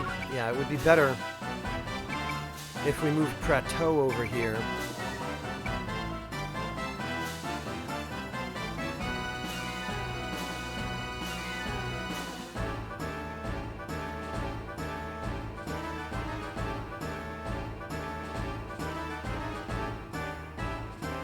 There we go. Now, as long as that flying guy doesn't move, we actually should be able to send Maria to get that last item without having to trap anyone on top of any blocks.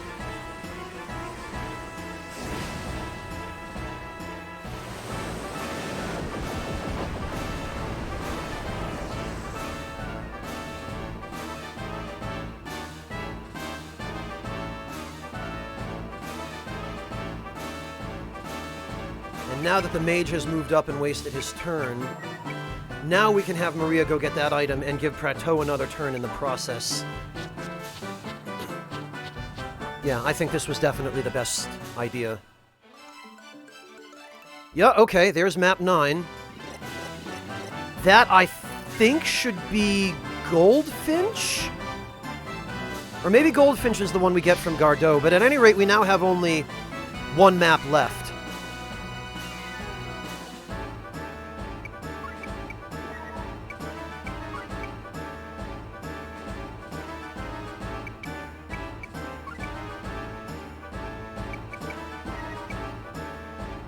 Oh, yep, we're not reaching anyone with this.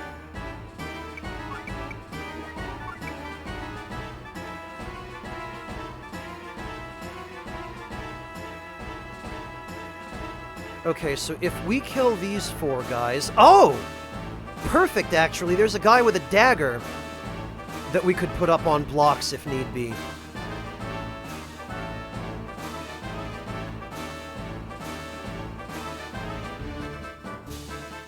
That flying guy is probably going to go next, but yeah, I figured as much.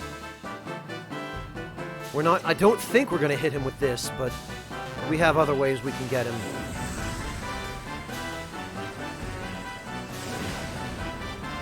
If only, Schwa, if only.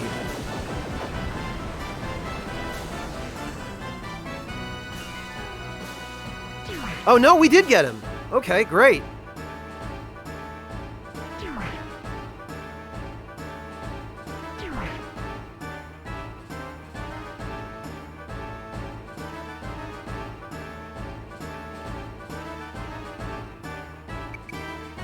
And now we can move Hammett up.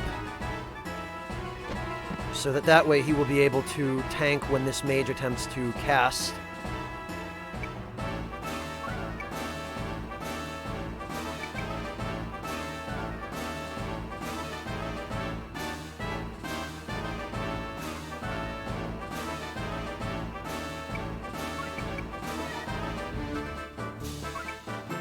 And we'll just give Guilty a little healy heal over here.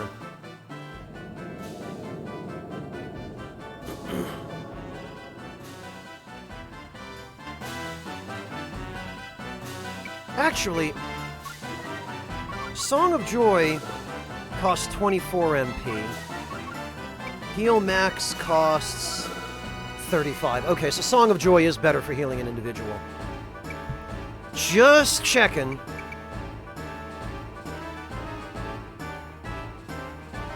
Ah, that's not unusual at all, Schwa. Half of the viewers for a game like this are going to be coming from auto hosts and mobile, where it's not as convenient to type in chat. And most people just like to lurk anyway. You know, not everyone has the energy or the time to chat. Which I can very much appreciate myself, because usually when I'm watching someone else's stream, I'm lurking. Schwa, no, that... just because people aren't chatting doesn't mean that they don't appreciate being here. But people like to multitask, you know? People like to make dinner while they stream. They like to, you know, try and do their homework while they stream. And yeah, typing on mobile sucks.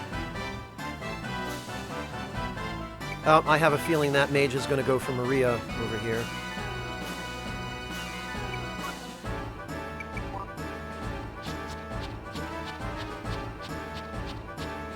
Oh, no? Okay. No, he's just going to go for Hammett, I guess. Well, Schwa, it's always easier if you put a kappa after what you say, rather than leaving it up to me to try to figure it out. If you intend something sarcastically, just make it clear. Just add the kappa yourself, you know?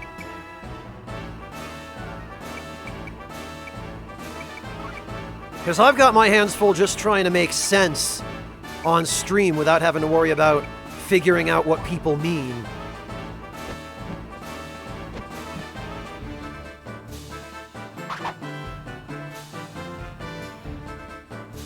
Yeah, and as Tyrannex says, Schwa, some people just like it for background noise.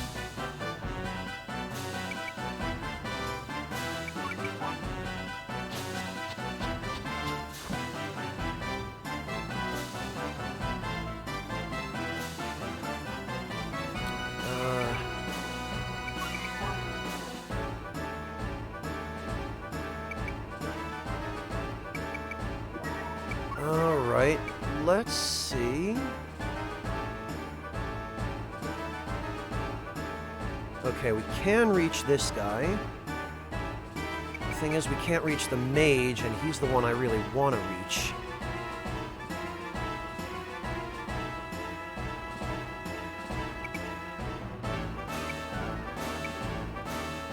Okay, I think.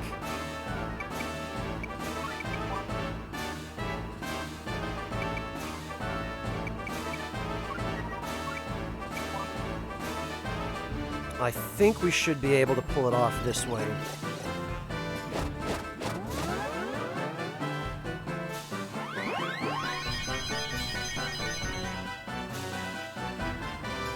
There we go. That way we can have Prateau give his turn to Egress. Egress can then, in turn, hit both of these idiots.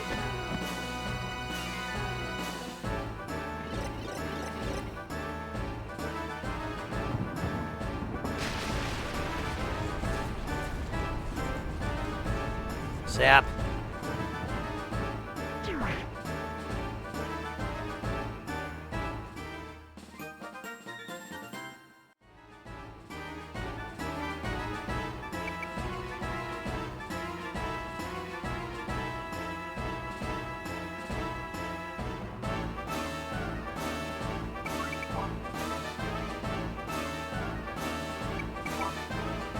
All right.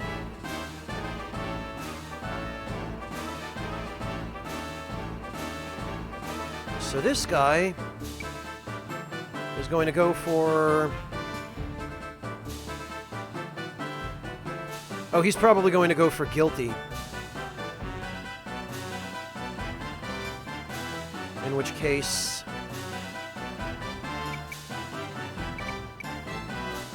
Where's that flying guy? Oh, he's way the heck up there.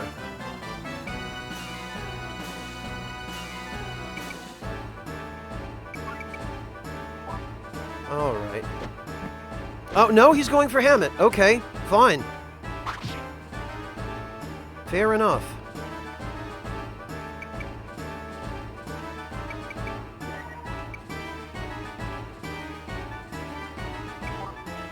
Well, we'll just zap him then. Hammett can take another hit if need be.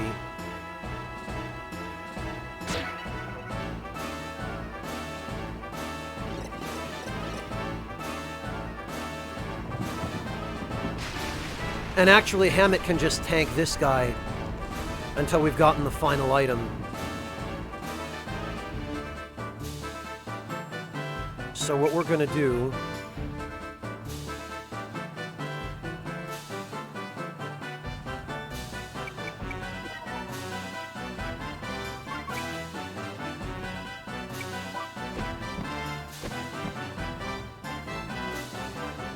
We're going to give him the old double slash. Oh, come on.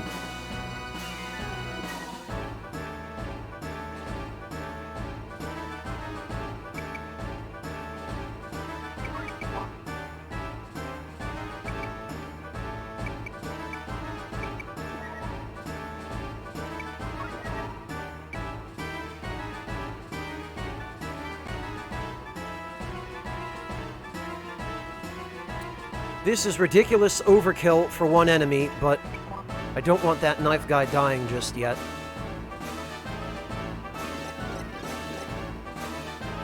Yeah, Alex, that's the idea.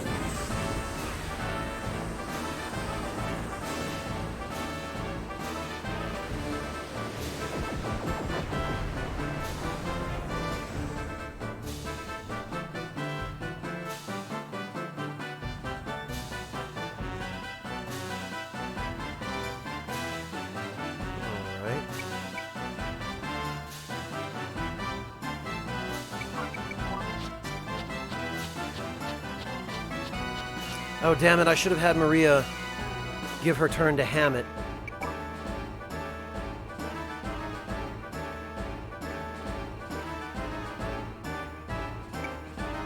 Alright, well, here's what we're gonna do.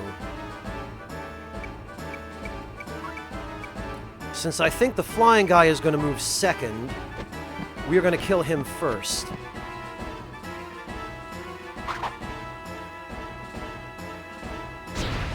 There we go. Now Hammett is in good shape. Now he can just regenerate all his health. There we go.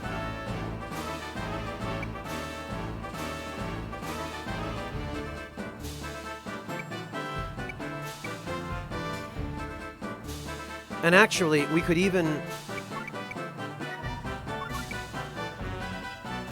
We could even have Aggress heal him and get a little bit of XP. Oh! This bastard thief. Of course. I should have seen that coming.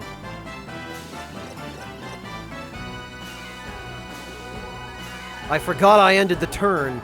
I forgot he was going to get to move again. Well, we can undo that easily enough.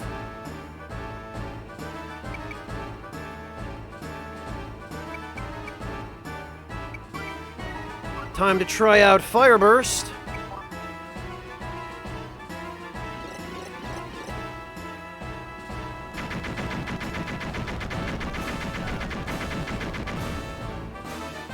And a very respectable spell Fireburst is.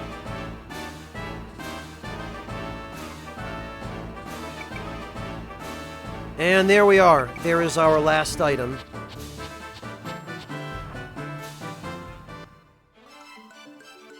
Oh, it's the... I forgot about this stupid thing. The Icar-Sor. It's a cursor in the shape of a squid. Because Ika in Japanese means squid.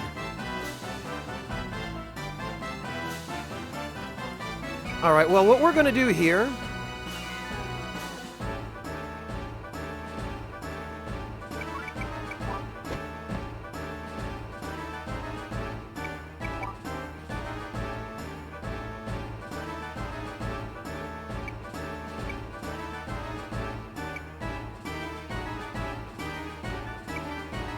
What we're going to do here is... We're just going to move Hammett down here, because I have a feeling... Oh, okay. Well, that's what you call hedging your bets. Anyway, now that we've got it all, it's time for some G-Shock.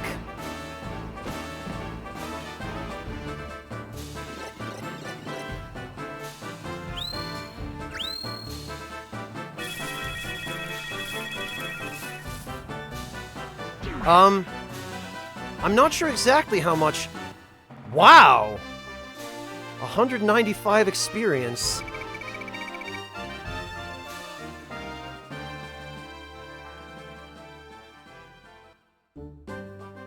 And it doesn't appear to have cost us a significant amount of money.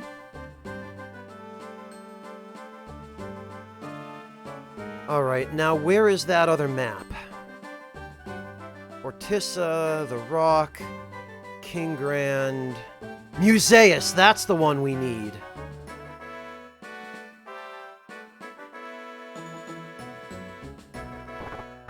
Alright, now...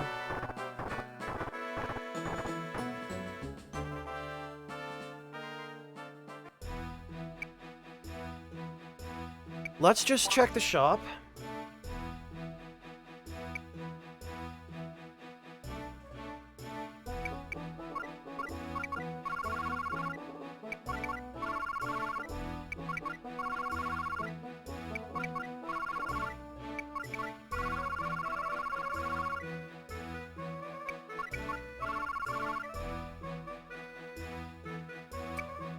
Okay, yeah, it doesn't look like there's anything new.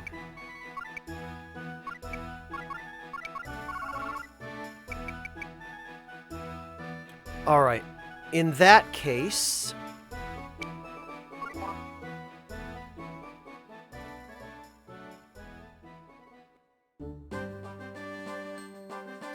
Yeah, I believe, JR, this is where we get the El Mach armor.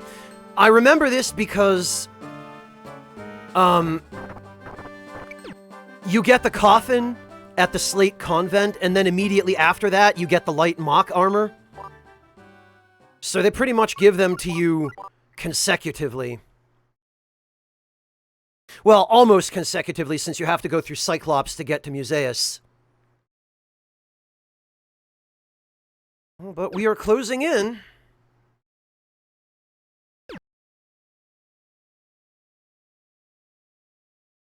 Alright, we'll do this last one. We'll pick up that sweet, sweet Mach armor.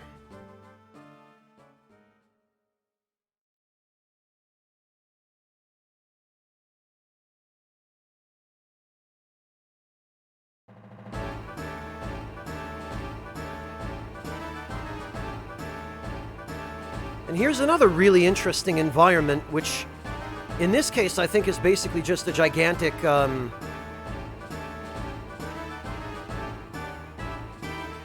just a gigantic palace of some kind, I guess.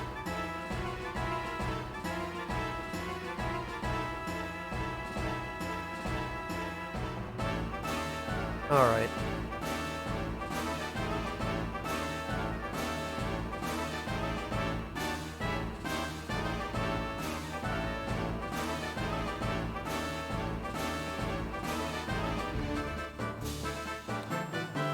In this case, we're gonna need...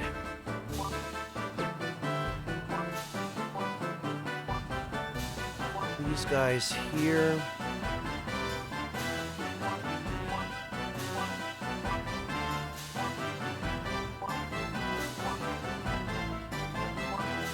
Whoops.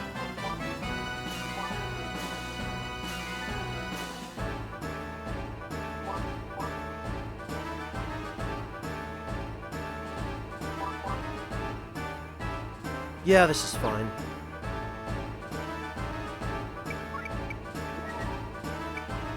And we'll just hit a spirit fruit there. These guys are going to be a problem, the archers. I'm going to try, JR. I can never guarantee, because my work schedule is just really up in the air pretty much all the time and really nebulous. But if I can, you'd better believe I will.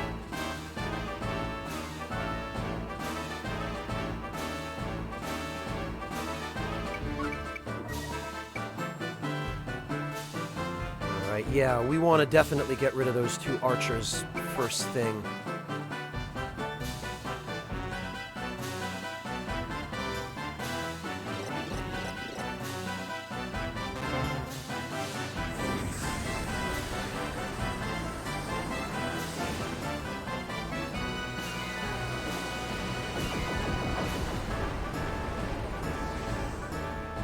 There we go. The flyers I'm not as worried about. But the archers we absolutely have to get rid of. Not to play myself, Schlemp, but maybe, maybe to watch.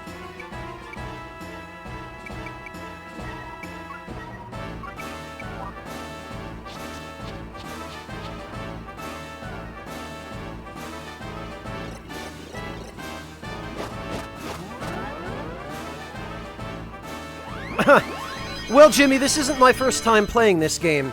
If you're looking for a recommendation, I will always recommend Vandal Hearts and Vandal Hearts 2. Because they're both just really great games. Just gems from the PS1 era. And if you haven't already played them and you think you might enjoy them, you absolutely should give them a try.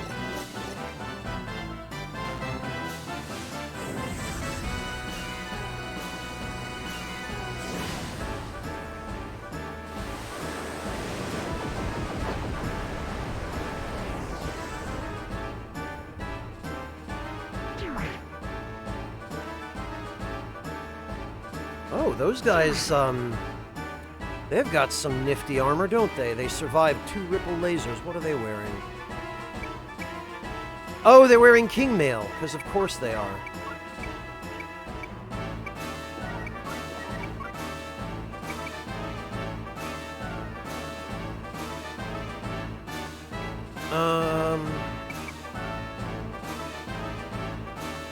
Alright, let me see here. I think there's just the one chest over there, the one over there.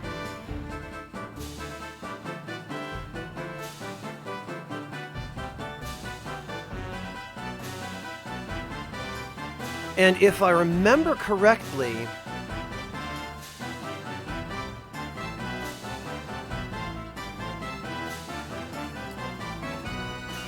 Yeah, okay. It's a little bit hard to see, but right over here, there's a pattern of 3 dots on this tile. And I think that's where the El Mach armor is. I remember I had trouble finding that one. But we can have Maria work her way on over there now. Because, yeah, nobody can reach her here.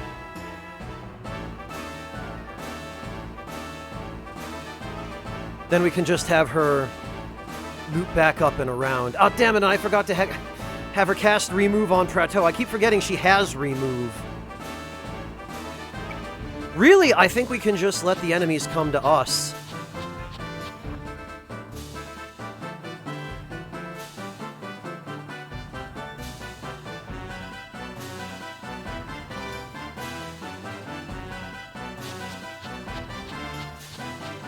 We should probably have Prateau clear those flyers off the left side first.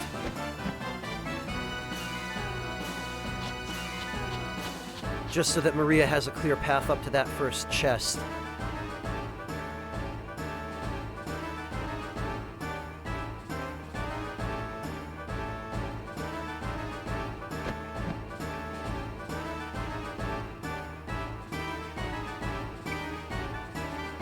Yeah, okay. So they can't reach us yet no matter what.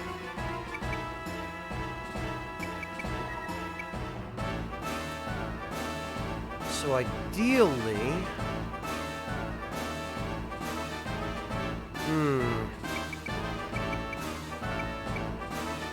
Oh, actually... This is perfect. I think. Ah, damn it, come on. I just barely can't reach that third guy.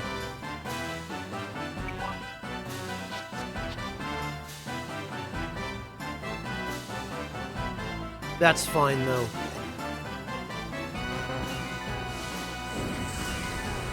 Egress can give Prateau an Entruster, and then he can at least take out those first 2 and damage the third.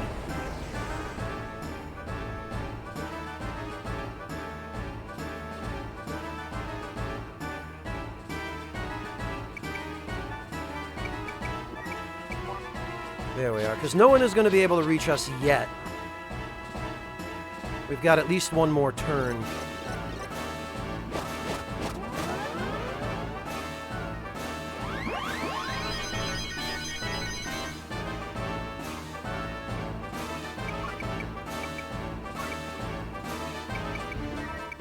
And if we move up just one more... There we go. Oh, good, and none of them decided they were going to move yet. Perfect.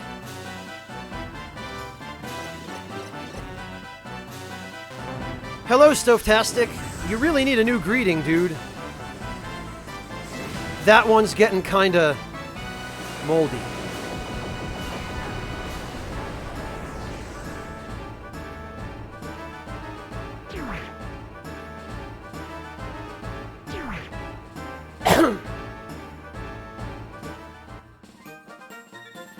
Yay, another level for Prateau.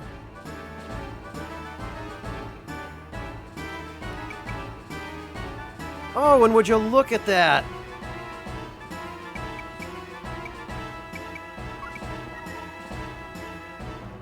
Oh, look at that. Joshua doesn't have enough.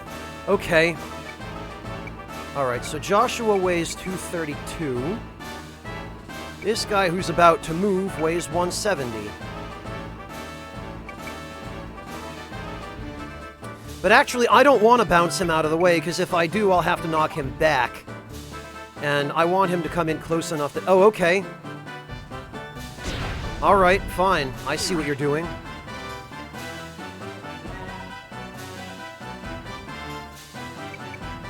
Stove, I'm afraid that one is a little bit rotten.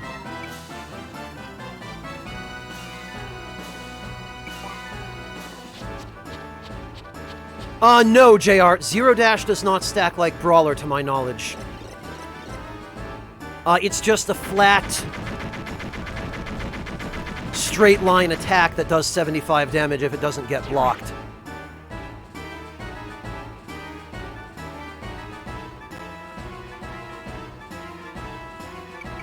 Alright. Oh, and actually, this time I'm going to remember...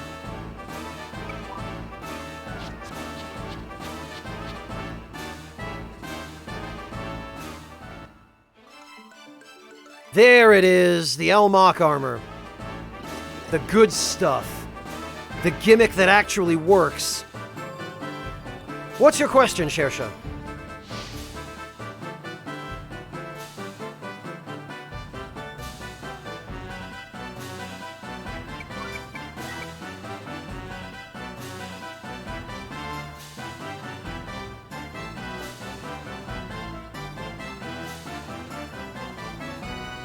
Well, Shersha, I'm not here to answer questions like, what is love? Because that would fall within the purview of your conundrums of philosophy. I solve practical problems.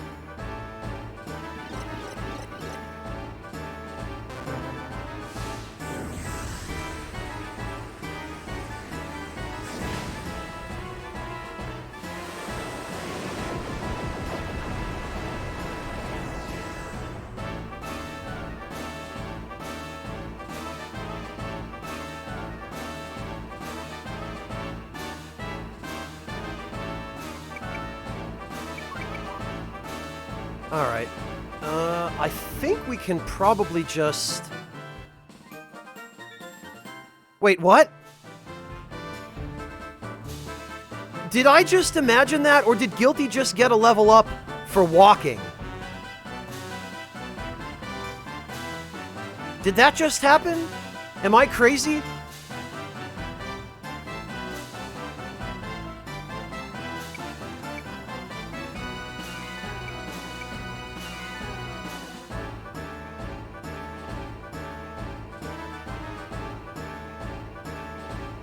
Oh, I bet I know why, because he got like 195 experience for using G-Shock on an enemy during the previous battle.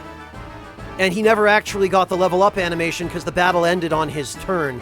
I bet that's why he just leveled up.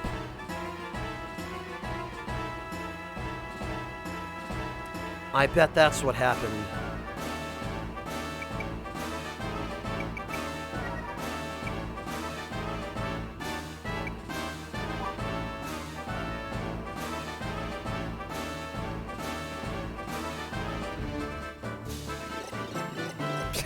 Yeah, Schwa, I guess. Shersha, wasn't it posted in the Discord? Honestly, JR, I don't know.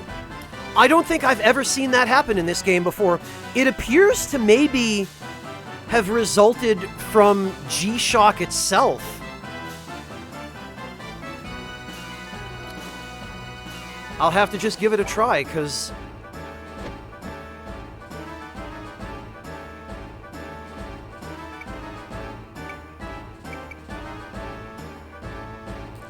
Ah, I see.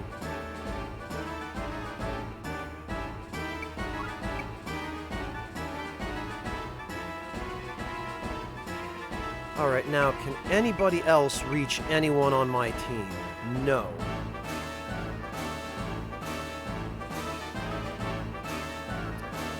The flying guy can. This guy can't.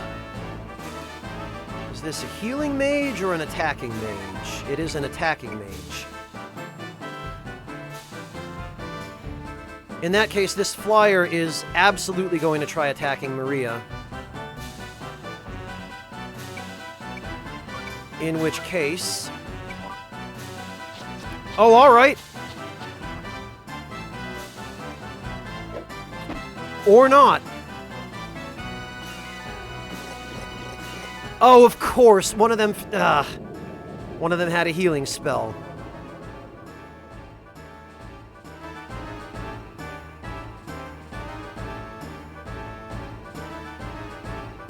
Yeah, Shersha, the soundtrack of this game does appear to have been very polarizing.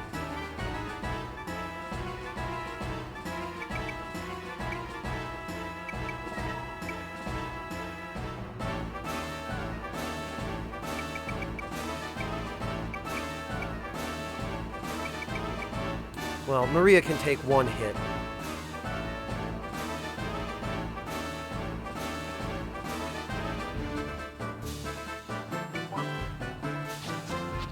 Oh, is he going to try and heal as well? Does he also have Mother Mercy? The hell you will.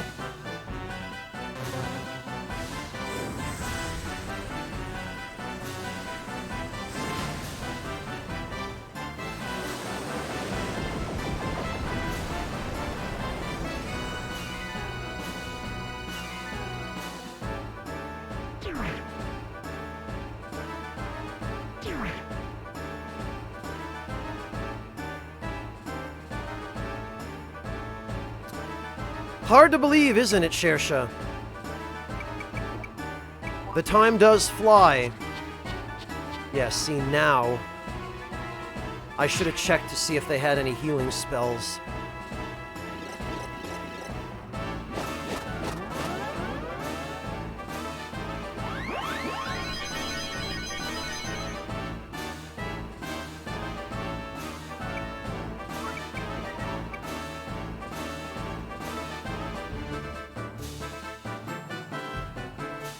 Alright, now, is there anyone...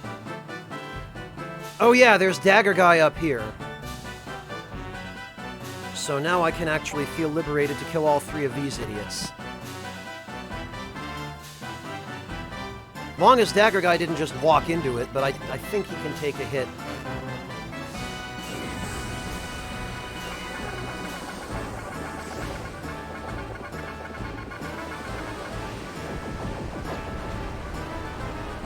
Yeah, he didn't walk into it. Okay, we're fine.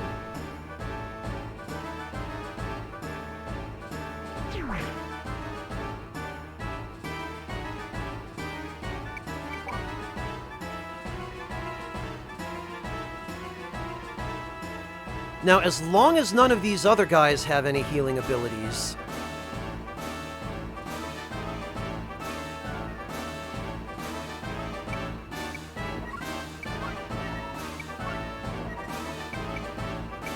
He doesn't. This guy definitely doesn't. Oh, this guy has Dark Mark for some... Okay. This one has Song of Joy. So I guess he's the one I'll have to leave alive.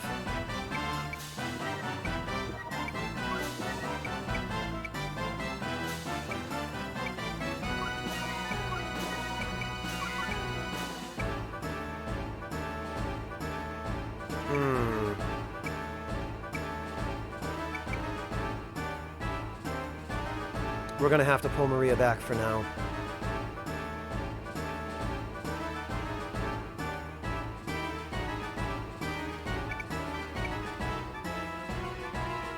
Okay, nobody can get onto that pillar.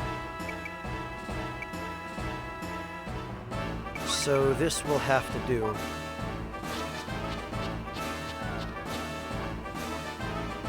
Butter chicken with a bit of cardamom. You know, Shersha, it's funny you ask about butter chicken, because as much as Marcus seems to love it, I don't think I've ever had it. I'd like to, but I don't think I've ever seen butter chicken on a menu anywhere. I'm not even sure I know what kind of cuisine it comes from, because butter chicken could be any of dozens of different preparations from hundreds of different countries. I mean, my mother used to sometimes make chicken with butter. It wasn't very good, but I have a feeling that's not what you're referring to, Shersha.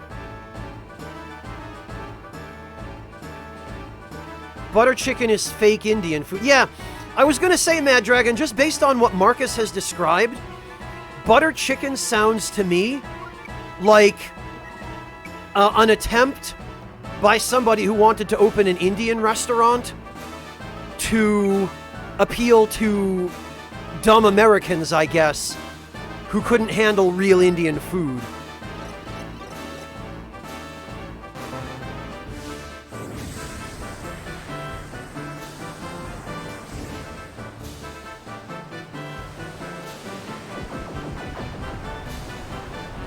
Yeah, I'd like a picture if you have one, Shersha.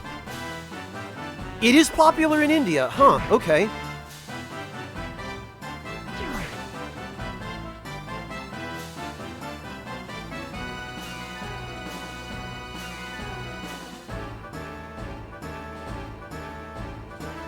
Yeah, ironically, Shersha, I think part of the reason I've never seen butter chicken on the menu of an Indian restaurant before is because in Germany, pretty much all of the Indian restaurants, at least the ones near me in Berlin, are authentic because they're run by actual Indian people who emigrated to Germany for one reason or another, and who only actually deal in the authentic stuff.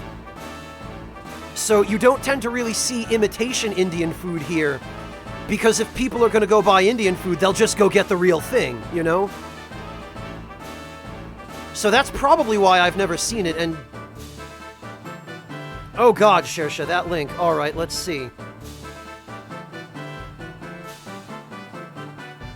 Well, no, Dandy Wizard, there are certain kinds of Americans who like spicy food.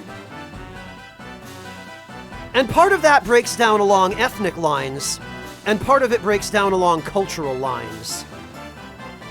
Like, you tend to see a lot more spicy food in the American South. And it tends to be a lot more popular in, say, African American and Hispanic, and to some extent Asian communities as well. Whereas in Caucasian communities in America, particularly in the North and on the East Coast where I grew up, you don't tend to see a lot of it because people don't have as much of a tolerance for it in those circles.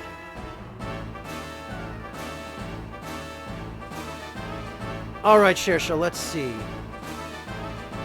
Butter chicken.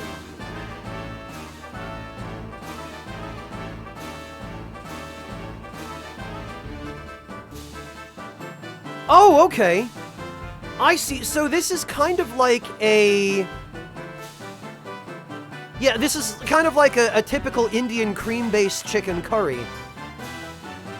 But I guess it's just built around more Western tastes. Is that it? I mean, it looks good. It looks like still probably a tomato-based sauce. Let's see.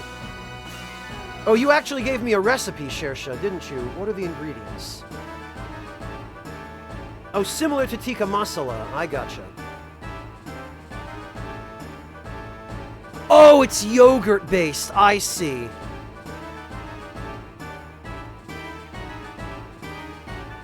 And then you make the curry with garam masala, turmeric, cumin, red chili pepper. Okay, I gotcha.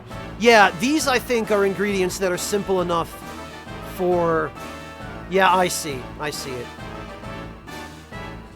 Yeah, I see why this would appeal to the average white American. I gotcha. What, Shersha? I don't speak Hindi. Don't look at me for correct Hindi pronunciations.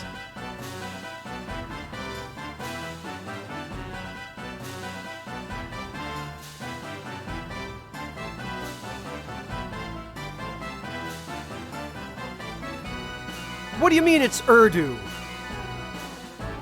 How was I supposed to know that?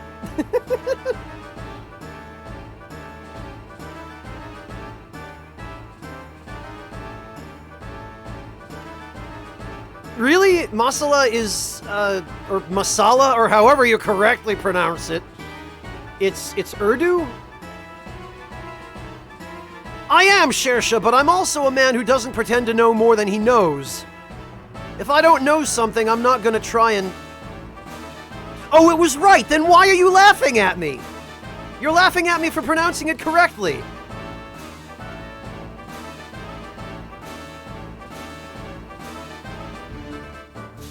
A man of culture is someone who understands how much more he still has left to learn.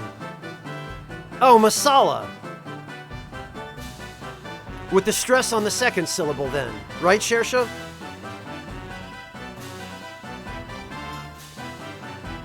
I don't know. I've heard it pronounced both ways by people who seemed like they should know. So don't look at me, man. I can only go by what people teach me.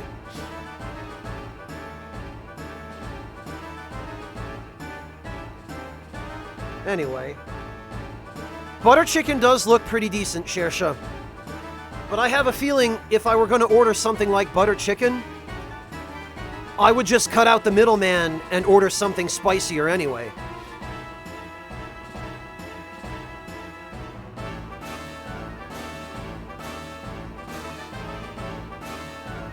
Like, I guess, if butter chicken is that similar to tikka masala, then it must just basically meant to be a version of tikka masala that people who can't handle any kind of heat can still enjoy. Oh, sweeter than... Okay. Yeah, see, if it's too sweet, then that's a turnoff for me. Like, I don't like stuff that's too sweet.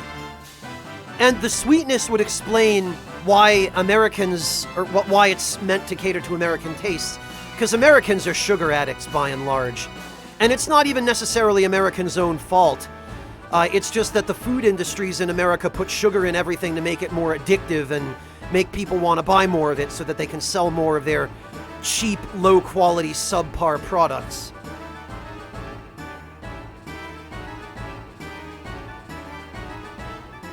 Yeah, believe it or not, Schwa.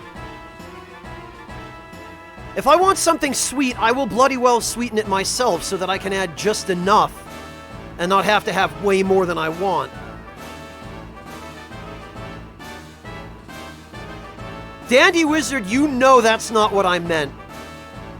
We have had this conversation before, Dandy Wizard. The only thing I like sweet is my girls.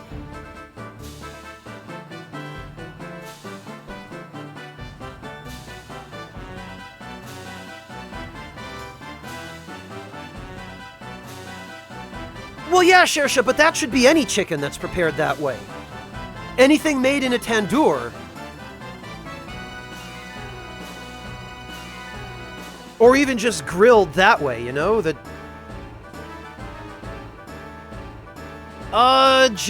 what time?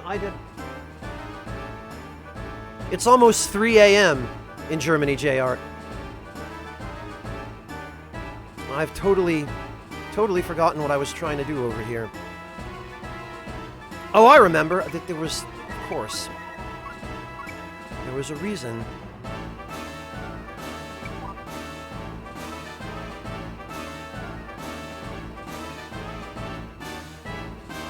Yeah, Dandy Wizard, that might have originally been the reason, but it sure doesn't apply anymore.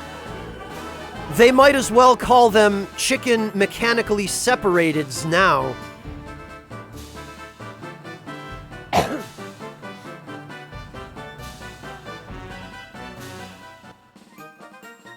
There we go. Finally, Egress starts to catch up a little bit. Hey, Neffy, good to see you. Thank you so much for stopping in.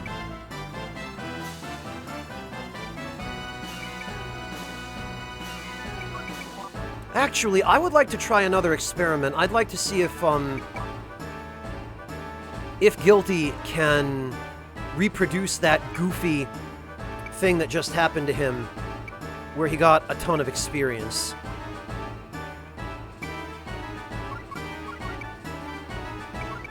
So we'll move everyone back. Yeah, this guy's gonna go heal himself, which is fine.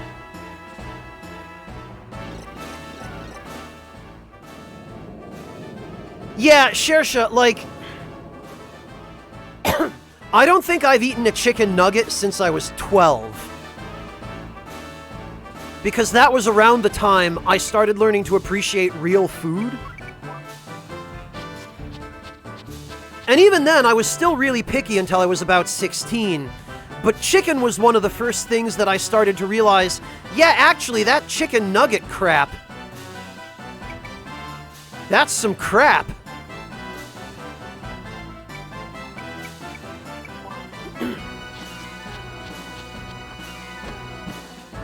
Oh no, Schwa, what did it say? Dare I ask? Oh, nice. Well, that was a wasted crit, but...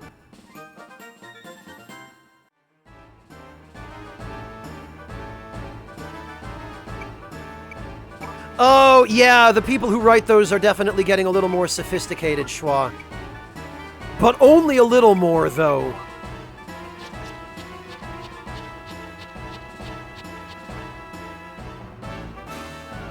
Alright, we've got 2 enemies left.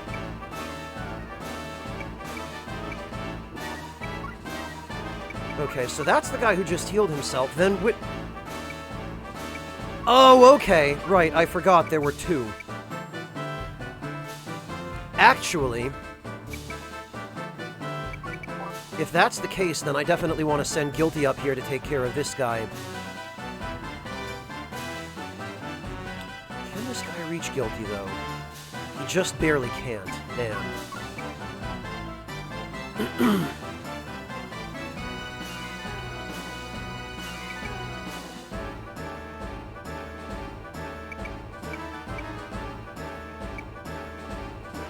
This guy cannot quite reach Maria, but I think it would be safest for us to just waste these guys' turn.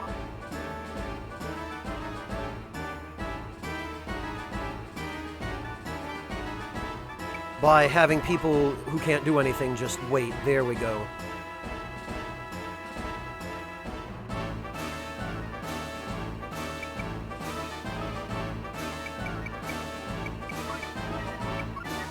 And what do we got?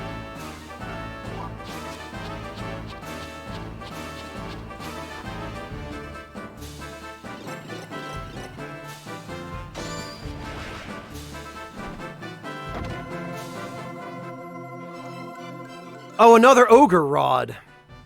Well, this'll be a second Rage Mark, I guess. Not that I'm probably going to be able to use it.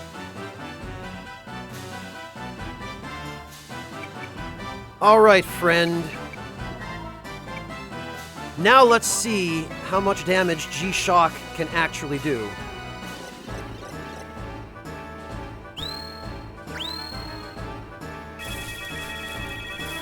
Money Doken! 194, not bad. Yeah, okay, and he only got 24 experience out of it that time. That is... odd.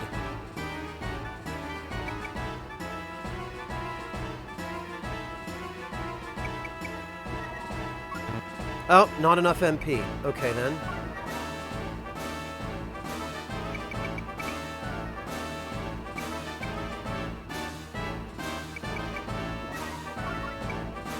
In that case...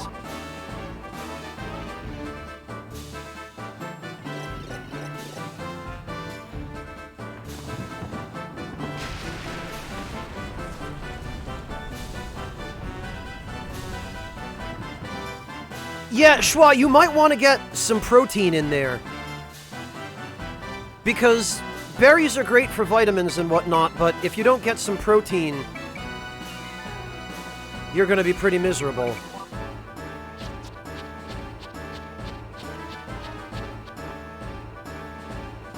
Oh, there goes that guy.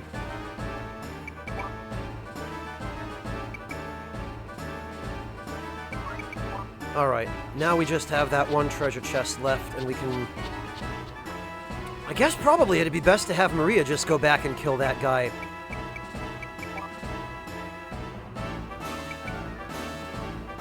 Oh, chili is good! If there are even if there's no meat in the chili, Schwa, there should be beans in it, right? So that'll give you some protein. Yeah, I would have some chili, and then... maybe grate some fresh Parmesan cheese on top of it or something. Or even just some cheddar if you have that.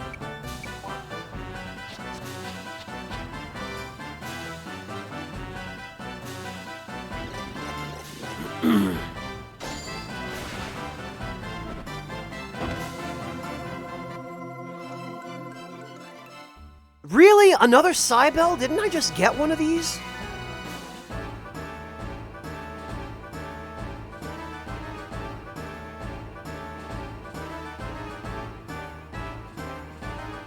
Ah, well, whatever.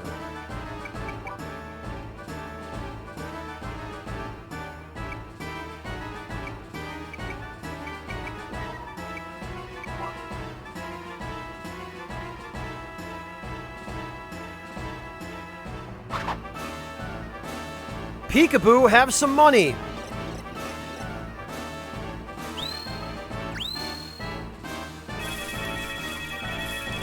From my book of money.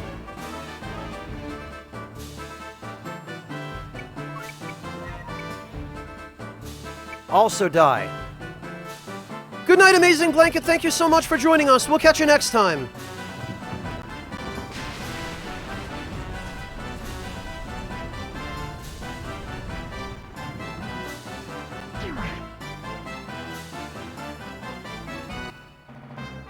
Yay, we did it.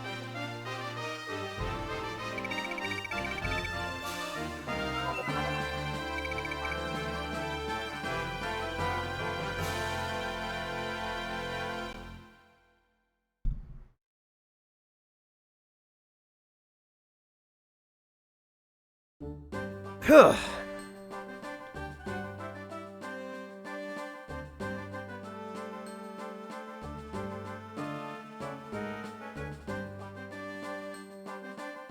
And now we had better save.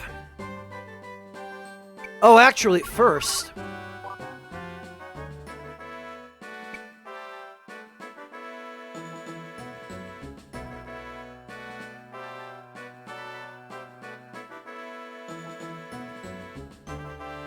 First, I think probably it would behoove us to... Well, I'm gonna need to do a little bit of work, actually. Because there's no point in having Pike with the bandit armor now that we've got this.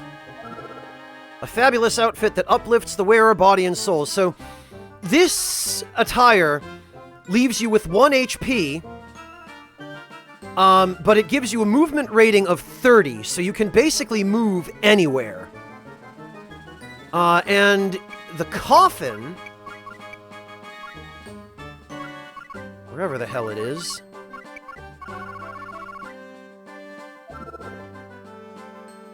the coffin gives you movement -5, but it has infinite range. Literally, it has a range of 99. So if you combine them, you get a unit who can move almost anywhere and strike anyone on the map.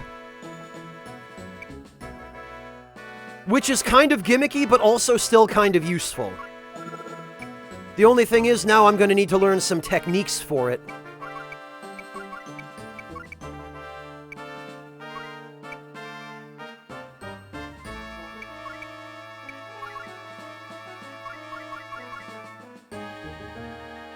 It is dumb, Alex. We're gonna have to deal with this next time, though, because I desperately need to go get some actual food and some actual rest. So what we are gonna do is we are gonna save here. And we are gonna go raid my buddy RB Frosty, who appears to be playing some of the Iceborne expansion in Monster Hunter World. So I'm going to call it for today.